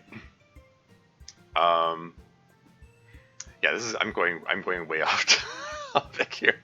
I just I don't know, somewhere out there in the audience, maybe there's a fan of a 30-year-old television series that will get where I'm coming from here. Man, Voyager really was like 30 years ago, wasn't it? Man. Um, but I don't know. It just they act as a good metaphor. I mean, unknowingly, like the show came out 30 years ago, but they unknowingly made the perfect metaphor for modern AI. Species 8472 was a bad arc in Voyager, but my God, did they have a hell of an entrance. That's true. Yeah. Yeah.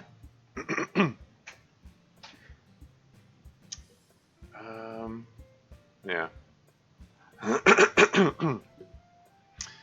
um, oh yeah, I wonder if I should move chat to the other side. Um, can I just... Did I do that right? Check, dot, dot, dot. Okay. Just so that it's not in the way of the chat, yeah. Just so it's not in the way of the text there.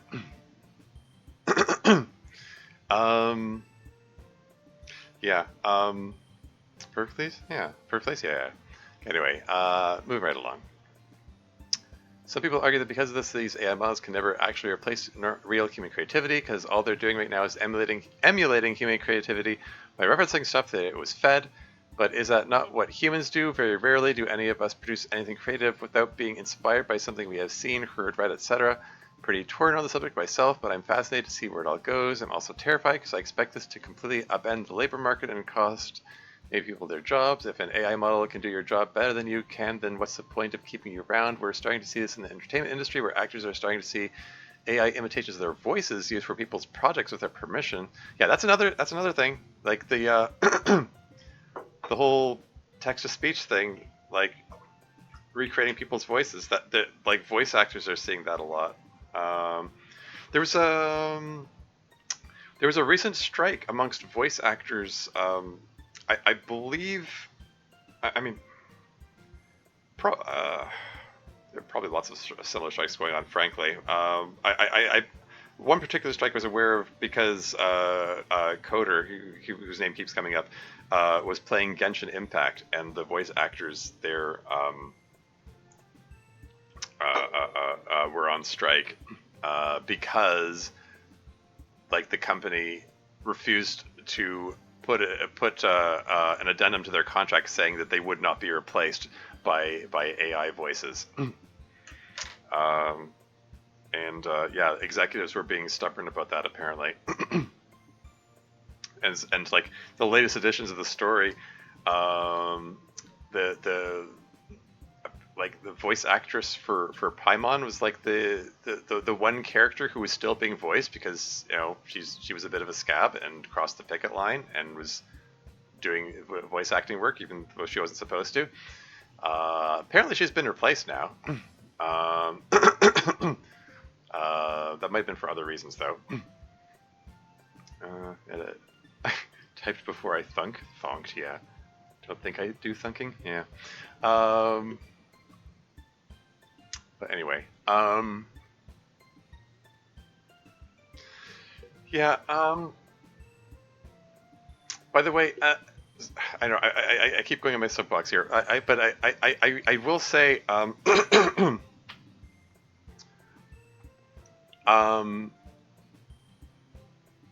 all of this stuff about AI replacing people doing creative things, replacing artists, replacing writers and so on. It's glossing over the fact that some people write because they want to write. Some people produce art because they want to produce art. Because that's their creative outlet, They aren't necessarily doing it to make money. Like, and yeah, like me, yeah. Yeah, exactly. I mean, this is a free project that I believe Dev has put actual money into. Not have a rat surrogate in this scene? Yeah.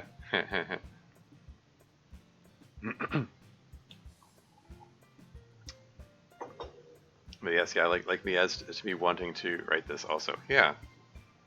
Like, I wrote 9 mods because I wanted to. Two of which are like multiple hours long.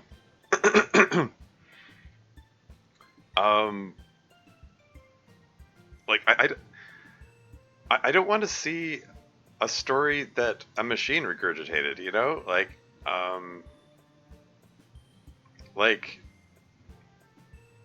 an interesting story.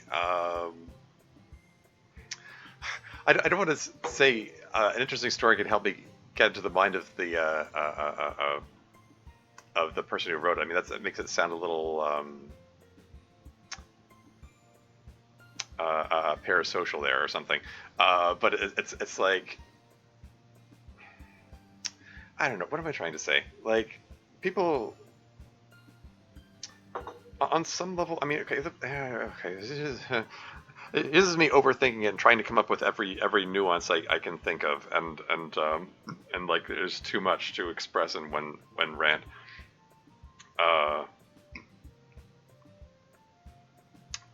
About how yeah, the truest form of writing is writing to oneself. Yes, for sure, but it also it can be a way of expressing something of the human condition, expressing a way of feeling, and conveying that to the audience and making the audience feel something. And you lose all that when it's auto generated by a machine. It's because it's the emotion of the story that's interesting. It's the what makes a story interesting, what makes a piece of media interesting, whether it's a book or a visual novel or a video game or a song. It's about what it makes the audience feel. If the audience doesn't feel something when they're reading it or whatever,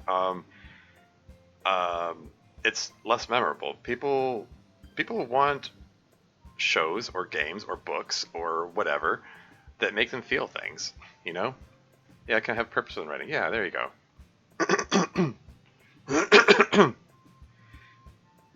So, yeah, I don't know. Okay, I've rambled enough. I'm going to move on.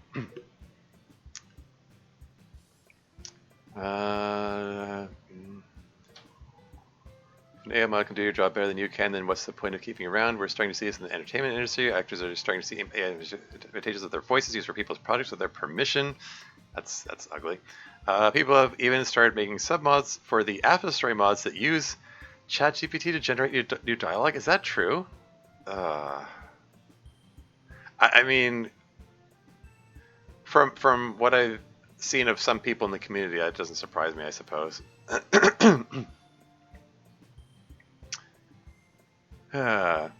Letting the player directly type what they want to say without having to select pre-written menu options. Monica, do you feel this is a step in the right direction?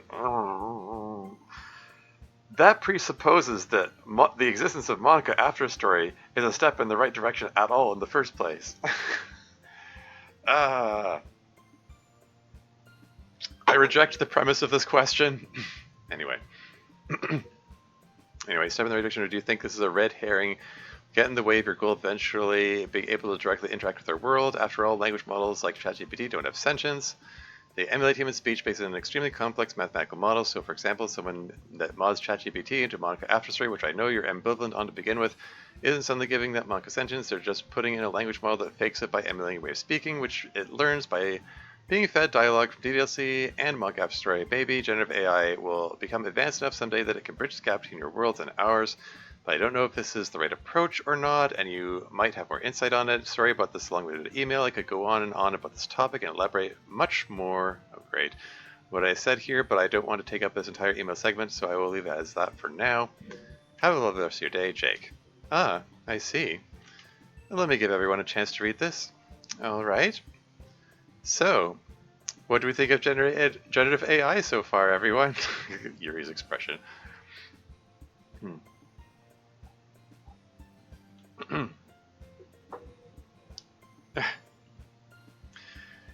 Yeah, I've heard people that try to do that. Yeah. More of a personal question here. Do you have asthma or something? I hear you coughing quite often. Sorry if it's too personal. I am coughing over a bit. Yeah, as Deb says, I've just been coughing for 5 hours straight, basically. Streams like this, where I'm talking constantly, kind of take a lot out of me in that regard. I'm probably going to be feeling it tomorrow, to be honest. I'm probably going to have a really sore throat.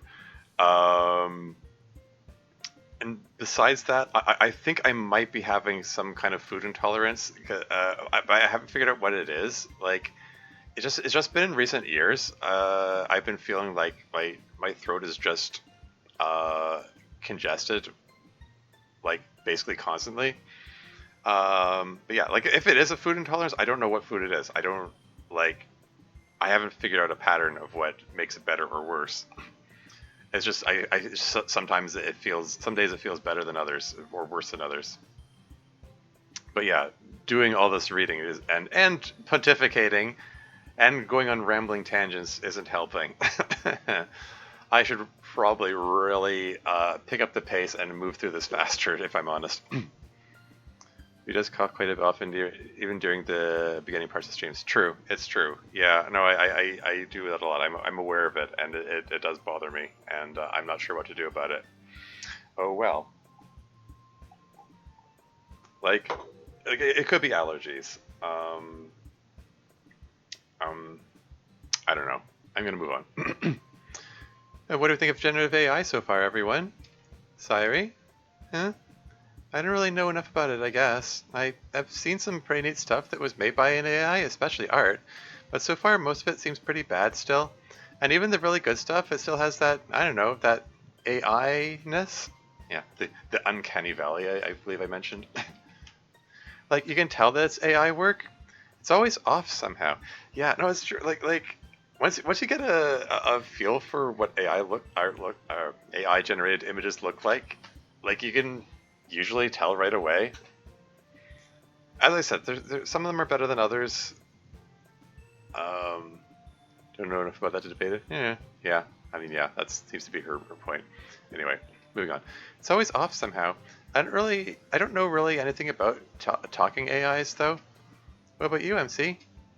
I don't have strong feelings on it one way or the other. I mostly know that people whose opinions on this kind of thing I respect tend to be pretty strong against it on moral grounds. Sometimes also on aesthetic grounds. It is impressive seeing how far I have come in such a short time. But for now, I don't think human jobs are too much at risk, really. AI are still pretty low quality creatively. Termius knows the abridged memes? Oh, the company's abridged. Yeah. Didn't know about that debate. Yeah, okay. Yeah.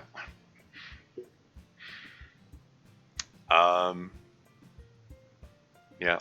Okay. That point, I don't think they're too much at risk, really. It's like, I don't know. You might be Maybe this is me being cynical. You might be underestimating the greed of rich executives. Um, eh. Like, I think as to quote Dan Wilson from Folding Ideas, diminishing returns are still returns.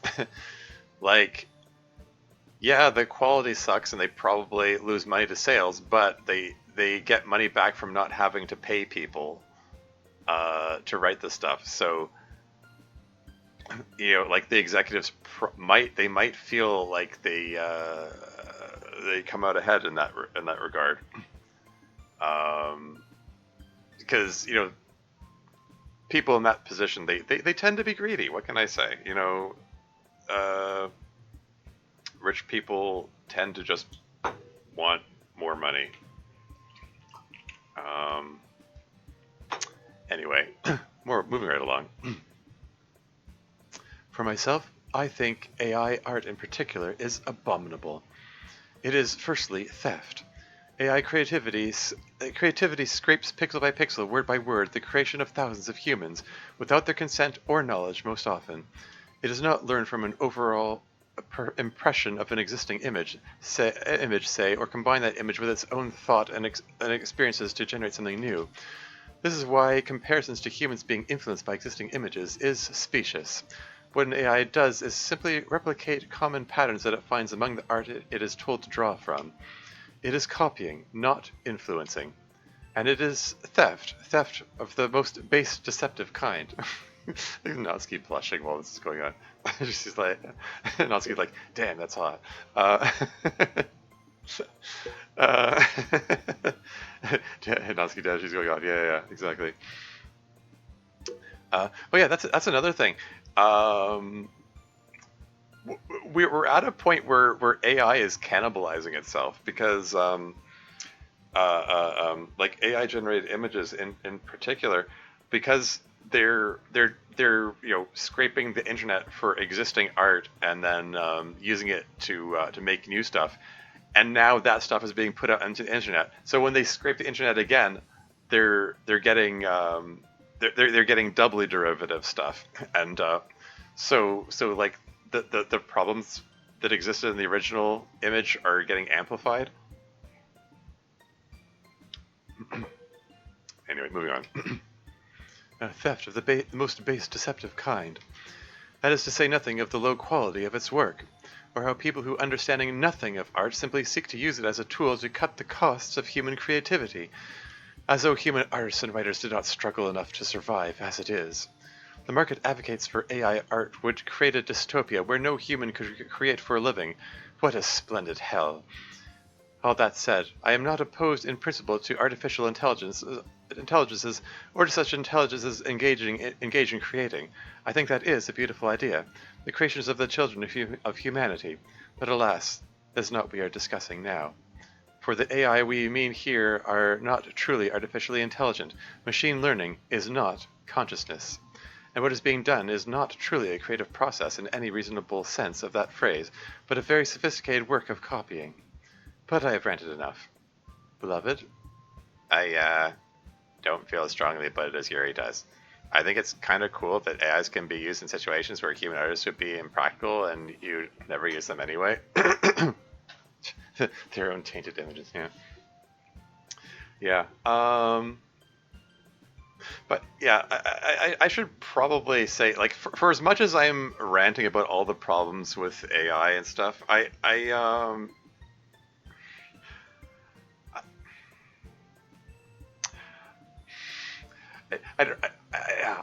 don't know. How do I say this? I feel like I have to put a lot of caveat. Like, I don't necessarily really condemn it as much as it might at first seem, because I can conceive of ethical uses for it, and I can conceive that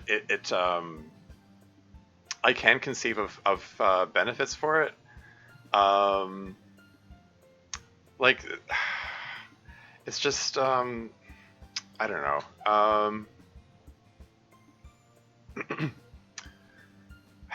My brain is fried. I should probably just move on. I should probably shouldn't go. Yeah, I don't know. You also have to weigh it against the environmental impact, and wonder, is it worth it? Whatever small benefits that come out of it, is it worth that? In addition to all the other problems, um, the financial problems from taking jobs, and ethical problems from stealing others' work, and um, yeah, I don't want I don't want to start rattling off potential possible benefits in an attempt to I don't know, try to balance the scales or anything. I don't know. I think my brain is too fried at this point to form coherent thoughts. I need to wrap up this stream. So also there's an ad break coming up in 2 minutes and 45 seconds. So that'll give me a time to recollect myself. But I really should move on, because I need to I need to get to the end of this thing. Moving right along. Human artists would be impractical and you'd never use them anyway. As long as it's stuff where you're not using a human artist anyway. Like, if you're running a tabletop RPG or something and you need to whip up like 100 NPC picks or something real fast, AI art can be kind of cool for that. And you're not displacing a human artist, since I hope no one is commissioning artists to whip up NPC art on several minutes' notice. I definitely agree with Yuri that it's lame anytime you turn to an AI instead of paying a human. I just think that sometimes it has good uses, even if it does kind of suck, like MC says. Yeah.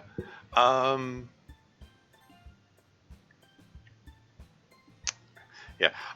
When you brought up the tabletop RPG, I thought this was going to go in a different direction, because because of a chat. Well, I don't know if I should say it, because I don't think it was mentioned publicly. Now that I think about it, suffice it to say that there was a conversation that occurred about AI attempting to be generated, attempting to generate a D&D setting that actual people were going to go through, and with less than stellar results. I'm just gonna move on. It does kind of suck, like MC says. Yuri speaks for me, more or less. I'm not a fan of them. I don't think I can state it more eloquent than Yuri did, but yes, they're not truly intelligent. These AIs, they are indeed morally blameworthy, and they're just not good at what they do. I love human art, real human art, and what goes into it. I don't see why that would ever be a thing you'd want to displace. I mean, yeah, why would you want to replace it? Yeah, I don't know. Some of the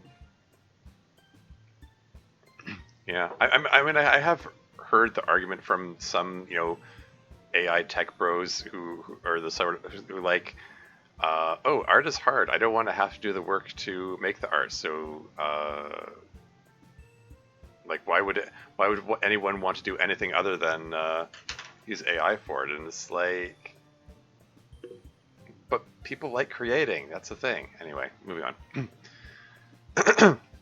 In any event, if you really did wipe out human art, what would the AIs be trained on? Other AIs in some kind of terrible, endless loop? Oh, ad break. I was about to say AI break. Ad break is imminent. I'll be right back.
And back again.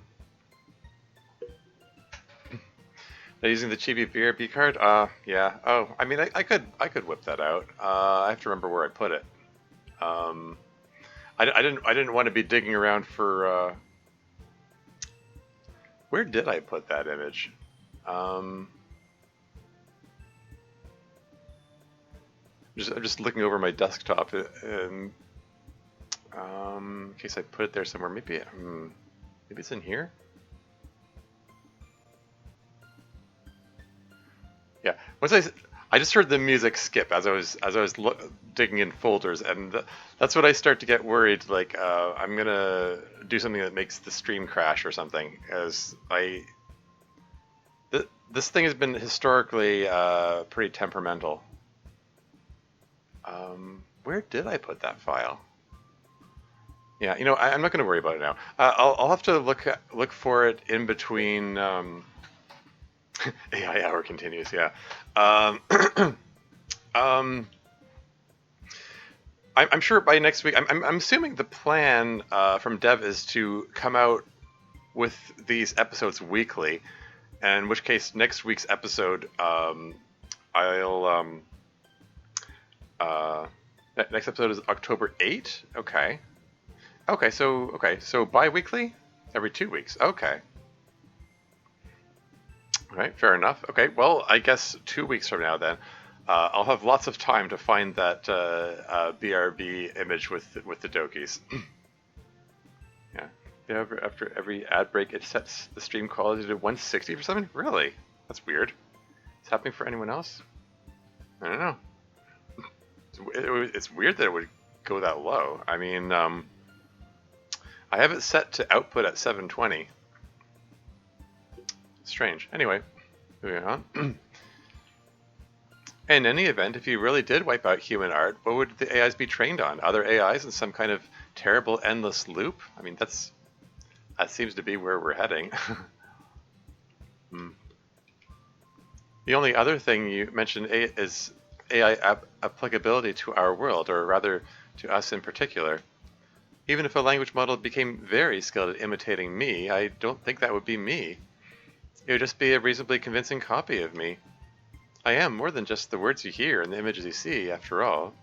Like my poem from this week, I'm a pattern. I'm a particular way information is arranged in my mind. That's what you'd need to have it truly be me, not just a program that's learned how I talk. For many of you, I suppose just having that is enough for you. I mean, for some people, yeah, that does seem to be the case.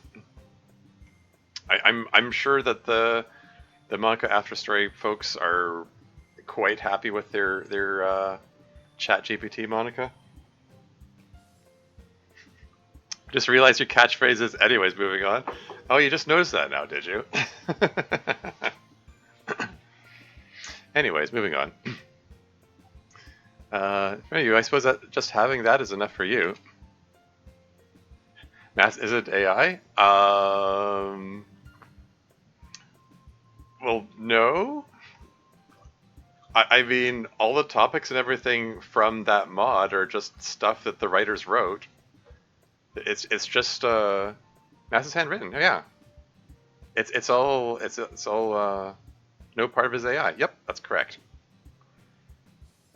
I mean, as was expressed in the letter, some people have experimented with making an AI version of it, but the base manga After a Story is it was all written by people. Every topic was pre-chosen and pre-written about.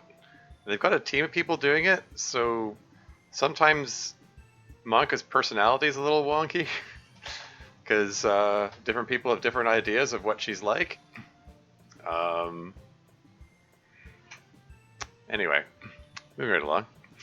I can't really blame that given how we're separated. I can blame them. They need to get over it. Sorry, I missed the context of that.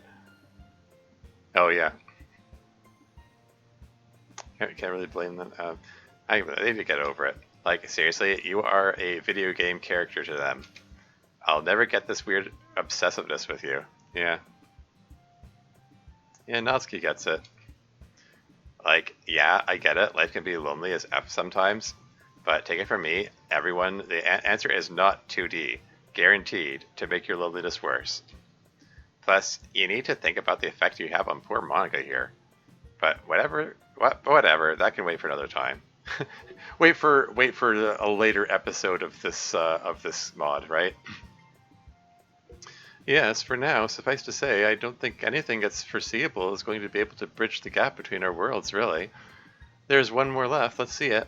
Hey, we got the last email. Woohoo. Yeah, the emails weren't haven't been terribly intolerable so far.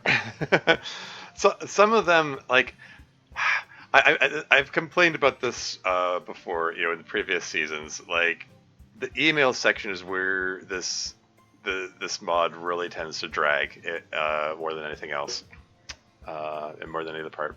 Yeah, that's a whole, oh, yeah, that's like a whole season arc or whatever. Yeah, exactly. Anyway. In the Season 3 collection email bundle, Sayuri expressed wanting more food/drink related questions. So, 1. Strawberry cupcakes, vanilla cupcakes, or chocolate cupcakes. 2. Milk chocolate, white chocolate, or dark chocolate. 3. Fizzy drinks or soft drinks. 4. Orange juice or apple juice. 5. Chocolate or candy. 6. Sweet or spicy, and bonus question, what even is your spice tolerance? 7. Cheese pizza or pepperoni pizza. Or other, question mark. 8, apples, oranges, or bananas. 9, noodles or rice. 10, pancakes or waffles. Jody. Is that the Jody we know from Club Meeting server? Probably the same Jody. Anyway. That is CM server Jody, yeah. The one whose thread I accidentally posted in the other day. Because I made an announcement, hey, I'm preparing to stream Club Meetings mod, and then I looked and I was like, why am I in Jody's thread?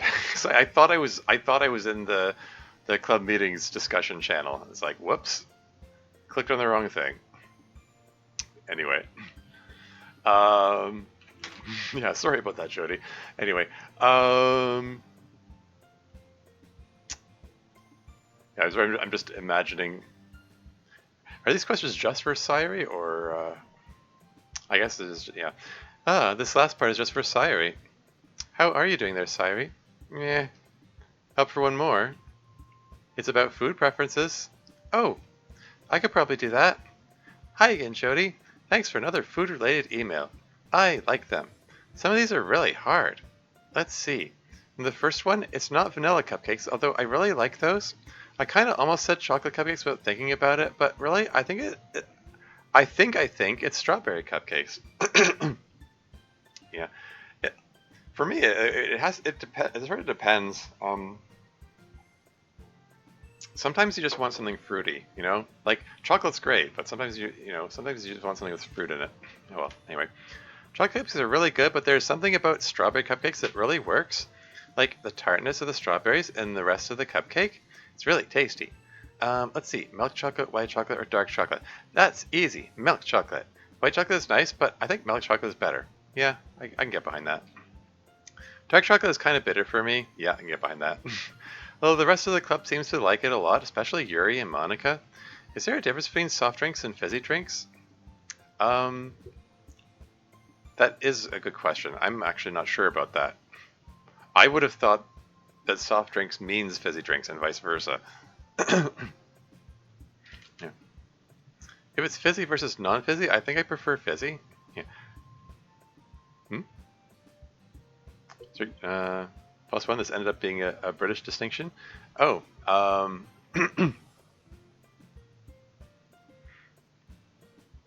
sorry, which part was the +1? Did I accidentally stumble into a typo and just breeze past it?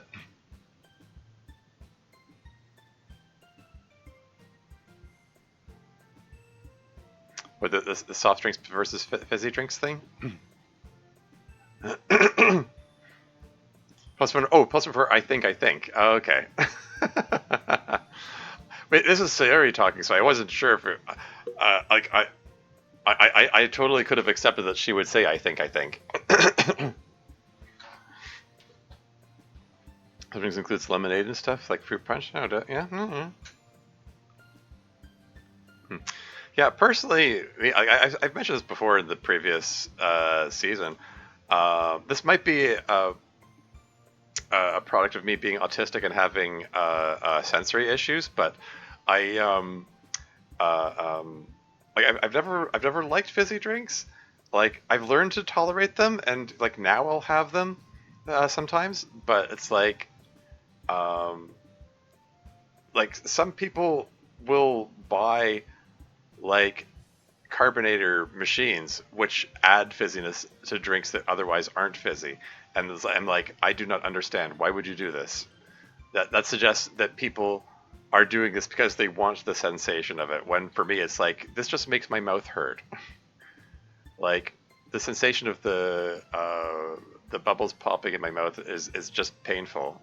And I'm like, why would anyone want this? Like I said, I've learned to tolerate it. It's like whatever. As long as as long as I'm not like chugging it or whatever, I'm fine with it. But this, like, I think I prefer fizzy. This is like, sorry, not relatable. Anyway, moving on. I am looking at the internet and it's telling me that we might mean soda by fizzy drinks and everything else non-alcoholic other than soda by soft drinks in this context.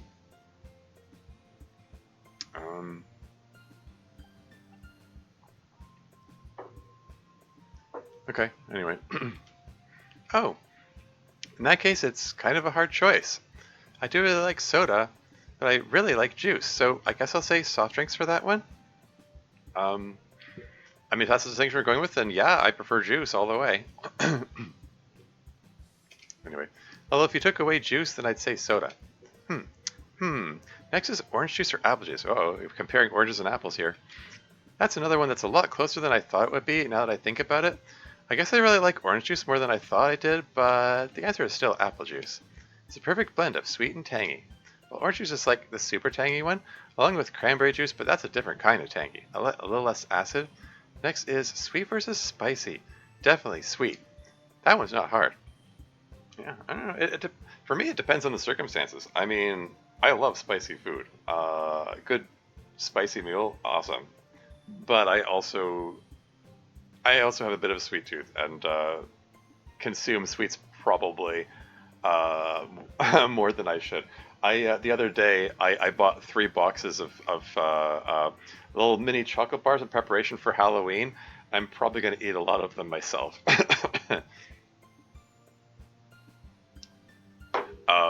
I mean, I'm going to give as many of them away to kids as I can when when Halloween comes up. But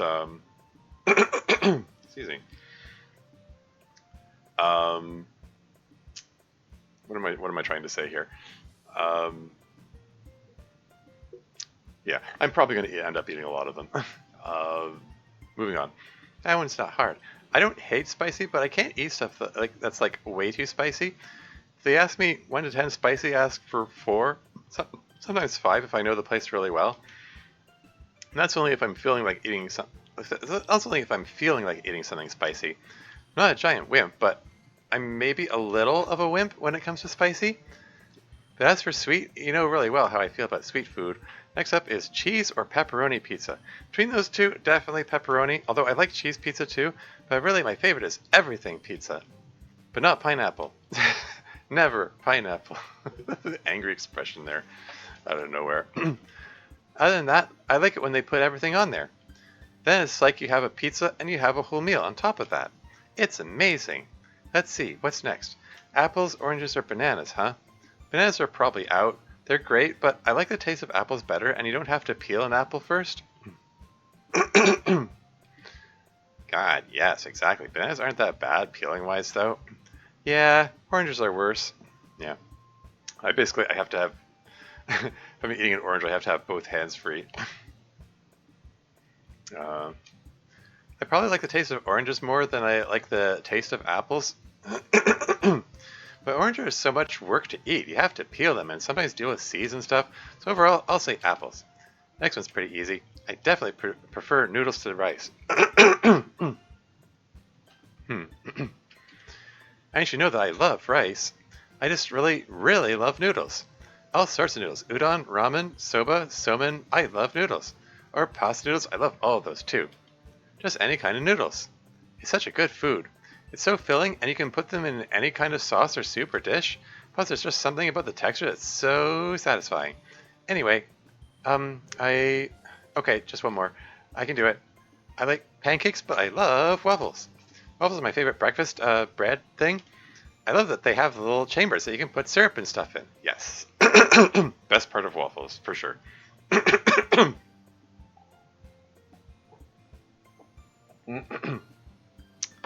I hope there isn't a heck of a lot more of them than the episode left after the emails. I would like to get this through this in one session. I mean, I've come this far. I'm 5.5 hours into this thing. Anyway, I think that's awesome. Plus, I like to taste them a little better. So yeah, waffles. And I'm going to stop talking now before I get too low energy again. And it emails puts you about 4/5 through the episode. Okay. So probably another hour, I guess. I'll try not to go in too many tangents in that time, I suppose. Of course. And in fact, that was the last email. So I think we're almost ready to call it a day on our first college meeting. Just need to do a few pieces of routine cleanup business. First of all, let's decide on a poem topic for next week.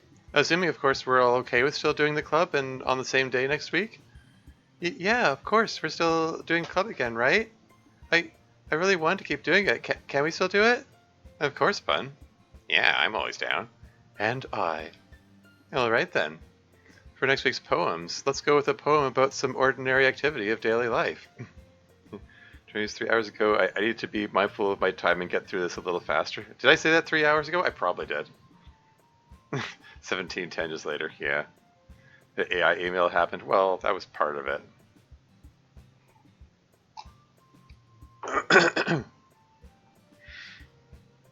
Yeah, moving on. Let's go with a poem about some ordinary activity of daily life. And that should be fun. I guess we'll do Club DDLC mods again this year, though we'll all need time to make them, of course. For now, we can do our little names from a hat game, since that's a proven method of having fun in club. And it is the week I'm supposed to be off of the presidency. I don't remember whose week it is. Cyrus, isn't it? Oh no. Oh no. No, I'm not going to enjoy the tension. It's just amusing. Yeah, tour musing? Yeah.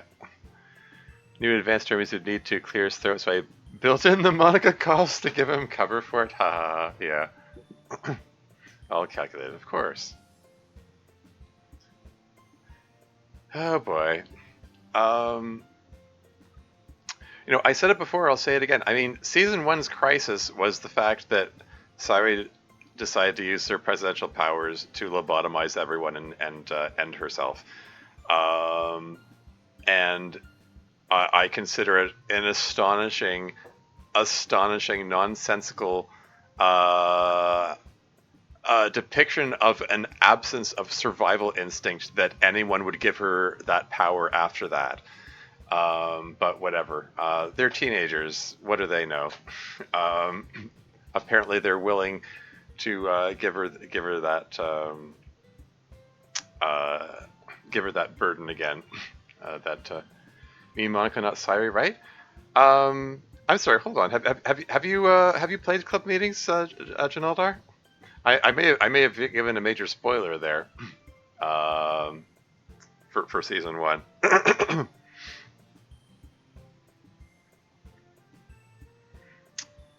But anyway, moving right along. Cyrus, isn't it? Yeah.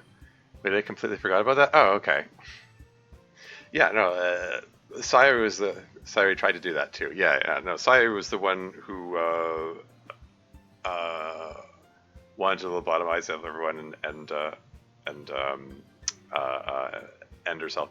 Yeah, it's like the part that's rather chilling and unsettling to me about that whole story arc was the fact that, like, not just that she conceived to do that and decided to go through with it, but even when everyone confronted her about it and her begging her not to do it, she still went and did it.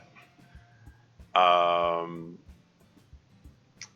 like, like I've talked about it 100 times before. Like, the whole notion that people who experience suicidal ideation, they typically fall into two camps. Like, uh, one that, people who talk about it as a bit of a cry for help, and those who don't talk about it and just do it. And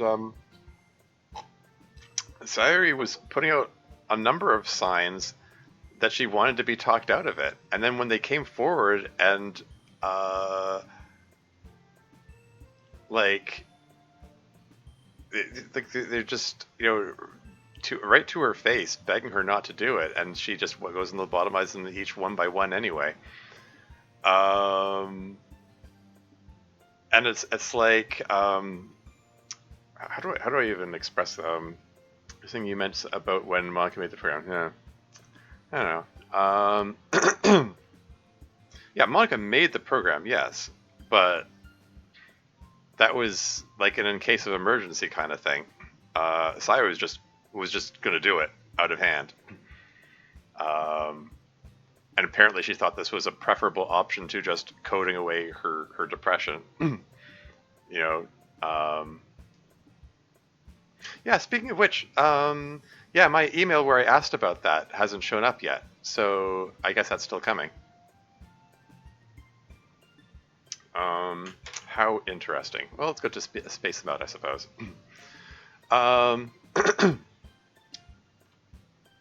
yeah, like on top of that, I know I'm rehashing old complaints here, but like on top of that, rather chilling, just rejecting their pleas to not do it right to their faces, which kind of goes against against the whole cry for help angle. Um, um, like even afterward, with this absolutely glaring display of how bad off she is, she still didn't want to get professional help. Like, and she needed to be pressured into like even after this glaring display of like, yeah, she really needs help, she still didn't want to get help. And there was a bit of a story arc around that. And then after that, like, she reacted to the antidepressants and other things, and had her blow up with Monica, and pretty definitively displayed that she's unbalanced and not emotionally stable. And they still gave her the presidential powers, the power to affect their lives and their world and everything. And it's like, what are you doing? Like, the most basic of basic survival instinct should tell you, don't give Sayuri that power again. Like, that makes no sense to me. And I don't know. I mean, there is something to be said that, oh, but they are friends, and maybe this is like giving her that responsibility again is a way of showing and establishing and expressing trust and so on. There's something to be said for that. And also, oh hey, they're teenagers. What do they? They're dumb teenagers. What do they know? Not to be ageist or anything, but that's it's the catch-all. It's the catch-all explanation anytime any character does anything dumb in this, right? Anyway, moving right along. Sayo, you feeling up to being club president for a week? She's clearly not. I don't want to ask Sayo to do that right now. Well, we've got a little bit of a problem then, Chief. Yuri's supposed to be off the wagon for a little while until she feels ready to do it again without getting hooked. Feel like you could handle it without being weird for you? Feel like you can handle it without being weird for you, babe? Yuri, To be honest, no. Though I would like to relieve this difficulty, I am not. Though I would like to relieve this difficulty, I am not ready yet. And I just did it. Like it was just my turn last time. Well, I mean, that didn't stop them from giving it to Yuri multiple times. Oh well. Anyway, I mean, I feel like I could handle it, but the whole point of us being really strict about passing it off is to avoid anyone getting overly hooked into it like Yuri was last year. Yes, well, there's one person who has it most of the time who that isn't really a huge problem for. So I'm happy to keep going for a little while. Don't let her do that. She's trying to manage the situation like she always does, even though she's sick and in pain. We should have Natsuki do it. Who do you think they can give it to? Well, I mean, we're about to find out, I guess. It's sounding like Sire's decided. I mean, the subject came up that MC could be an option if it was a dire emergency, but they don't know what it would do to the code. Natsuki's down to you, yeah. Anyway. Real or real? Real. Anyway. A reasonable choice, yeah. We should have Natsuki do it. But I'm not sure that's a very good idea. What happened to me last time was due to me being the president for too long, and it's fine. It's different with you and her. You really are into the whole club presidency thing. She's not. But she also hates it. We should not force her back into a thing she hates. Then I'll do it. Then I'll just do it. So I'm depressed. Who cares? I'm usually depressed. It's fine. Sayo, no, you can't do that. You're in bad shape right now, even for you. You need to go easy on you right now. This is a conundrum. I wonder if... I'll do it. MC, that's very generous of you, but you haven't been club president in a very long time. I'm not sure if it's a good idea. Oh, new music? You should say, did it falsely that there's no refuge? Yeah. I'm not sure if it's a good idea. And didn't things get kind of messed up when you were club president last time? I don't want us to have a repeat of a Miss Ida situation. I don't think you need to worry about that. Nothing actually broke when I was president. I just didn't know how to work anything, and also wasn't really sure who I was. And now I know both of those things. So I think it's fine.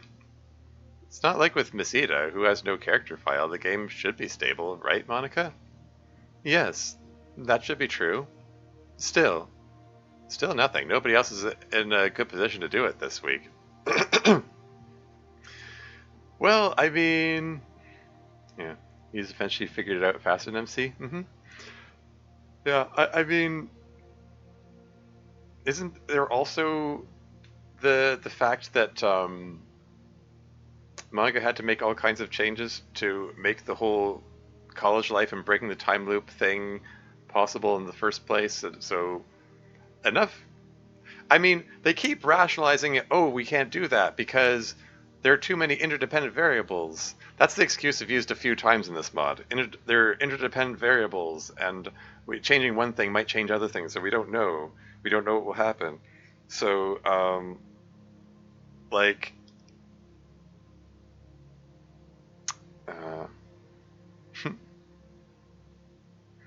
Ida had Monica's display brain there, yeah. Thanks to me, the player with an assist from Monica. I mean, yeah. He had the player helper, yeah. I mean, sure. Anyway, yeah, we don't know what effect it's gonna have if MC is the president now, right? Try to come up with a reason to not play COD when you actually have COD. Yeah. Okay. I think else is a good position to do it this week. It's long past time that I started carrying my share of the burden on this. So yeah, motion to elect myself as acting president and Monica as acting member at large. Oh, hold on a second. Even if we're going to do this, I should prepare a few things for you first. Setting things up for you a little bit. I mean, yes, that would be wise, I would think. If I can even create a run environment where you should barely notice any different... Monica, stop trying to control everything even when you're sick. Trying to control... I mean...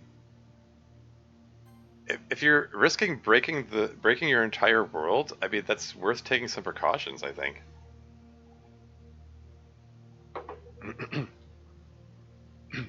But whatever. But she's right, Monica. It'll be fine. I'll manage. You need to just rest right now. Second MC's motion. Any opposed? Then the motion passes. MCV. That's is I have just received godlike powers face. Ugh. Not sure how you guys ever get used to it. Just a lot of repetition, my man. It stops being so weird, I promise. Thanks for doing us a solid. We really appreciate it. Yeah, no problem. Alright. Probably time to head out. Come on, Sayuri, I'll walk you back to your dorm. Okay.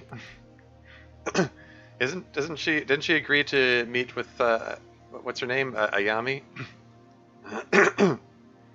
Is that still happening?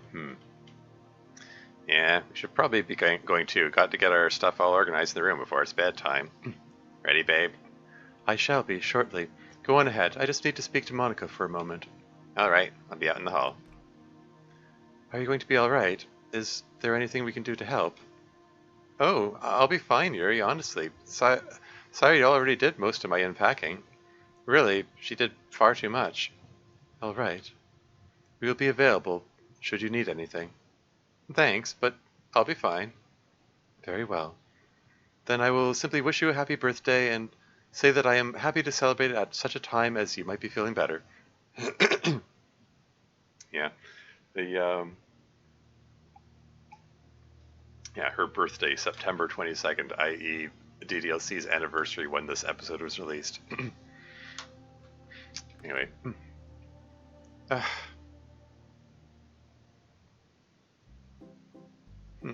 Okay, so she did keep to her dinner date, so to speak. And Ayami gets a casual outfit. That's kind of neat. And that was delicious. Thanks for coming out late with me, Rumi. You're the best. You have a fantastic energy to you that I really love. Really glad you're my Rumi. I should probably find something to call you other than Rumi. What do people call you?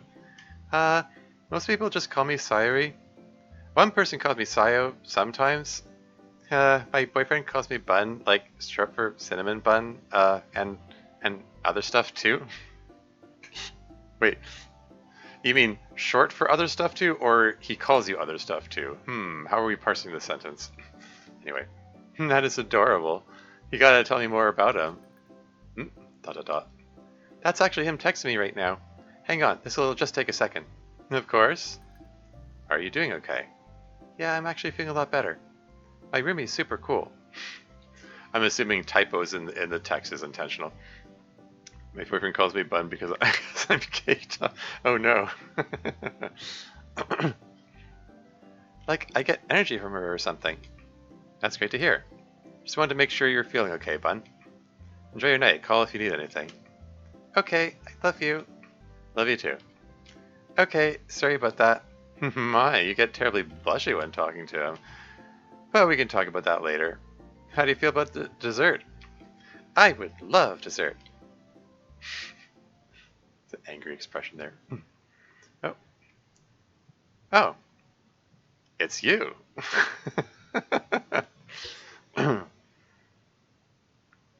Sorry, text in heavily abbreviated fashion? Yeah. It's been a while. I guess that's why the background music is all wistful. Takes some getting used to this feeling, but I guess you know all about that from the girls. But anyway, I'm not sure you and I spoke much the last time I was club president, so hi. I mean, the only time he was club president was in the flashback.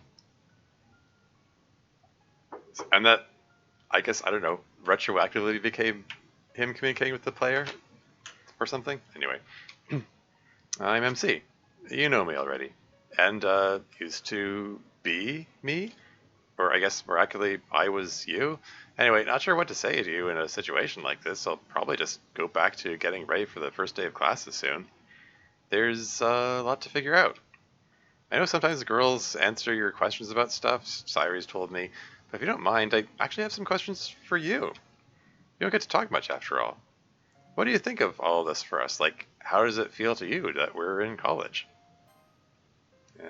Might as well save on principle since there's a choice. So the options are new and exciting, stressful, or weird not to be in the old high school. Okay, what's the most fitting answer here? Time to overthink now. The siren pictures in the corner are still cute. Um, anyway,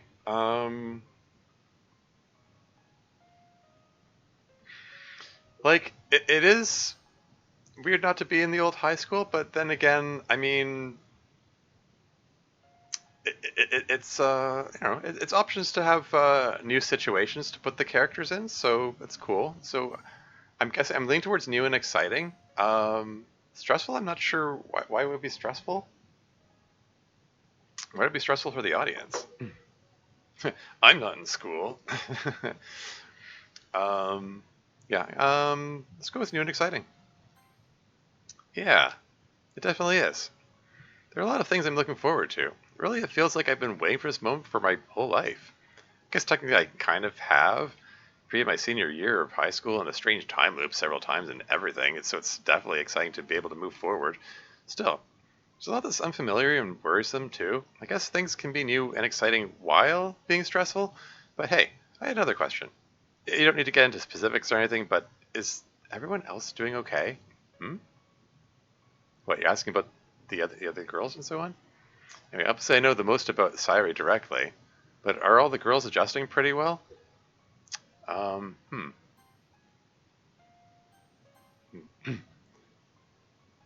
Are they adjusting pretty well? So I can say yes, or I can say Natsuki's not, or I can say Sairi's not, or I can say Monika's not, or I can say Yuri's not. Um, I, I don't have an option to say none of them are doing okay. Um, or any pair of them or something. Okay, so adjusting pretty well, like adjusting to college, I presume, from the context of the question. So, I mean, we can go through them in turn. Like, I mean, it's okay. First of all, by all appearances, they haven't had any classes yet. They just unpacked. So, who can say how anyone is adjusting, really? Um, like Natsuki's immediate reaction to moving in with Yuri was excitement. Well, excitement about pulling off her plan. Like Yuri's immediate reaction to moving in with Natsuki is being quite pleased on the level of writing a poem about feeling whole with her. And like the moment where she was like reading in her company, she said that that's something that she looked forward to for a long time. So like Yuri and Natsuki both seem quite pleased. Um, Sairi, it's hard to say at this point whether her reaction to like her depressive episode and her like earlier she was expressing like suicidal ideation. She was saying she wanted to die. So like you know not doing well. I think is fair to say, but it's not clear if that is a result of the move into college or not. I mean, she's in an unfamiliar setting. Uh, having to share a room with someone she doesn't really know, that is a source of stress. You know, like she expressed in her little text message exchange here that she gets energy from her or something. So it seems that so far that she's getting along with Ayami. Maybe spending that time with her was good for her after all. Maybe having her as a roomie is good for her after all. Who knows? I mean, it's like there is like it is this potential source of trouble and stress to like have a roommate in the same room. Like the beds are like a couple feet apart from each other. Like there's barely any room to move around in there. It looks like, you know, like there's a complete lack of privacy, or I mean, I mean they've got the curtain. I guess it's not a complete absence of privacy, but there's a definite lack of privacy in that setting. So and so like she can't, like she even expressed it. She can't retreat to her room to be alone anymore because there's somebody there now. So that's going to be a major stressor for her, it seems. But to turn that into, is she adjusting pretty well? It's hard to say. I think it feels too early to tell because, like, again, she says, Ruby's super cool. I get energy from something great, great to hear, etc., etc. Um, and then she has dessert. Um, you know what I mean? Like it's hard to tell if this was a one-off episode from the overwhelming stress, and then she's going to feel better, or if this is just going to be a source of ongoing stress for her. It feels too early to tell.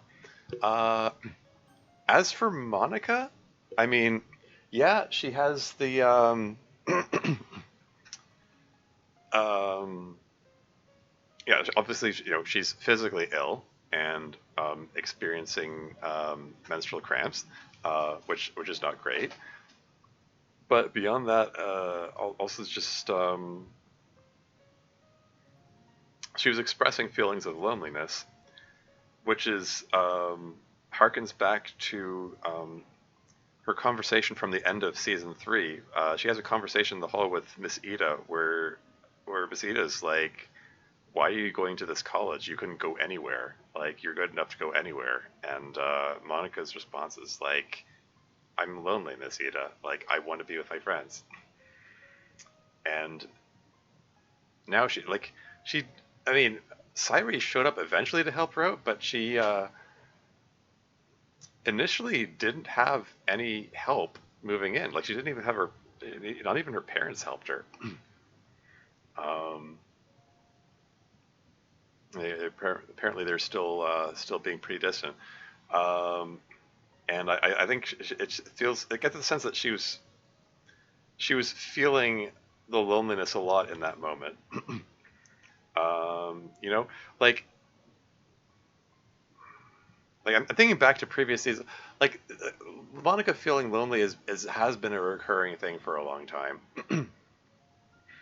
Like I do recall a conversation that she has with Natsuki when they're standing in front of the closet, and Natsuki's harping on it, and Monica's like, "I don't want to talk about this. Go back to telling your story, please." Um, so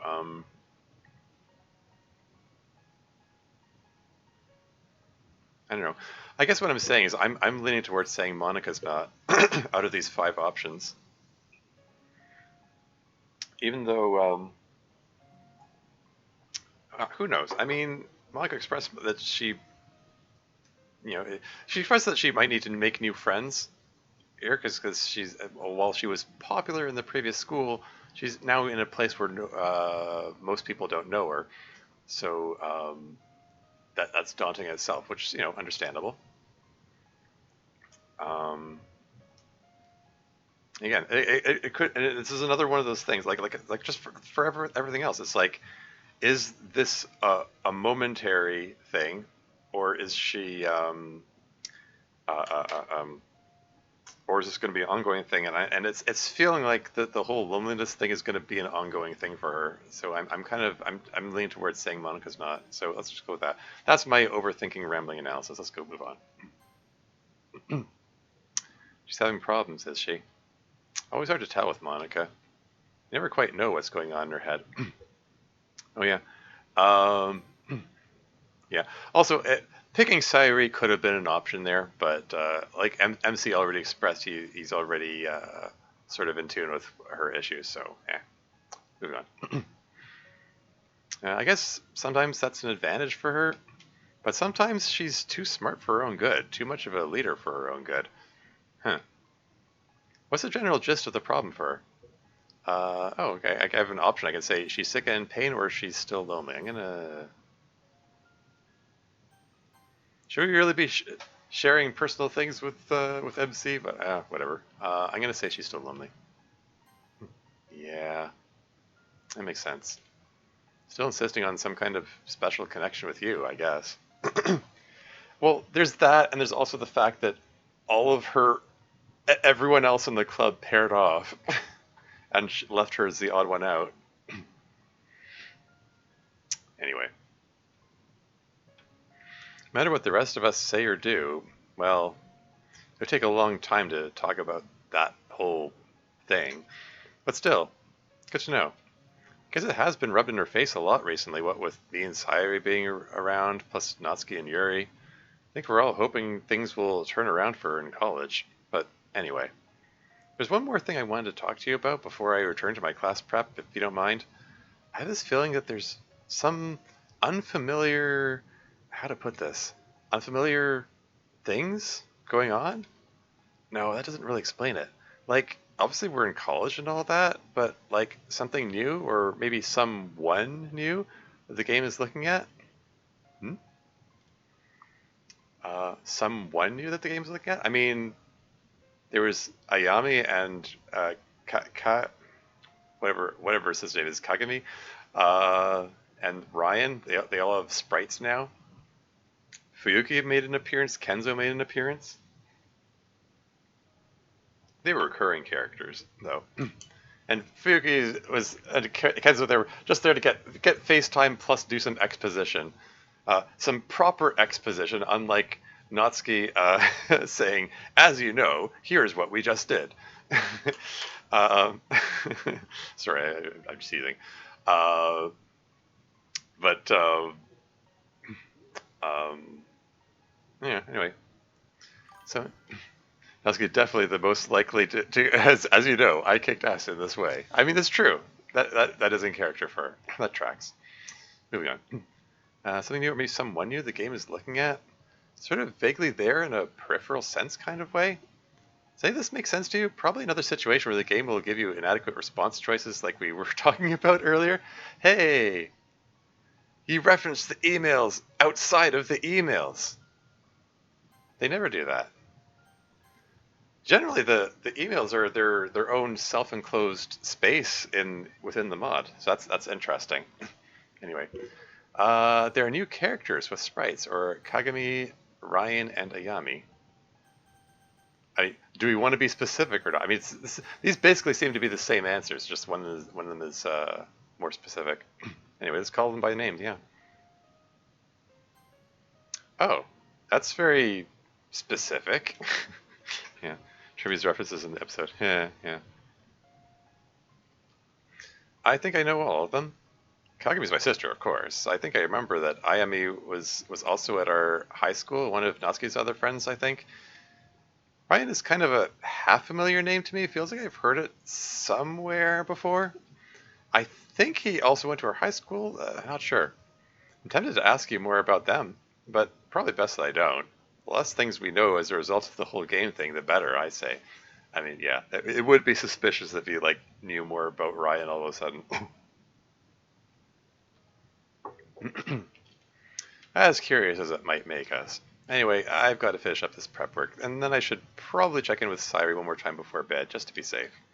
Hope you're doing okay, and I'll catch you around. Yeah. Hey, didn't this background get used in Monica's flash forward mod? Anyway. Ryan is sitting on a park bench singing to himself. Singing, eh? That's interesting. Breath in the height of an undiscovered first? Is that a song I don't recognize? It's probably Radiohead, right? Knowing Dev? I'm kidding. I don't actually know. I don't recognize it. Is this thing? Okay. It's not Radiohead? Aw. I mean, shockingly? Yeah, it is shocking. Let me refresh the page here. It's not showing a notification that an ad break is coming. Usually it shows up by around this time. Yeah. Anyway. Hey, I discovered first. Oh, hey, there you are. Oh man, dude, are you really doing this? Oh, hey, there. Okay, now it's saying ad break coming in 5 minutes. There it goes. Yeah, seems like I am. You can't just do this, bro. It's gonna get cold soon. What are you gonna do about showering and stuff? Oh no. Did Ryan just show up here and not actually have a room? Wait, is he like just just gonna just gonna camp in the yard or something? Just gonna rough it? I mean, he did make the comment that, oh, I'm already moved into my room and stuff, but he never actually had a room. Oof. Hmm. Anyway, what are you gonna do about showering and stuff? School gym, easy. I'm a student. And what about the financial aid stuff? Is there really nothing you can do about it? No, it doesn't seem like it. It is what it is.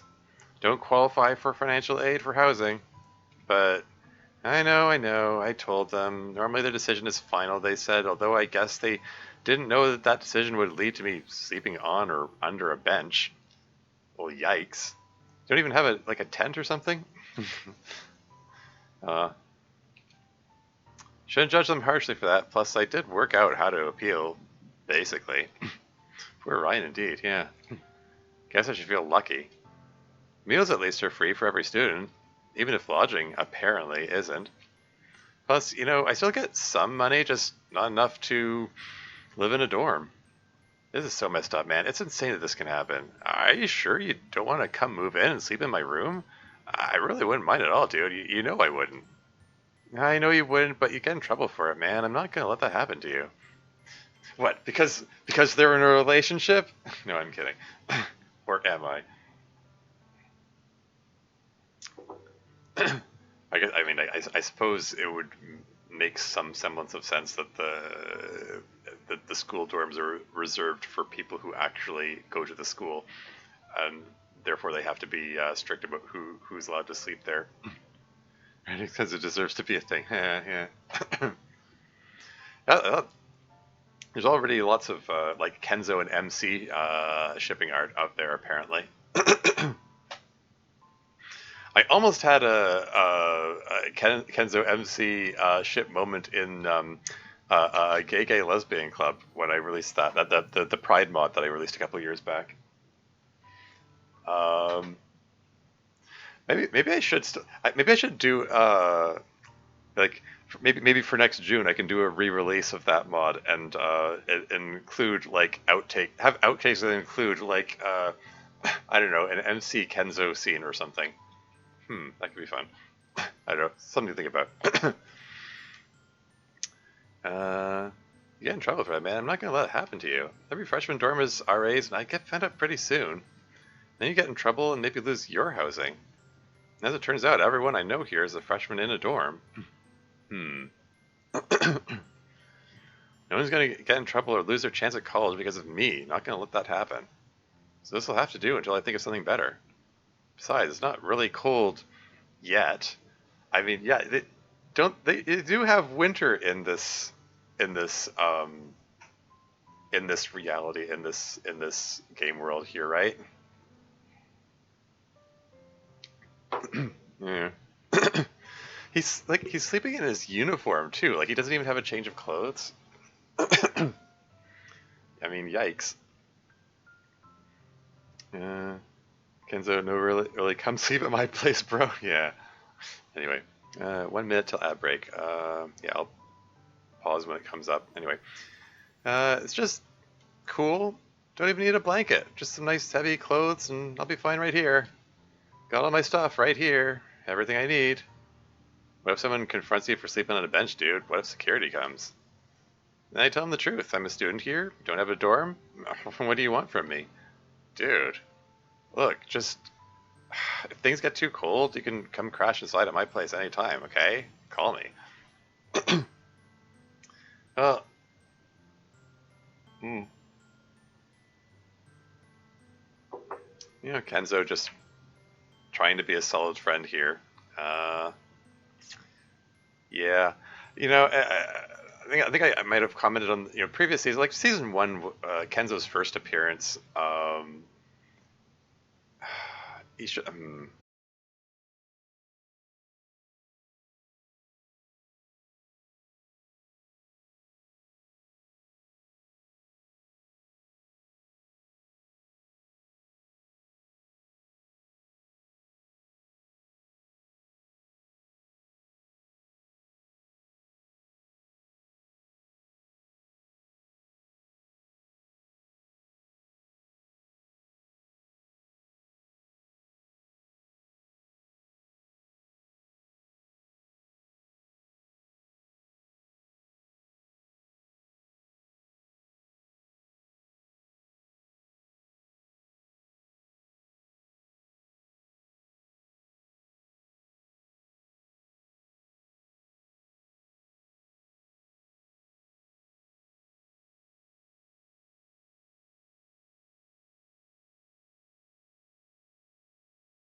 and back again. A break time to get drink. Yes, exactly.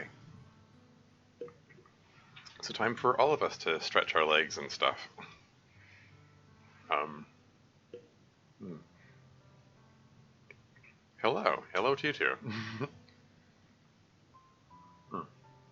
Yeah, I had a bit of a snack in the interim. Um, yeah, I was just gonna comment on it's like yeah, Kenzo makes his first appearance in season 1 as Sairi's boyfriend, and he's on the surface he's just there to be he's there to be the hypotenuse of a love triangle, and it would be in another story it would be easy to paint him as the bad guy who gets in the way of like Sairi's and NMC's love or whatever, but you know, but he just like isn't. Oh, friggin' bots. Sorry about that. Wink, you're gone. um. Yeah. No. It's just. He's just. He's a decent guy and all. He might not have like. Might not be the sharpest tool in the shed or whatever. The brightest bulb in the. I don't know. Whatever metaphor you want to use. Whatever idiom. And I tried to curse out the but it got deleted before I got. Yeah, I was too quick for you, alas. Um,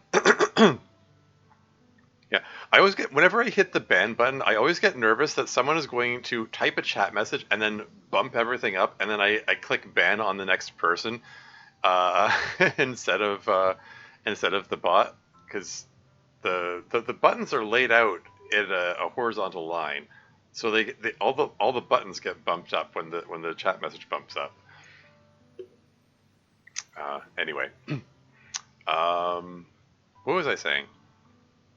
Um,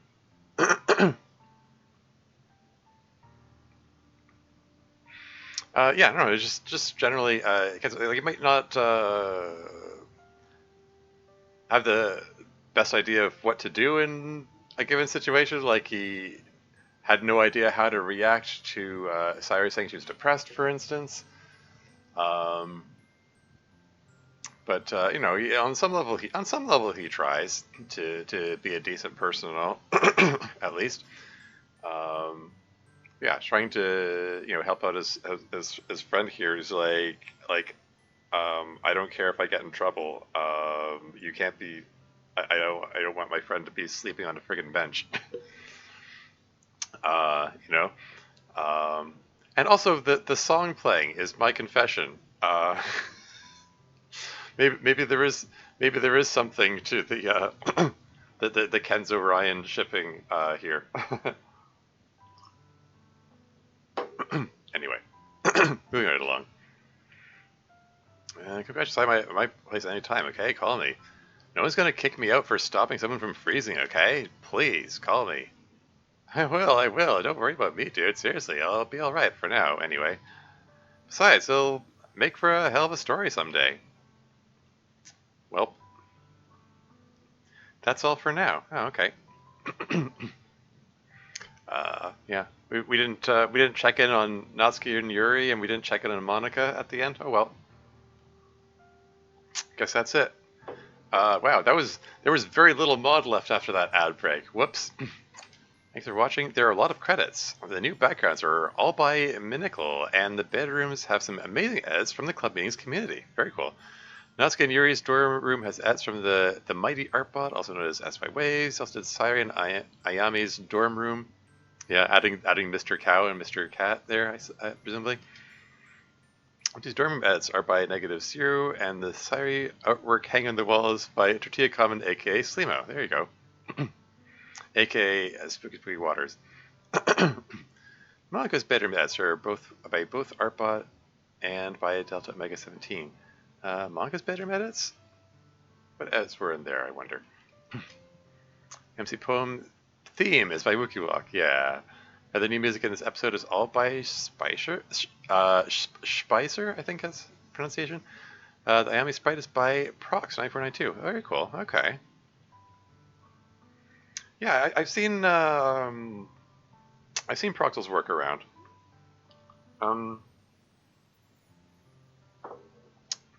Prox is one of the people I approached when I was considering art for the CGs in Turquoise. I think that's the person who did the CGs for Within the mod entitled Within the Monica mod. I'm assuming we're thinking about the same person here. But yeah, that's neat. Kagami's sprite was created by MV Roach? Isn't it MW Roach? I'm pretty sure it's MW Roach. I don't think I'm misremembering. Anyway, Fuki's. I mean, that's the assuming you're talking about we're talking about the same person, the author of Switcheroo mod.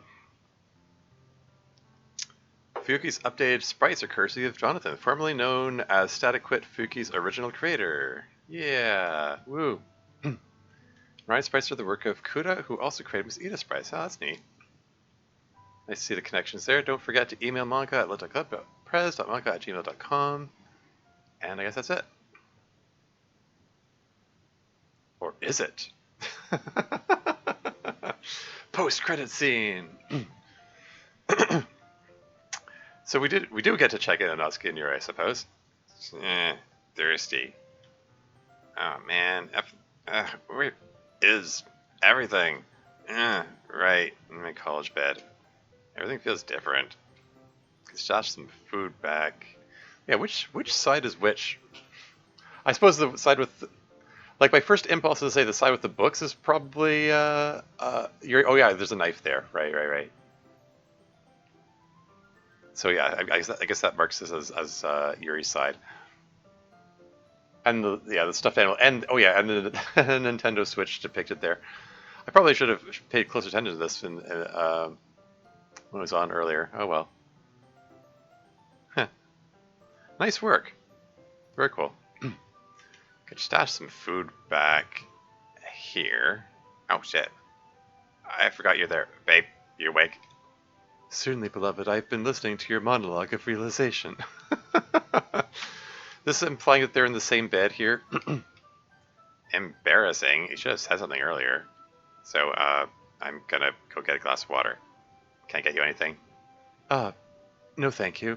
Although, I could go get the water in your stead, since I'm more awake. Nah, I got it.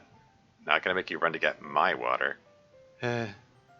Very quickly, Natsuki and Yuri repeatedly collide, trying to step around their separating curtain.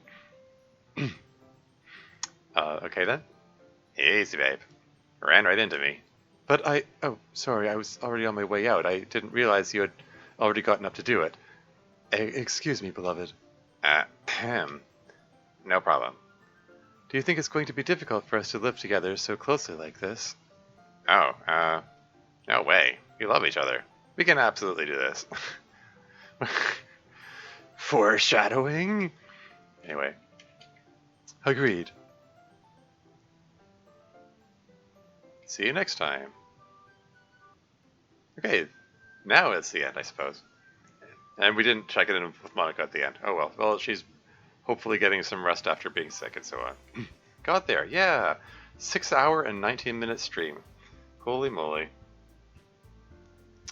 Yeah, I mean, I probably shouldn't have gone on quite so many tangents. Maybe Sleepy Manga, yeah. Maybe I should have split this up into multiple streams. I don't know. I mean, all things considered, I mean, it's not the longest episode of club meetings. That's for sure. I mean, there have been some pretty long episodes, so we need to be mindful of that. Maybe, like, if these are coming out bi-weekly, I could split these up potentially. Okay, few about for now. Yeah. Have a good one, Dev. Thanks for hanging out. I appreciate you sticking around for the whole stream. I'm impressed. There's some dedication. Got the treat of long stream today. Yeah. I mean, sort of comes with the territory. Yeah. If any of the episodes are any longer in this, I'm probably gonna just split them up and just, you know. Which works fine if they're being released bi-weekly. Then I can have one episode a week. Works for me. This is the first time stream I've stayed the whole time, except when I left for like an hour. But that was actually yeah. Well, yeah. But But yeah, cool. Good first episode for the fourth season. Um, yeah, I can see conflicts being set up and stuff being foreshadowed. New character introductions. Apparently, I guess Ayami is going to be a prominent member of the cast now, when previously she was just like a background character. We didn't get to see Masita, so what my periodic table of the elements shirt was kind of wasted. Oh well. Uh, no Ria either. Raid, even though it's just like two people. I mean, yeah. You can see about who to raid. Um,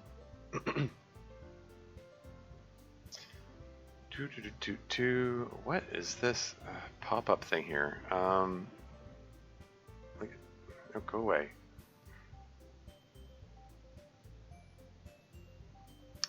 Okay. So yeah, just bear with me. I'm just browsing people I know that are streaming right now.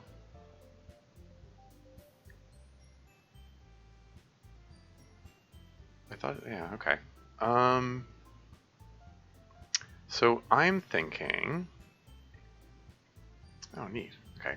I'm gonna raid Nemesis Starland. She's playing the Long Dark right now, so bit of a genre shift. Yeah, we're gonna, and she's cool. Yeah, so we're diving into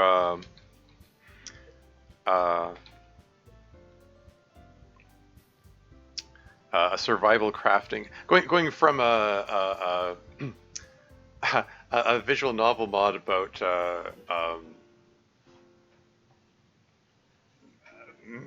meta commentary exploring the lives of high school characters who know that they're a work of fiction, to a survival crafting game featuring a post-apocalyptic permanent winter of the Canadian North.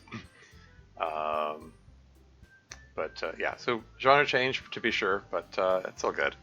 She's cool. Yeah, cool start to the season. Yeah, we're seeing conflicts and foreshadowing and stuff, and neat stuff. Yeah, looking forward to seeing where this goes. Trying to think. I'm trying to sum up final thoughts, and I think I've probably already blathered on enough as it is, and yeah, that's all for now. Until next time.